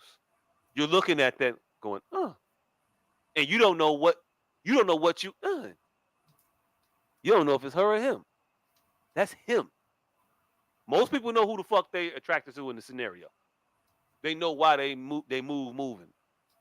Man, I find it hard pressed to believe that you ain't fast forwarded through most porn. Everybody fast forwards through most porn. If you watching that, you know why? Because you want the position that you want. Because we don't want to see what you want to see. Because we don't want to remove. Most people fast forward through the dick. Most people fast forward through the dick and dick-intensive scenes. That's what people are men are fast forwarded through. So again, he's fucking right, but not for why he thinks he's right. It's a lot of niggas out here watching these dicks and watching porn and watch porn to watch dick. But a motherfucker ain't watching dick just because they watch porn. That's what I'm saying. A lot of them niggas is watching porn is watching it to watch dick, so he's correct. But just because a motherfucker watching porn don't mean he watching it to watch dick. Okay. That's what I'm saying. A lot of these niggas be freaky fruits. And they watching straight scenes and fantasizing about some whole nother other shit. Hey, look, I'm not saying that those people don't exist. Speaking of those, I'm talking the majority of them. Hey, look. You can say the majority. We disagree about that.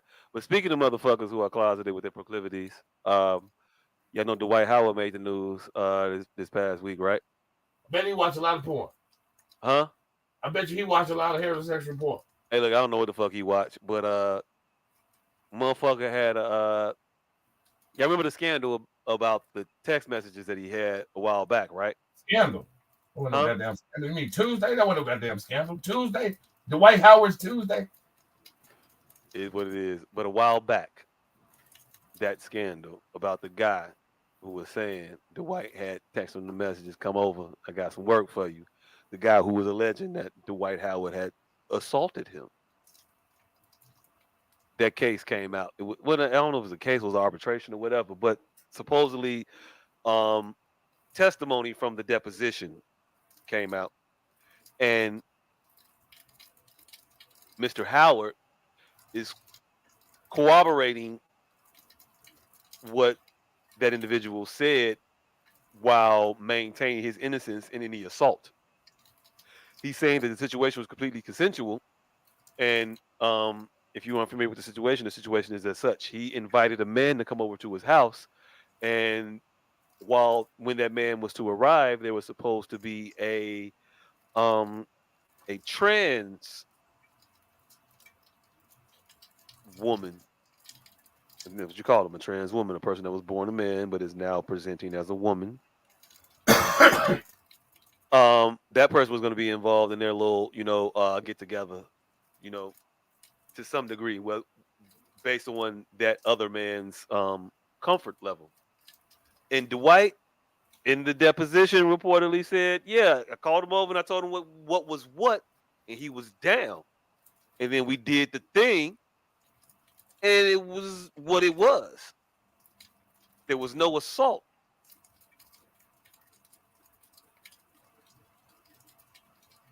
All right, this shit creeping me out.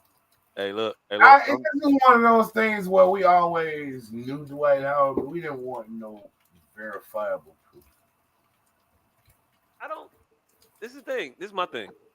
I don't think we cared as much as I don't think we cared so much as you dealing with dudes. That's your business. That's the thing. I think we cared so much in the fact that we know you fuck with dudes, and you out here trying to deny that shit. Don't lie, fam, to our face when we know you lying. It's a very easy thing to see, and we all see it. And I think that the most people's issue with the situation is that we don't like to be called dumb. We don't like for motherfuckers to insult our intelligence. I think our problem with the situation trying is to insult our intelligence for years. Like, nigga, we see you. I think our problem is the same problem we got with Jada Pinkett Smith. We didn't ask. You put us in this shit. And now you're gonna deny everything that we are clearly seeing with our fucking eyes. Well, he didn't put us in it. Hey, fam, this ain't finna be you just fucking saying anti to every goddamn statement I make. He didn't put us in it. It leaked. Somebody else put us in it. He kept that shit low. It was just the leaks, and him like, nah. See, I'm not gay. I got another baby on the way. Like, nah, nigga. He's grabbing balls on the fucking court. He's done a lot of shit that let us in it. These text messages are new. Stop fucking just saying the opposite of what I'm saying. Just stop. Okay. Stop it. Just stop it now. Stop it early. Stop. We 295. Let's make it my Christmas. The world is not against you, fam. It's not about you. Anybody against you. But go ahead, martyr. Nigga, you against me saying stop saying against me after you just against me. For absolutely no reason. Not against you. I just think what I think. It happens to be different from you. It's not personal. I'm not saying. What does he say? What does he say? What does he say? Let me figure out what he got. Let me figure out what he's saying. What he say? Okay. You don't have to figure it out. I say it. We don't have to figure it out. I say it, and then you say, nah, the opposite. That nigga was grabbing balls on the fucking court. We know these fucking belts are coming out of the same factory. And you just gotta go, you know what? Nah, I don't think they're coming out of the same factory. Why? We know they're coming out the same factory. It's been proven all this shit coming out of the same factory. That's what the Jordan thing was about. That's what the fucking person shit was about. That's what all of this shit is about. It's coming out of the same factory.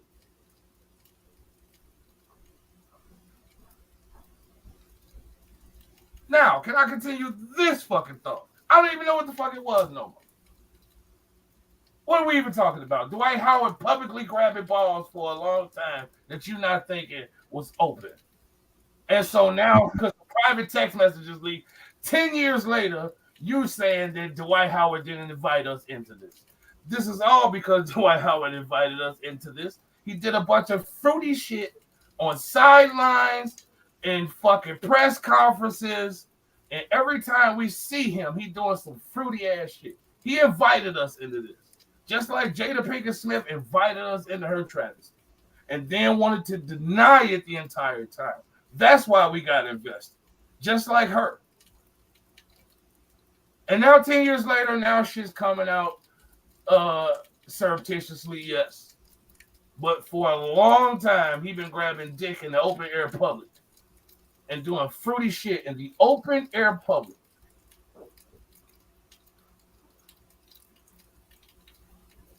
No. Sure.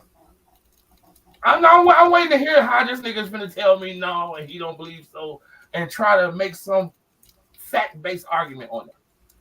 No, you just move around so much that okay, you right now. I haven't moved anywhere. I said him and Jada Pinkett Smith invited us into this shit. I haven't moved anywhere. And that's what you also do when you know you up against the wall. Instead of admitting you're wrong, you say somebody move the You breaking goalpost. up. I don't know if you're breaking up just to me or you just breaking up, but you're breaking up. Just to you, because you clear as day to me, goddamn. And that's another thing you need to stop doing. When you see you backed against the wall, stop saying the motherfucker moved the goalpost. Because they didn't. There has been no goalpost. Mr. Professional, can you hear him? Because I can't hear him. Is he breaking up to you or is it just me? Nah, he clear to me. Okay, you breaking up to me. Can you repeat that? Because I can't hear it. It was inconsequential. But yeah. Okay. I'm gonna hear it on the replay. That was it. Dwight Howard and them, they've been doing this shit and invited us into this shit. And now we're here. We're here. We didn't give a fuck about none of this shit. And now we in his deposition. You don't give a fuck about nothing but random ass. I don't know. Now, Dwight Howard did grab it. You understand what you're voting for in this moment. No, I don't give a fuck about Dwight Howard did grab it. I know. That's cool. You don't have to. You do, though. Give a fuck is what you're saying. No. Oh, well, then what was the point? I asked your opinion about that guy situation, and you didn't really want to. Hey, look, you did what you did. You said what you said, and then I related it to the other topic of the shit that was in the news about Dwight because it was kind of related to what we was talking about. Hey, look, it is what it is, man. You got it.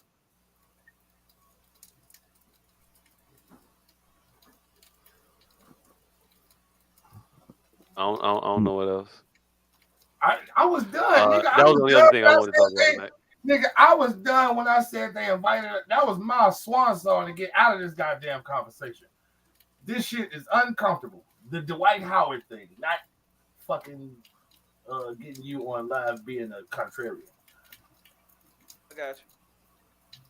But yeah, him and that shit has always been. It was just actual reported testimony now of the fact. That was it. That was all. We just bringing light to that. That was actual news. That was it.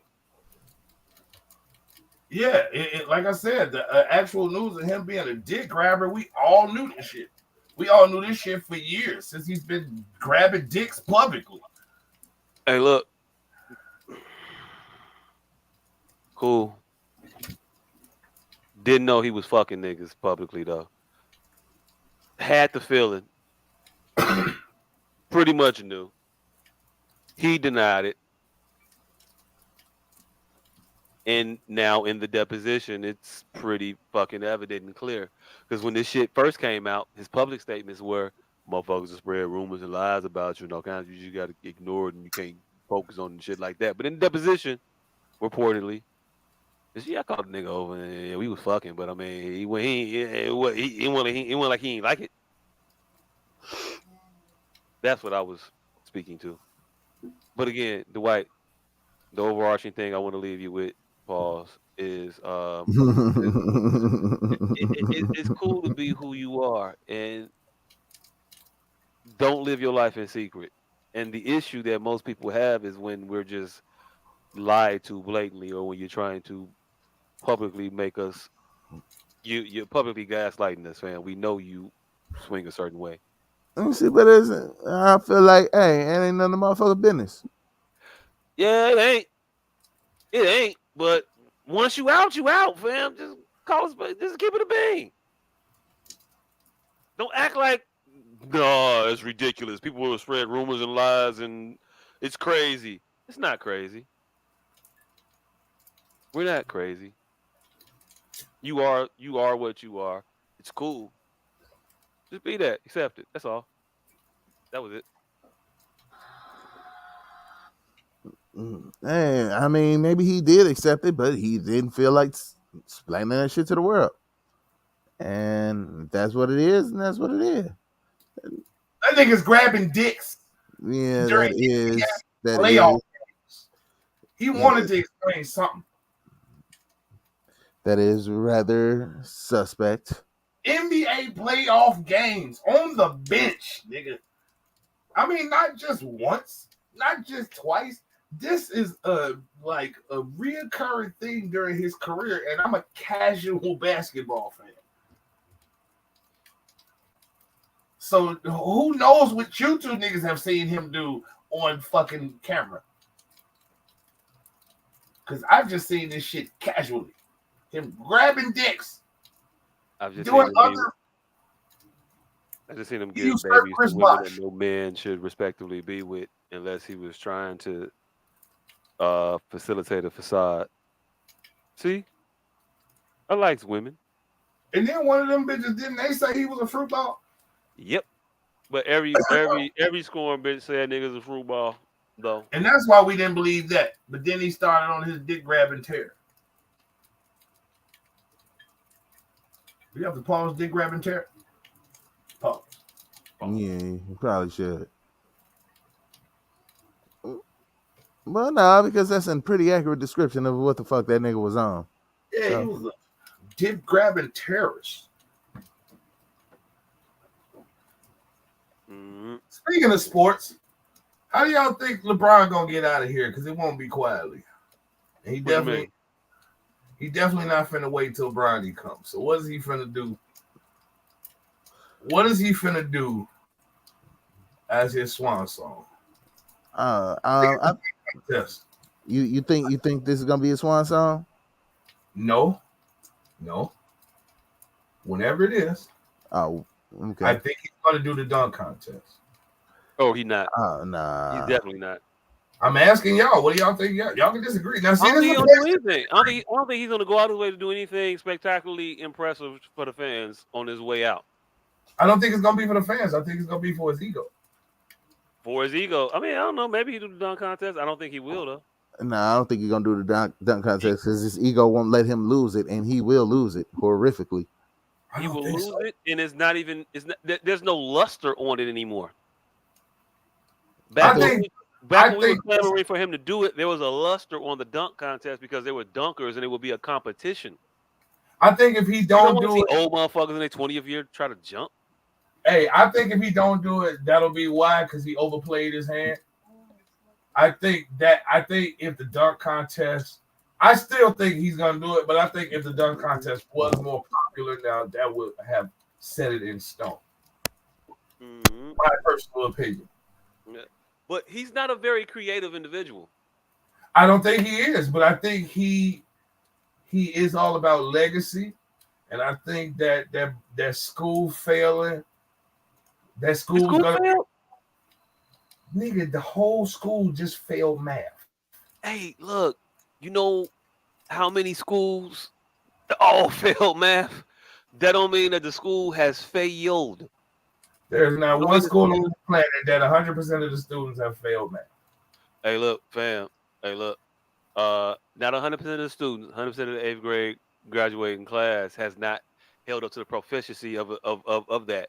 But you say 100, like it is like I put it like this: you could throw a dart at a school in Chicago that operates that has a 97, it has a 3% proficiency at math, a 2% proficiency at reading. I'm just telling you. I'm just saying. Mr. Against Me Man, you are missing the fucking point. That school isn't of any note. That's the point, Mr. Against Me Man. The school isn't of any note. That school was going to be his swan song. The school isn't of any note, Mr. Against Me Man. That's all I'm saying. I don't need your statistics of schools that are worse. I know. You don't want to hear any actual facts that they look. There ain't no fact, nigga. The school is just not. Is not stellar. That's it. The school is just not what he wanted it to be. The top 90th percentile, 1% of the 1% of the 1%. It's just not that. It isn't anything of any. Right. That's all I'm saying. And so the facts of schools that are worse is inconsequential. It isn't going to be anything to hang his hat on once he retires. I don't think he's going to stay to his son get in the league if his son even has prospects anymore. They keep talking about the Lakers, but that's what it is. So I think in his own mind, he is still chasing some sort of Jordan, Kobe legacy. And there's not many places he can do it. All right, so I think where my guess coming from. That's it. That's all. All right. Mike, check. Can you hear me? Yeah. All right. So I think his is gonna be him playing with his son. I think he's gonna stay long enough for his son to get there. Some team is definitely going to sign his son in order to get a chance to sign him, because that's basically you gonna make fucking whatever the fuck, however much money you want to make off of that. You're gonna print money. Yeah, you're gonna print money if you get LeBron and his son on your team, regardless of what the fuck you do that season.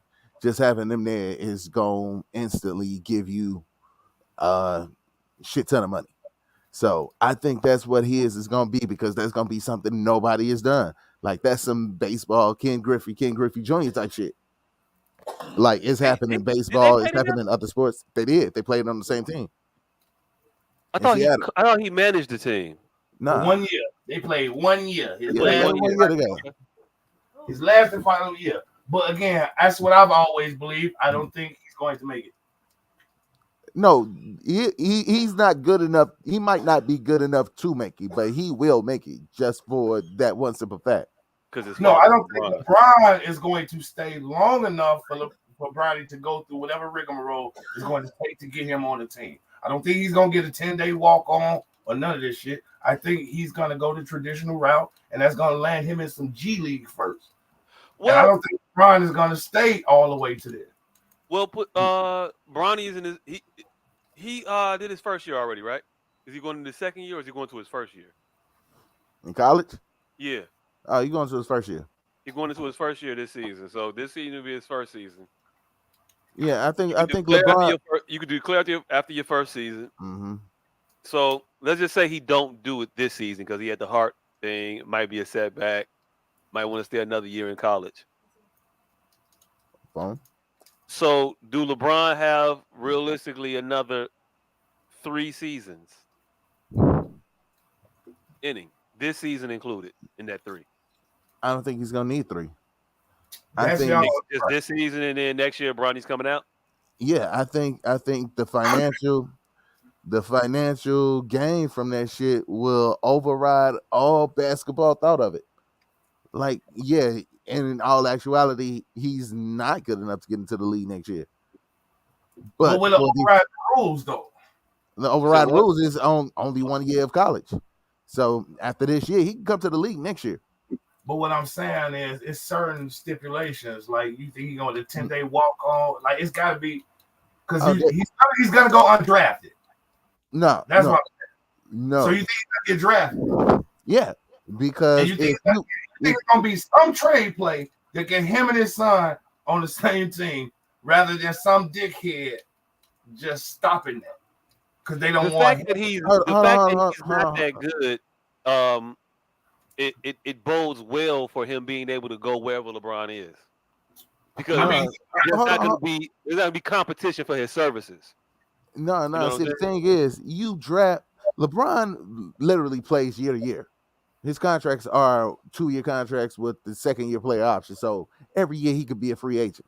So whoever the fuck drafts him, LeBron could just sign with him. There's won't be no need for no trade, no need for none of that shit. Just whoever. So you saying the team was over a reach for Bronny, just in order just to get LeBron. Just to get LeBron. Okay. Mm-hmm. I can see that. Anybody else gonna try to stop that, or you can't stop that because LeBron to be a free agent. But who could stop that? The way you would stop it was to draft him first. Yeah, draft him first. Then he come to you. Then the same thing. But the thing is, all right. So I'm not basketball proficient enough. There's no place that LeBron won't go. Like he don't fuck with the staff, the record label, the crew, and just not going there. Only place that I would think that he would not be able to go, 2 places, is Cleveland and Miami. Oh, he's definitely welcome back in Cleveland. And I think he can go back to Cleveland anytime he wants to because they huff. Miami may be a little bit different. They got rings. It's Pat Riley. They've been to the finals after you, without you. It might be a whole sense of pride thing there with Pat, Eric. It's still the motherfuckers that you left there. So there's no George R.R. Martin way that Pat Riley could draft Bronny and don't want LeBron just to keep him doing that shit. Hey, look, if you want to be, George R.R. Martin, Game of Thrones level Machiavellian-ish, you could do that. That could be a possibility. You'll never play with your son. I got him now, and these people are children, bro. You don't think that's shit like that is actually happening like every day in this motherfucker? These people are children with billions of dollars. Shit like that happens to certain players, but not to those the caliber of LeBron. I don't think. Interesting conversation, though. I think, definitely, yeah. I think Mark, the likes of a Mark Cuban style nigga would do it. Not to. I don't know what it would benefit. Mark Cuban. I'll put you like this: you think that, but Mark Cuban is bending over backwards for Kyrie Irving right now. No, that ain't what I'm saying. What I'm saying is, if it would behoove, he has the personality to do some shit like that. He got the personality to say, "Fuck you, Kyrie. I'm not." No, but he gave that motherfucker a boatload of money. So I'm saying I don't know that will hold true in the psyche of Mark Cuban. Is he not willing to sell out for the likes of a LeBron James? I think he would. I don't hold his moral integrity so high. I'm talking about moral integrity to the low, that he will fucking sacrifice his whole shit. Whatever millions of dollars. I mean his integrity for what he wants. I don't think he would be steadfast in his dislike of LeBron James enough to not sign LeBron James. I think if LeBron James showed him the time of day, he would flip his whole script and be like, "I love you." Mm-hmm. Oh my gosh, you want to be with me? Oh my God, I've never thought less of you, LeBron. What do you mean? I've always thought you were the greatest. You are amazing. What do you mean? You are wonderful. But do you think Jimmy Butler would accept that? Hey, look, no. I think that Mark Cuban would do it. I don't necessarily think that a Pat Riley or by proxy Eric Spoelstra would do it. Therefore, I don't think it would give Jimmy Butler the ability to do it. And I don't think Jimmy actually has a beef with LeBron. He wasn't even in Miami when LeBron was in Miami. Nah, he ain't got no beef with LeBron, but I don't think if Jimmy Butler found out that Pat Riley spent the first round draft pick on a motherfucker that should be undrafted just so that he can get LeBron on his team, Jimmy Butler ain't going for that shit. If he gets you LeBron, I think Jimmy Butler shut the fuck up. Not this LeBron, because this Even this LeBron LeBron. might. This LeBron, first of all, ain't good enough to start over Jimmy Butler. And I think that Jimmy Butler will make the calculus that, hey, look, he might not be better than me, but is he better than Tyler? Is he better than Gordon Dragic? Who else does the fucking Heat have on a team besides the lanky kid, not Pascal Siakam, but the nigga that looked just like him? Goddamn Bam Adebayo. Bam Adebayo, yeah. They don't look nothing alike, but they play the same type of thing to me. Bam just got a worse jump shot. Yeah, I think. But yeah, I think he would be like, yeah, this is Bron. Fuck it. I mean, we had Udonis and that motherfucker didn't come in here to do shit, but like yell at niggas. So fuck it. Go ahead. Roster spot for Bronny. Yeah. I don't know. I don't think Jimmy going for that. Hey, look, Mike. Jimmy just want to play. Jimmy, if you playing, he gonna play. If you good, I think he's smart enough to recognize. You know what? I'm gonna shut the fuck up. Because me with LeBron, it's gonna be a problem. Hey, ass got a particular smell to it. Yeah. Ass does have a very particular smell to it. Yeah, I'm just coming into it right now. Pause. But is somebody choking? Ass got a smell, but ass smell like ass. You only smell ass when it's smelling like ass. Yeah, but right, and that's why I brought it up, because I just smelled somebody's ass tonight for the first time, and it smelled just like somebody else's ass. And I know both asses was clean, and they don't eat the same. This nigga is a goddamn dog. Motherfucker is definitely being Fido over there. And it smelled just like somebody else's ass. They around the same age, but they don't eat the same thing. I don't think asses smell by age.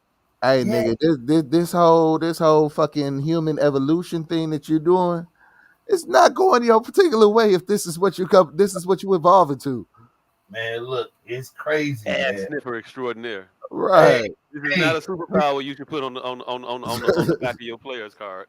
I just sniffed a lot of asses, but it wasn't until today that the ass sniffed me.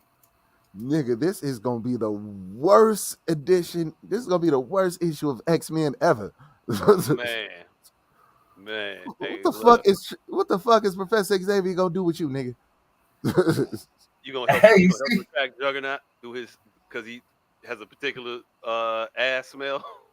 This is definitely part of the X-Men. Well, Wolverine was helping Professor X use better. Nightcrawler can't go nowhere. Nightcrawler can't disappear nowhere. He right there. I smell him. So this is what's happening. This is what's happening. That's the Nightcrawler ass. Nigga, you are definitely the X-Men character that gets killed in the first 5 minutes to show that the villain is serious about his business. That part. Hey, Captain Ass Sniffer. Hey, look. You have to be Captain Ass Sniffer because there is no way in fucking hell you're gonna tell me that there's a private ass sniffer. And if you hey, look, I'm not. I need to skip ranks. I don't want to know what type of grunt work you got to go through to become your way up the ass sniffer.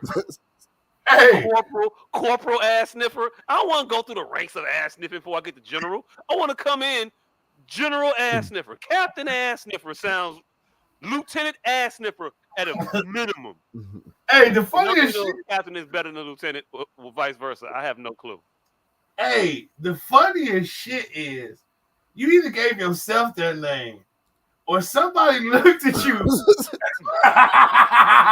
and ranked what they believe your ass sniffer capabilities were by military excursion. You got a face look like you had it in assholes a lot. Hey, which one is worse though? Which You one sat is... there and you told the motherfucker, he was like, yeah, I smell asses. That's my superpower. Like, I can sniff ass from across the room. Captain Ass Sniffer. So, hey, Batman jumped up and go, Captain Ass Sniffer. Or, which one is worse though? If you gave yourself the name or somebody called you Captain Ass Sniffer? I think giving yourself the name is worse. Hey, look. No, if you sit in the crib. Technically, it's worse because it's more desperate, but it's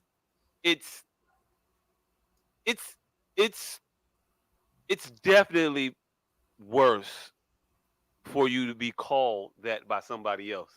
Because no. Because first of all, your ass sniffing is so prolific that it's got out. Here's the thing: there's no situation where you giving your own nickname ain't lame. There's no situation where you giving yourself your own nickname ain't lamer than no other situation of you getting that nickname. Unless it's a bunch of motherfuckers knowing you just sniff asses. No, it hurt for a couple weeks, but then you Captain Ass Sniffer, and everybody lovingly refers to you as Captain Ass Sniffer. But if you gave yourself Captain Ass Sniffer, knowing that there was a general ass sniffer, day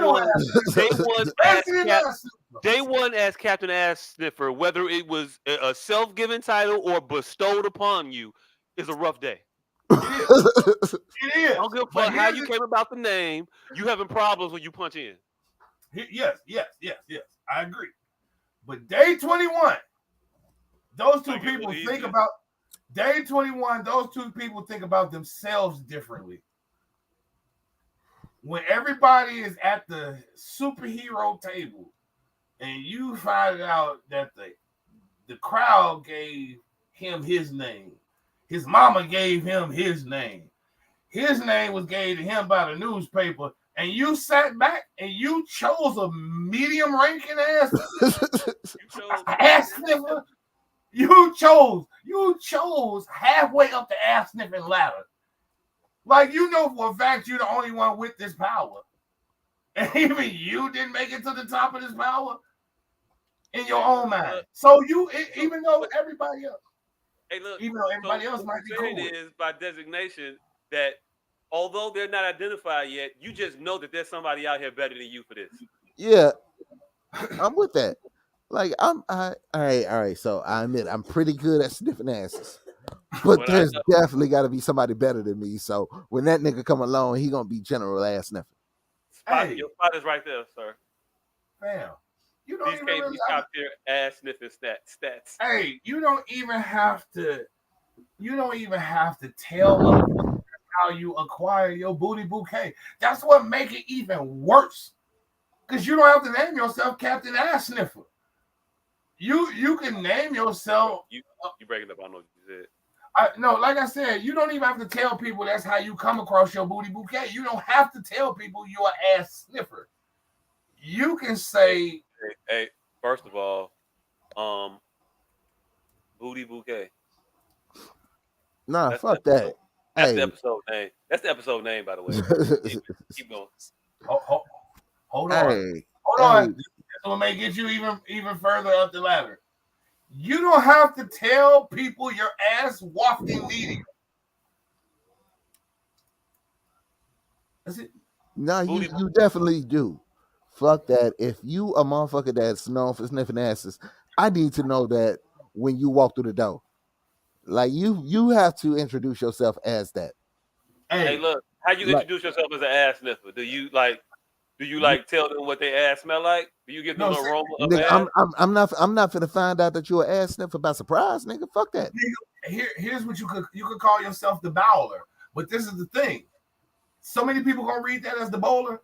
Like, that is the problem. Like, you're gonna run into a lot of that. Hey, you could just be the shoot. But you're gonna have to explain that. It's not a parachute, it's dookie shoot. See? So naming yourself Captain Ass Sniffer is definitely, I think, worse than somebody lovingly. They ain't roasting you. They lovingly. Y'all sitting at the superhero table. You're a representative of them.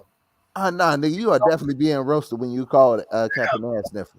Chain is only strong as the weakest link. They wouldn't have hired you. Hey, look, I'm gonna tell you right now. You might be okay with that moniker, that job, but I'm gonna tell you right now, it's gonna get real specific, real quick.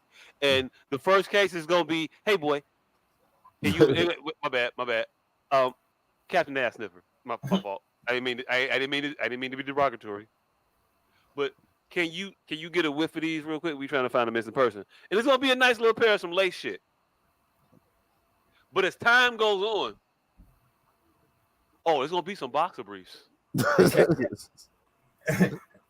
Hey, and your job as Captain Ass Sniffer. I mean, I'm just saying.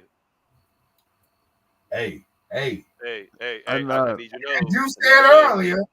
As you said earlier, he just there to do a job. He's not focusing on the balls that was in there. He's focusing on the vagina that they trying to catch. Hey, look. Again, you want to put your nose into this other man's drawers to be altruistic and save the world? That's up to you. I'm gonna tell you right now. I'm gonna be a very, very specifically bad type of superhero. Nah, nigga. Hey, they not giving Captain Ass Sniffer his first case on his own until he's fully respected. Ain't gonna be no here boys. Captain Ass Sniffer is definitely gonna have to prove himself worthy 100 times over before he's able to comfortably sit at the table. Hey, look. I'm gonna tell you right now. When you show me the panties, her probability of being found. So what you saying? There's gonna be years of vigilante ass sniffing before he's even invited. Definitely to a superhero summons. Yeah, then he still got to work his way up. He got to save the world from the Joker at least 3 times before motherfuckers start taking him seriously enough. I'm not sniffing no bloomers. I don't give a fuck what the penguin told you. It's not happening. It's not happening. I guess Commissioner Gordon's daughter's out of here today. I ain't doing it. No. Hey. Again, that's why I'm not a superhero. I'm gonna be real bad at the job. Hey, so you either Captain Ass Sniffer or the Trouser Schnauzer. Which one? Hey, look, I'll be Captain Ass Sniffer before I be Trouser Schnauzer. Tell you right now, Trousers just sound like a bunch of motherfuckers that eat kielbasas all day. I don't want fuck that shit.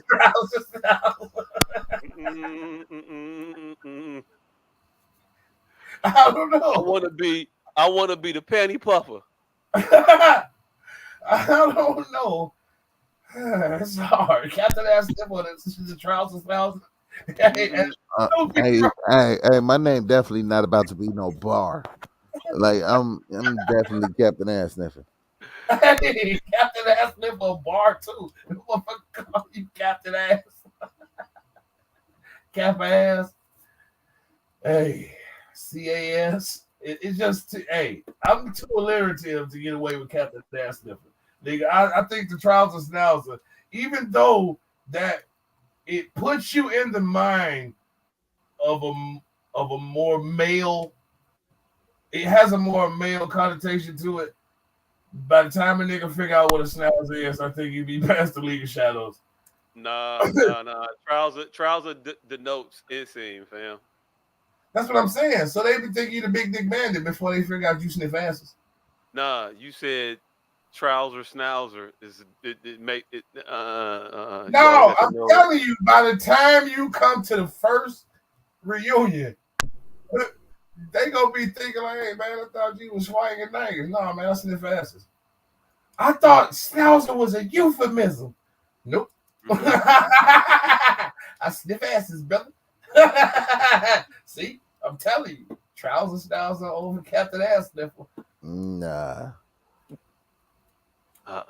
Nah, because as soon as you call yourself Trouser Schnauzer, I'm gonna ask how you got that name. And then I'm not gonna ask how you got that name. I don't want to know. I don't want to fucking be here no more. I'm not gonna. Nah. I need to know I need to know why in the fuck you are called Trouser Schnauzer before anything else happens after this introduction. Fuck that. Hey, CO, See, yo. Hey, no, you gotta get the fuck away from me. You gotta get the fuck away from me. I don't even want to know why he in here. Guard.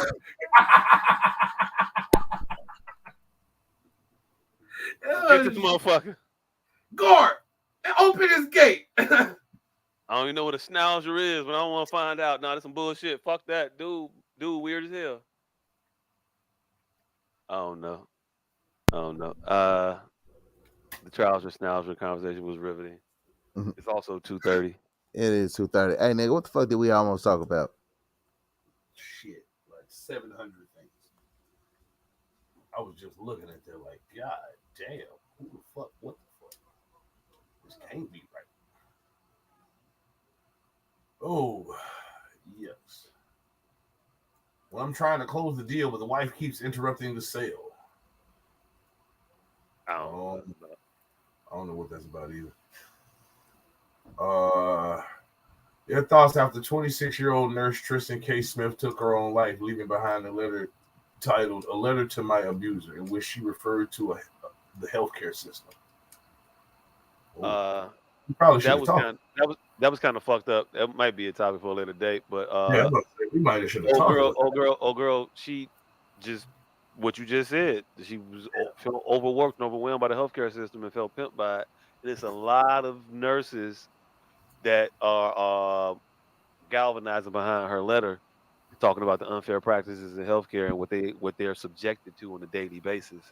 I'm talking about a lot of nurses. I fucked a lot of nurses, and every one of them in different hospitals have the same fucking thing, like work, like it's a script.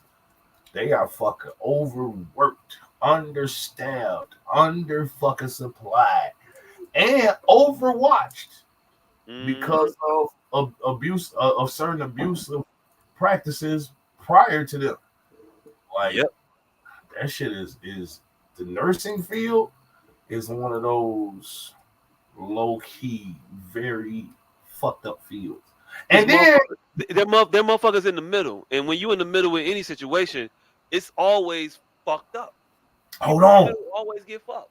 Hey, hold on though. What don't make it no better though is nurses themselves are a bunch of just fucked up people. Like most nurses I've met are horrible people before nursing school. Like I ain't talking about they got into nursing. Like these motherfuckers, Cruella de Vil. Like I don't know what about being a horrible human being makes you want to go pretend to save lives. Some of the most callous, uncaring motherfuckers I know are fucking RNs. Like, and they were that way before. You motherfuckers want to say the fucking field jaded up. No, them bitches were that way. Teachers and nurses are horrible human beings in general. Hey, look, I'm gonna keep it a bean. Teachers turn into horrible people. Nurses start off horrible people.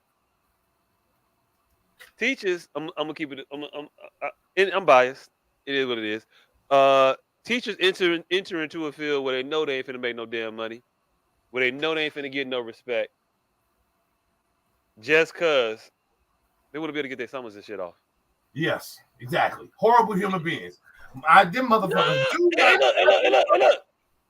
Just because I get something out of the subjugation does not take away from the fact that I gotta suffer subjugation, nigga.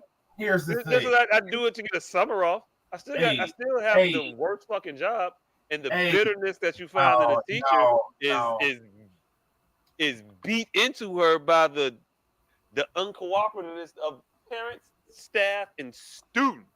Man, you are not finna sign up to work on the sun and then complain about it's hot. I ain't trying to hit. Them motherfuckers, most teachers that I know entered into teaching as a last resort. Most of them that I know. None of them got into it for the altruistic shit that they say when they be talking about people's children. Most of them got into it because their original plan did not work the fuck out. I don't know. Most people I know who teach got a degree in teaching. I teach. Yes, because their original plan did not work the fuck out. I don't know what their original degree was supposed to be in, though, other than teaching. Like, the people I know, like, did, like, the Golden Apple program and shit like that. I don't know what that is. Most people I know with degrees in teaching, goddammit, they had... I'll tell you what it is. It's a scholarship based program. I think it's national. It might not be. I don't know because I ain't a real teacher.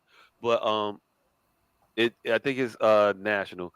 But they give you a scholarship in high school with the uh with the agreement that you will be a teacher for I'm a finna few start years. asking all the teachers I know. I'm finna start asking all the teachers I know about they got that program. Most teachers I know ended up teachers because by their third year in college, they still hadn't picked a major. And they was like, well, what can I do with the shit that I've been doing? And most was like, well, if you get an early childhood development, then you can be this type of teacher. If you do this, and that's how most motherfuckers, most of them motherfuckers, and believe it or not, most teachers I know were in fucking,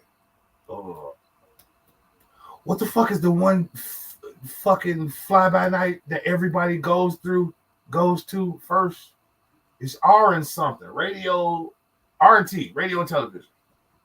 Most teachers I know started out in radio and television or cheese wheels, whatever the easy programs, and they just partied in school and never really figured out a major. And they got to their third year and picked a bunch of base courses, and they never really streamlined shit. And some motherfuckers are like, well, what field am I close to? And motherfuckers be looking like, oh shit, you add early child development to this shit, then you could be this. You add this to, then you could be that.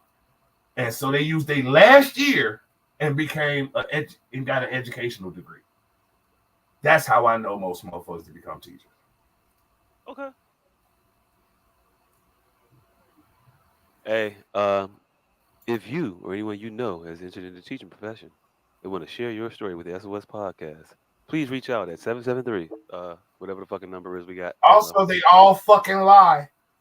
They all say they're there to take care of fucking kids. Hey, look, all I'm saying is most of them I know are there for that. Most of the teachers I know can do other things, and a lot of the teachers that leave the teaching profession, they just go on to do other shit that they were capable of doing before, and they just figured out that I am not willing to put up with this headache of these motherfuckers for the rest of my life. And I am of the school of thought. I'm going to be an accountant. I am of the school of thought, and I don't even think it's a thought at this point, that those who can do, those who can't, do what? Teach. It's a cool saying. I don't know. It's not just a cool saying. It's a cool saying. Not a cool saying. That shit comes from a place. It comes from a bunch of people knowing teachers. It comes from the place of all of your coaches were people that did not do the thing that they're coaching you to do. Your coach never played pro ball, most likely. Your coach didn't win. Your high school coach probably didn't win state. You think that comes just from the coaches?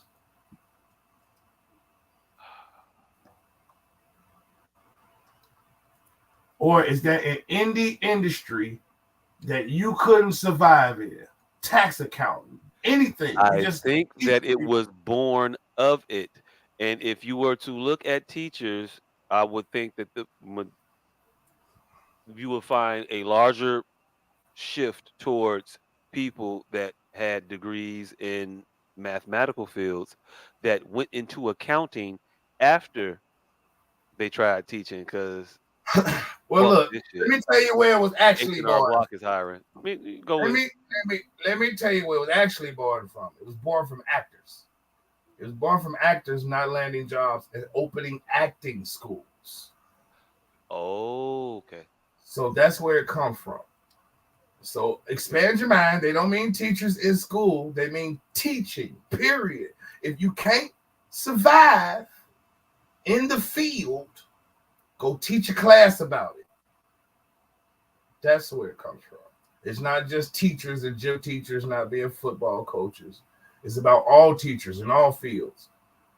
If you can't do it, go teach a motherfucker how to do it. Actors, farm. The thing is, the people who teach people to do things are generally not proficient at doing the thing themselves. And where it's most funny is it doesn't apply to schools most of the time because those teachers are proficient at the shit. And that's where most people use it at now. So you have to reside yourself in putting it to the gym coach because that's the only place that makes sense. Rather than saying, no, this is not the place where this quote was meant for. We just gonna compartmentalize it to the gym coach.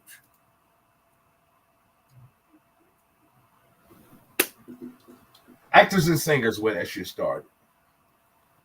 And dancers. Entertainment field. Motherfuckers who can't make it in the entertainment field was opening up ballet schools. If any man has long hair, he is an embarrassment to God. Dreads and ponytails. Sound like some bald nigga hating ass shit. That's what it was, pretty much. That motherfucker never read the rest of the Bible. Numbers don't lie. Viewer like woke free TV. Yes, friends, they made an AIDS memorial by sculpting a butthole in a park. So much for pride. Wow. They sculpt a butthole in the park. Where is church he spitting? What you gonna do when you get into heaven? He must have been rapping. Woman is upset that popular kids show Sesame Street says Bert and Ernie aren't gay. That says to me that being gay is not okay. Thoughts? I thought they already said the motherfuckers was gay, but not together. I don't know. I think this is an old clip because that show was canceled at the time, but old girl was popping up in the news cycle, so all kinds of shit was popping up, and she was very upset about Bert and Ernie and the whole. No, they're not gay. Wait, they're not gay? Why would you say they're not gay? You could have just let. It was just weird that she was just mad about that. I thought they came out gay though. I mean, I thought they did at a point too, but I didn't pay close enough attention to it to know if that was an actual thing or if that was a thing people had just said at the time. Right, that was one of those. Breaking University of Texas revoked scholarship of 5 niggers, of 5 anthem kneelers. Tomato. Why he looked like he finna tear the league up in 1970? Oh, I don't know who the fuck that is. How's Israel rulers lie and lie? How Israel rulers lie and lie and lie. My neighbors are too low income to afford a Wi-Fi. See, this is the type of shit we talk about. My neighbors are too low income to afford a Wi-Fi connection and too proud to use mine. So I renamed mine Free Council Wi-Fi and told them I had read about it and what the password was. My neighbor is now halfway through an online college qualification. I'm so proud of her. Ooh. So tentative. So sketchy. It's so crazy it gotta be fake. My Karen neighbor has made plans for her guests to park in my driveway over Christmas, and I'm fuming. Oh yeah. Shit. Hey, and these fake, I hate that we pushing forward with this whole fake narrative and let's only because it starts conversation. No, we need to stop letting these fake motherfuckers. You know how much conversations we need to have right now? There's some legitimate conversations we need to have. Not your motherfucking. Tell some of that real bullshit you doing. Don't make up these fabricated ass stories. You are doing something that you need to talk to somebody about right now. Before you fucking talk about your neighbor want to pile everybody up in your driveway, you better like it. No, bitch, tell about that cocaine your father people sold all your Christmas gifts and how it made you feel. I knew it wasn't us because they didn't mention the type of community it was. Chicago, oh no, we talked about this. Well, did we talk all the way about this? Or I kind of was fucking around this time. I heard y'all say migrants and immigrants like 85 times. So I think yeah. We might have mentioned it for a second. I don't think we talked about it, but no, I literally heard the word migrants, immigrants like 85 times. So I don't know how long y'all talked about it, but somebody was saying migrants and immigrants a whole lot. I don't know. Yeah. We might have talked about it. It was in the chat, but I don't know if we talked about it tonight. In any real way. It's from the streets. No, nigga, y'all literally talked about it while I was fucking, because I'm trying to figure out who the fuck keeps saying migrants and immigrants and migrants and immigrants. Like somebody kept saying migrants and immigrants. Moosai Moo. I wanted to talk about this nigga here from the streets and how he was robbed. I feel like I feel like Patrice O'Neal was robbed. I feel like Tosh Point stole Web Junk. I feel like Ashton Kutcher stole hits from the streets. Mm-hmm. Oh, this Chili Cloud shit I just put in there for y'all enjoyment. You shouldn't be allowed to give children 2 million Scoville units and have them sing songs. That shit was fucking hilarious. Y'all need to go back and watch this shit. Israel, Qatar bombing. Damn. I clicked on it and just shot my shit to hell. God damn, this was a whole. All right, here we go. Israel says 2 Americans held hostage by Hamas. Israel released 2 Americans the other day. They released 2 Israelis, I believe, yesterday, a day before yesterday. They still getting bombed. I think the latest count was 6,000 or so Palestinian people have been murdered, killed in the bombings since October 6th. I believe they said 1,700 of these individuals are children.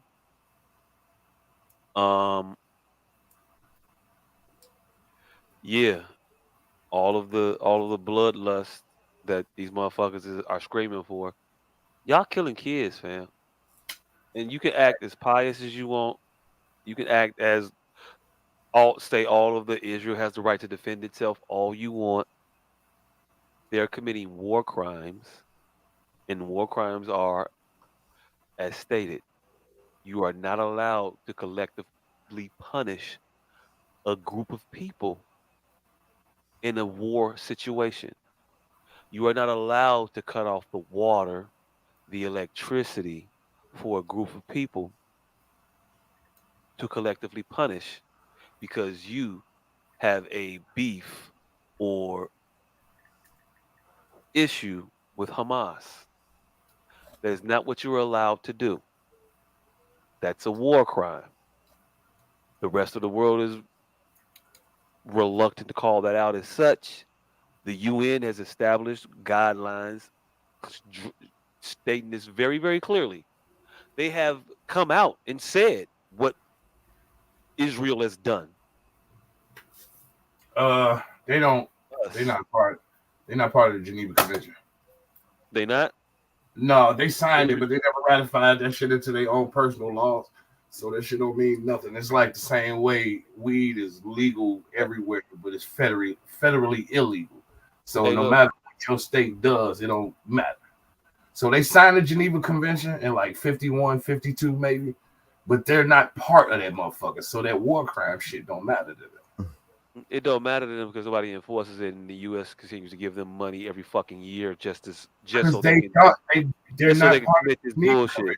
I don't give a fuck what they're a part of. I don't know why the fuck our government gives these people money so they can subjugate an entire race of people. I'm saying you just brought up that war crime shit. It ain't a war There's crime. War crimes. There are war crimes as designated by the UN, the United Nations, the governing body of the world that designates these things. That's not the governing body. They're a member of the UN. They should be held accountable for war crimes. I don't give a fuck what kind of technicality bullshit you're trying to come up with right now. It's bullshit. It ain't bullshit. It's the system of rules that you talking about. All right, cool. They part of the UN. They part of the UN. Do we adhere to the rules of the Geneva Convention in the UN Articles of War? Then why the fuck are we giving money to people who don't? Because they're not a part of it. If we give them money, period. Because they're not a part of the Geneva Convention. It don't matter. We complicit in it then. Oh yeah, that man, Joe. That is it. Yeah, we are. I mean, you asked the question. I answered the question. Us being complicit in it don't absolve the fact that they didn't ratify the shit into their laws. So don't give a fuck about their laws.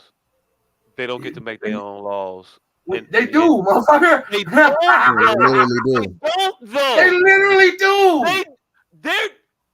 It's not a crime by their definition. So, just because you think it's okay, then it's okay for the rest of the world. So Yes. by that rhetoric, then what Russia is doing to Ukraine is not wrong then, because they're not part of the Geneva Convention. Don't abide by those rules. They're not part of the UN. They were excommunicated from the G7. Hey, they can't get into this shit. They not in it. They not in it. So they should be able to do whatever the fuck they want to do then. What the fuck it is you saying? Hey, nigga, there's a reason that there are different countries and everything's not the same, because shit is ruled by different people. Different people got different rules.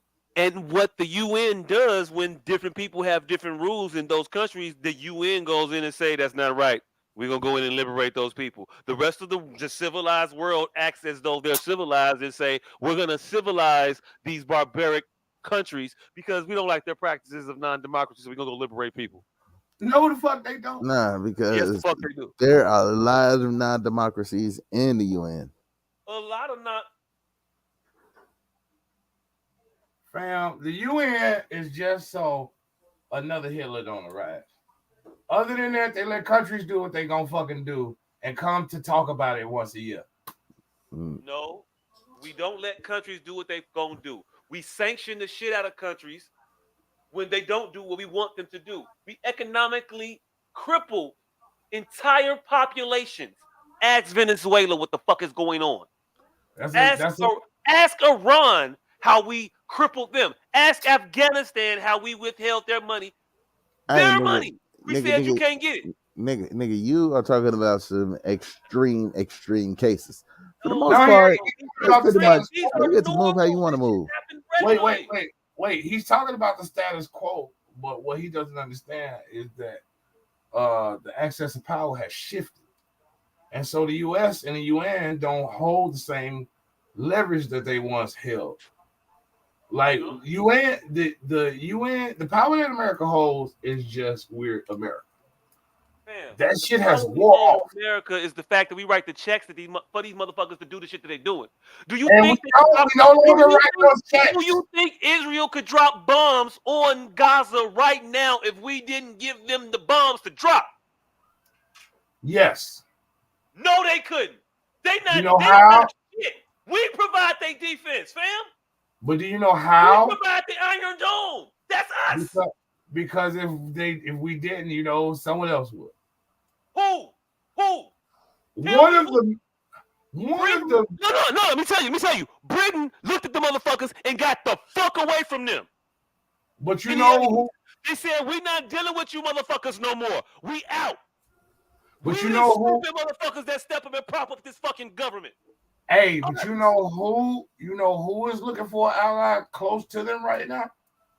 The Republic of Congo. So yeah, it ain't just about America and Britain and UN. It's other people disillusioned. Here and say the Republic of Congo is going to replace us as their financial backing. Come on, man. Financial backing? And fam, we not their financial backing. That's the problem. We are. What are you no, about? We're not. The money that we send over there is to American companies. We are the money goes to the companies. The bombs go to them. Bombs we went to facilitate their ability to have a fucking military. Bam. The US dollars spent in Iran is the same as everybody keep talking about. Black folks is the ones on welfare. The difference of U.S. spending over there in Israel is the same comparatively, like when everybody think that black folks is the ones sucking up welfare. It ain't. It's a small, very small amount that goes to their infrastructure. Most of that money goes to American-born companies to do shit over there. Fam, the money goes to weapons. It's the Iron Dome. The money goes to it goes to facilitate the military that carries out activities of destruction against those people. That's what the money goes for. We buy bombs, we buy bullets, we buy artillery. Read exactly how much of that money is going over there to them in that capacity. That's not how it works. The story of the man you probably didn't know was kicked out of baseball, I guess. He got cut off. Underwear inside out and wear them again. Blooper. A new study shows 20% of men only pack 4 pair of underwear for a 6-day trip. Yeah, we free ball. See, I'm the exact opposite. No, nigga. I will have 9 pairs. At least a pair of drawers every day. Oh, definitely. I got at least 2 a day. For no other reason other than to be prepared. That's because y'all don't wipe y'all ass correctly, and we've already visited that. And y'all not washing properly. We already visited that. Like, those are the 2 reasons y'all have so many pairs of drawers. I don't wear them all, but I make sure that I have them all. Hey, look, you feel comfortable with your rapey ass showers. I'm 40 years old. I don't make mistakes. Like, I don't know what y'all are voting for in this moment right now. CBS gives series order for Damon Wayans' father and son comedy Papa's House. This shit old as hell, but I felt like we didn't talk about it, so we needed to talk about it now, and we still didn't talk about it. Rick Ross explains why he takes it. I fuck with most of Damon Wayans shows. Yeah, I know. That shit was from earlier this year, like March though. So I don't know where it stands, but it's probably on hold like everybody else shit. I ain't never seen neither show with him or his son that wasn't fucking hilarious. Yeah, but it's probably on hold because it's a strike. One just ended. One is still going on.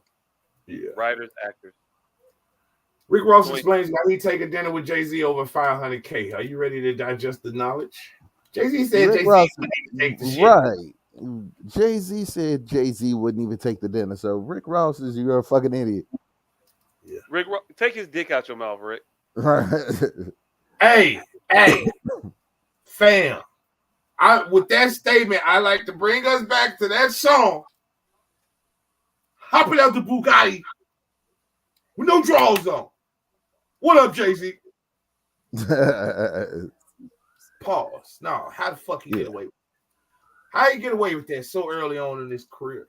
Because that set me off then. Man, we was still under the fog of every day I'm hustling. We was caught up. We didn't know no better. Shit. That set me off then. I was in a rage about that shit for weeks. Hey, I never heard that.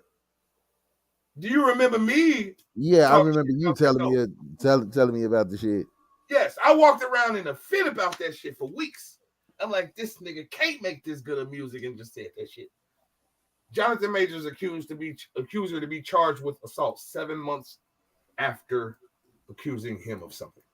Hey, look, I don't know whether we're supposed to be mad about that shit or give it a hand clap. I don't know. Jonathan Majors is doing some real shifty shit since that whole shit. And hey, look, not even taking it off of him, but centering it on a false accuser having some semblance of comeuppance or justice. But here's the thing. Imagine a world where both of these motherfuckers is in lead and on this Trump fucking Moriarty.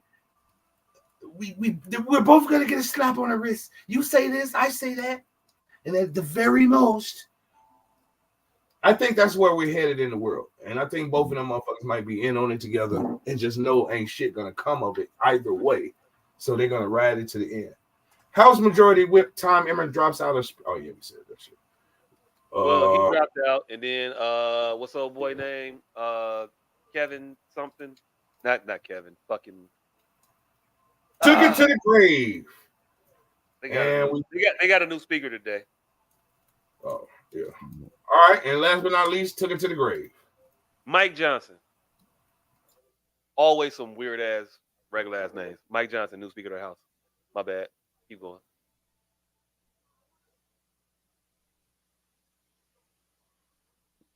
All right, so yeah, I guess that was it.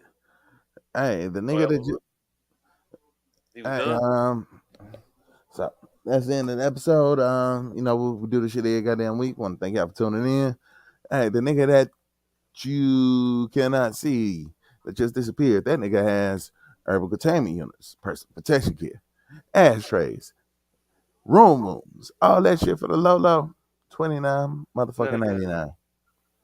And make sure to stream Cam's new EP in due time on all platforms, Apple Music, Spotify, all that shit. And got something else to promote.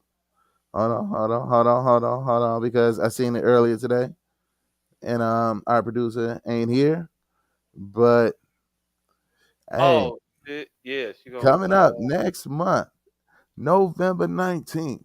Mm-hmm. Where in the fuck we gonna be? And this is a Sunday. Tribe Supper Club. Tribe Supper Club. Brunch and bands. Featuring the J Grant Experience. Candace Marie will be performing November 19th. We will be in the goddamn building. Hopefully it's one of these brunch things where they allow us to drink our awful lot. Hey, look, if it ain't bottomlessly mimosa ish, I don't even want to go. I ain't even gonna hold you. I'm gonna go because I mean she gonna make me go. I guess I don't know. You ain't gonna be excited about it. But you can't tell me brunch and then don't tell me I can't drink all the champagne with a splash of orange juice that I can. That just seems wrong. Yeah, it just seems wrong. But yeah, November 19th. Look forward to checking out this dope event. Hey, and this nigga over point this way, not this way. Right there. That nigga. What you got going? I got the next couple of days off. I'm gonna make a table. Other than that, none. Chilling. Some shit I did. They said it's getting edited. So shit coming down the pipeline. Coming down the pipeline. One step closer. Yeah. In the meantime, between time, I don't know. Come back here next Wednesday. We'll be here. I don't know. I've been up for a very, very, very long time at this point. Yeah. Hey, I didn't have my nap today. Hey, hold on. So at 42, right? The urgency of the restroom, is it the bladder or is it the kidneys? Bladder. It's mental. I think it's mental too. Cause I sat here the whole entire time having to piss. But it wasn't until I said, and I'm done, that I almost pissed on myself. Yeah. It's mental. Right. Because the urgency in which I had to piss was the same. But the almost pissing on myself didn't happen until I told myself, okay, now I can go piss. It's like when you get out the car and you know you got to use the bathroom, but you feel like you can make it. But as soon as your key touches the lock, you feel like you're about to break down. You doing the pee dance? Yeah. We got into several side conversations I did not know we was going to have during that conversation. Right. All I made the urgency more than it did than me finish reading. So as I was done reading, all right, now it's like, all right, I need a cup. I almost couldn't make it to the restroom. Hey, I didn't full sprint it. But yeah, so this nigga's got a couple days off, finna make some goddamn tables. Just one table because one table takes a lot of goddamn work because there's a lot of detail, a lot of great craftsmanship that goes into it. So we're gonna go with that. We're gonna go with that, and not that I'm gonna try to do this motherfucker in one day. Nah, he's taking his time and it's high quality work. You want to check out some of the high quality work? Check out M8180 on Facebook. Hey, here's the thing though about buying something that's already made. You get to see it and be like, "No, I don't want that," or "Hey, I want that." I stand by my shit. You know what you getting when you get it. You know what you're getting when you get it. Hey, you ever had a job and your boss got fired and the new boss came in just talking, picking up where the old boss left off? Just no, didn't tell you nothing happened or nothing. Just they just stare. Nigga, I got a text message on Friday from one nigga. Then I got a text message yesterday from a whole different nigga. And the motherfucker just started talking. And the motherfucker say, please reminders. Please reminders before the end of the year. Submit your wellness form before the year ends. You only have 2.5 more months to complete a physical exam. And then motherfucker yesterday he just come in and motherfucker say, hey everyone, this is Louis, your new chief steward. I'm taking a consensus for the up and coming warehouse steward. Do you want it before the contract negotiations or after? Like, hey, we fired that other nigga. He didn't say shit. Hey, what up, Louis, the new guy? None of that. Business as usual for the first time ever. My thing is, the nigga, when he sent out that text message Friday, had to know it was his last day. I wouldn't have sent that shit out. Hell no. Hey, your first text message should have been, hey, Mike was supposed to send this out Friday. Hey, look, what time he sent that text message out? Oh, you said he got fired right after that? What time he sent it out? 10:15 a.m. Yeah. Oh, yeah, he didn't know he was getting fired. He didn't know he was getting fired. He didn't think he was getting fired till he got an email at 11:30 about a meeting at 4:30. Hey, nigga, that text message probably didn't have to go out until Saturday, but he had plans for the weekend, so he decided he was gonna do that shit Friday when he got into work. Come find out, that motherfucker got fired, and he could have just not sent that text. Hey, before they scheduled that 4:30 meeting, he was gonna cut out early. Right. Gonna be like, man, that motherfucker had a scheduled lineup. Right. Yeah, it's called this Bob at 3. Like, yeah, I ain't gonna be able to make it. Look like they didn't call me into this bullshit ass meet. I was on my way out the door. But I got this meeting at 4:30, so I know you ain't gonna be free by 7. Man. Hey, he answered. Hey, the craziest shit is he always sign out the same thing sincerely with his name. This last message he sent out, it said in solidarity. Hey, look. Motherfucker had an inkling. And solidarity was like, he was fishing. Who gonna come with me? That nigga hit you. That nigga hit you with the We Are group. Hey, look, I'm talking about Lord McLaughlin is finna play in my head every time I see that nigga name. In the arms of an angel, far away from here. Hey, look, he knew it was over with when he ain't getting no fist back. Right. On the emoji, he ain't getting none of them for the insolidarities. No 100s, no nothing. No hundreds, no check marks, none. Hey, I'm glad you said that insolidarity shit. I just thought about something. That fist raise is there. The Black Power fist is on in the message. Yeah, but no, I'm talking about in the emojis, right? Yeah, it's an emoji, yeah. But still, we have yet to have an American fucking salute. That's fucking purposeful. Y'all, I've been talking about this shit for like 15 years. That is, you got everything to represent every other country except an American salute. That would have been the first fucking emoji. Huh? Like what? You got the whole British nigga in your emojis. I forgot what they call the nigga with the red hat and the mother. That's a stand out the Palace Guard or some shit. Palace Guard. That is a motherfucking army. That is part of their National Guard. I mean, we got Green Berets. We got Navy SEALs. Hey, but them motherfuckers just ain't standing out in front of the goddamn White House. Hey, look, they not posted up nowhere really. Hey, wrap this shit up, B. Yeah. I'm talking about emojis. Hey, look, I thought we was done. No, I'm talking about emojis, nigga. I'm saying how y'all immediately went in the wrong direction with that conversation. Y'all immediately went in the wrong direction. There's that guard that stands in front of the palace. There's an emoji for that. There is.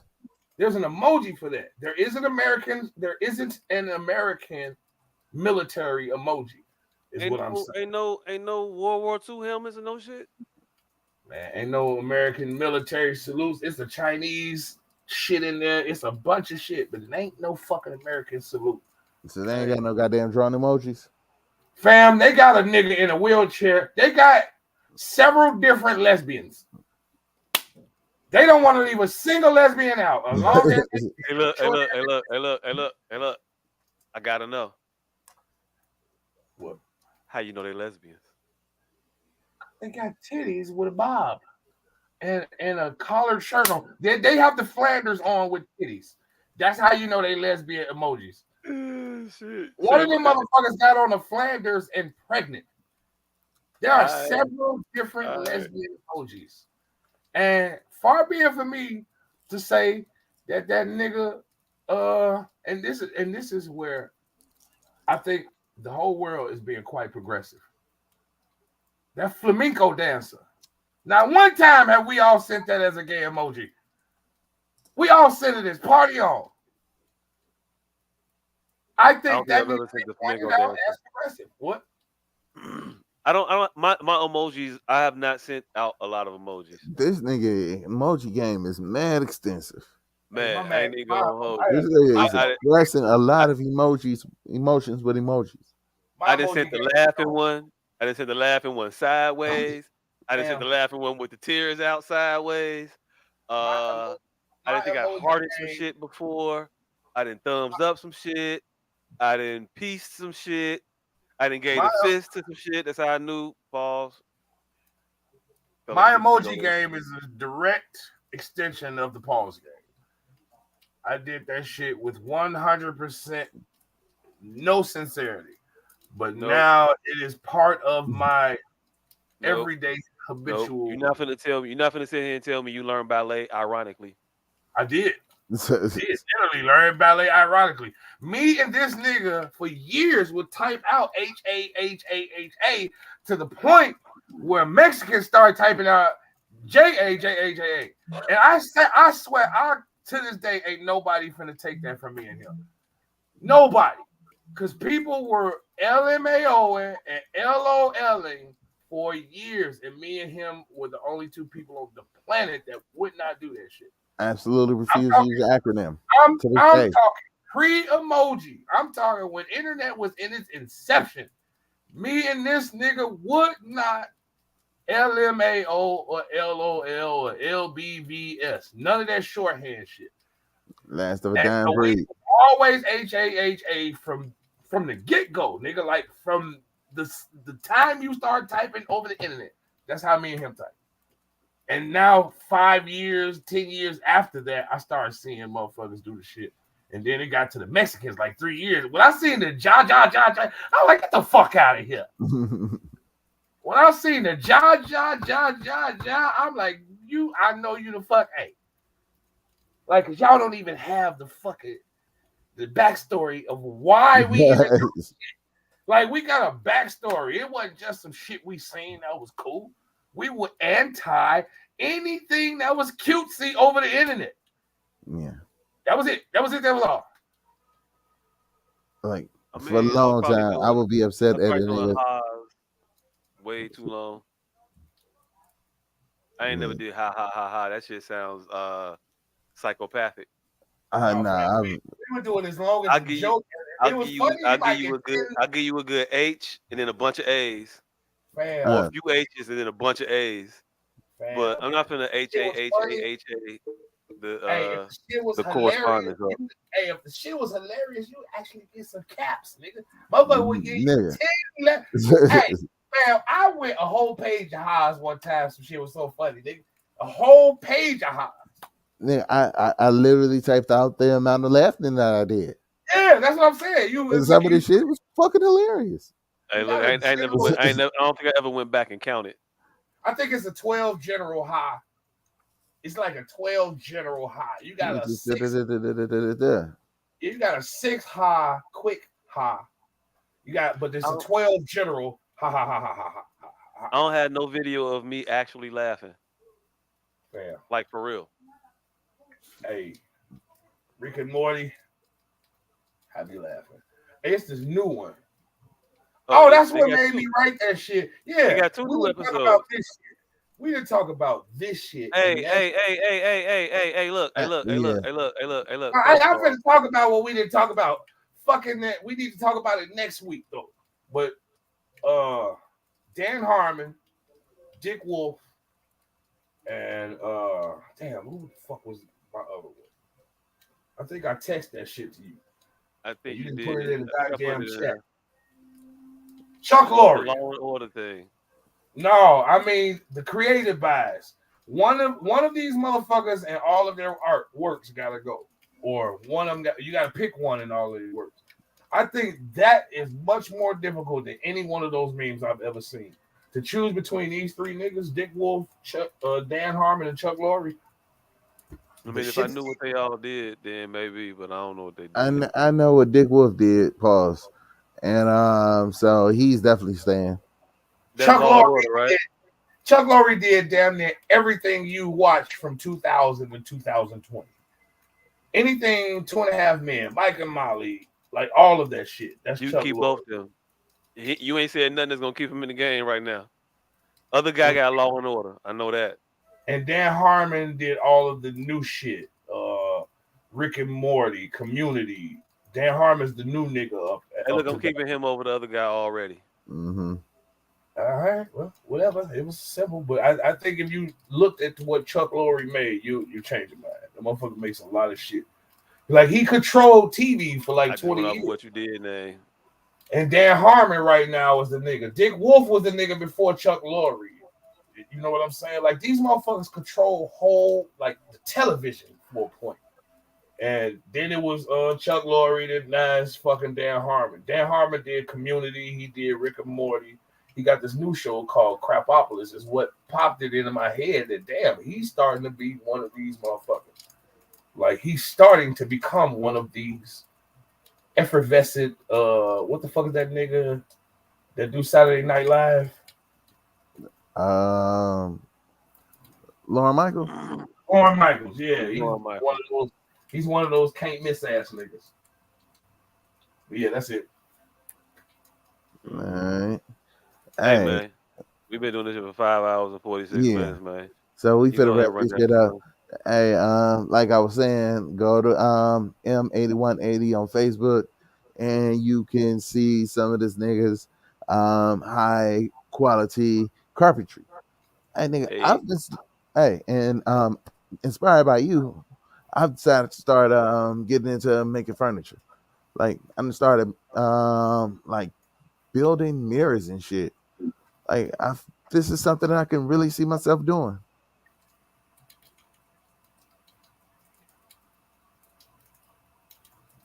I'll give you that one. I fuck with that one.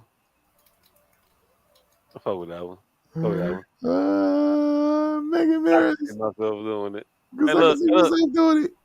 As a person who's made his fair share of mirrors, that's how it works. All right. Hey, so Chuck Lorre, Sybil, Grace Under Fire, Disjointed, Dharma and Greg, The Big Bang Theory. Like he got some hits under his motherfucking belt. Rick and Morty, none of that above Rick and Morty. Have you ever watched The Big Bang Theory? Yep, the whole thing. I thought she ain't had no clothes on under there. I'm watching Family Matters. Myra had just opened up her coat in front of Steve with her back towards the audience, and I thought she was naked. And then she took the coat off, and she's wearing her, I don't know, maroon dress. Nah, she ain't wearing a dress. She wearing that shit that you would go like yodeling in or some shit. Yeah. Yeah. I don't know. Hey, look, but it's 5 hours and 48 minutes now and 9 seconds, 10 seconds. Thank y'all for tuning in to this. If y'all still watching, y'all are some motherfucking champs. Y'all some fools. Drunk. Yeah. Woo. Hey, look, but hey, we appreciate y'all nonetheless. Don't forget to like, subscribe, and share this motherfucker so you don't have to, do this alone next time. We the S.O.S podcast. We out. Peace.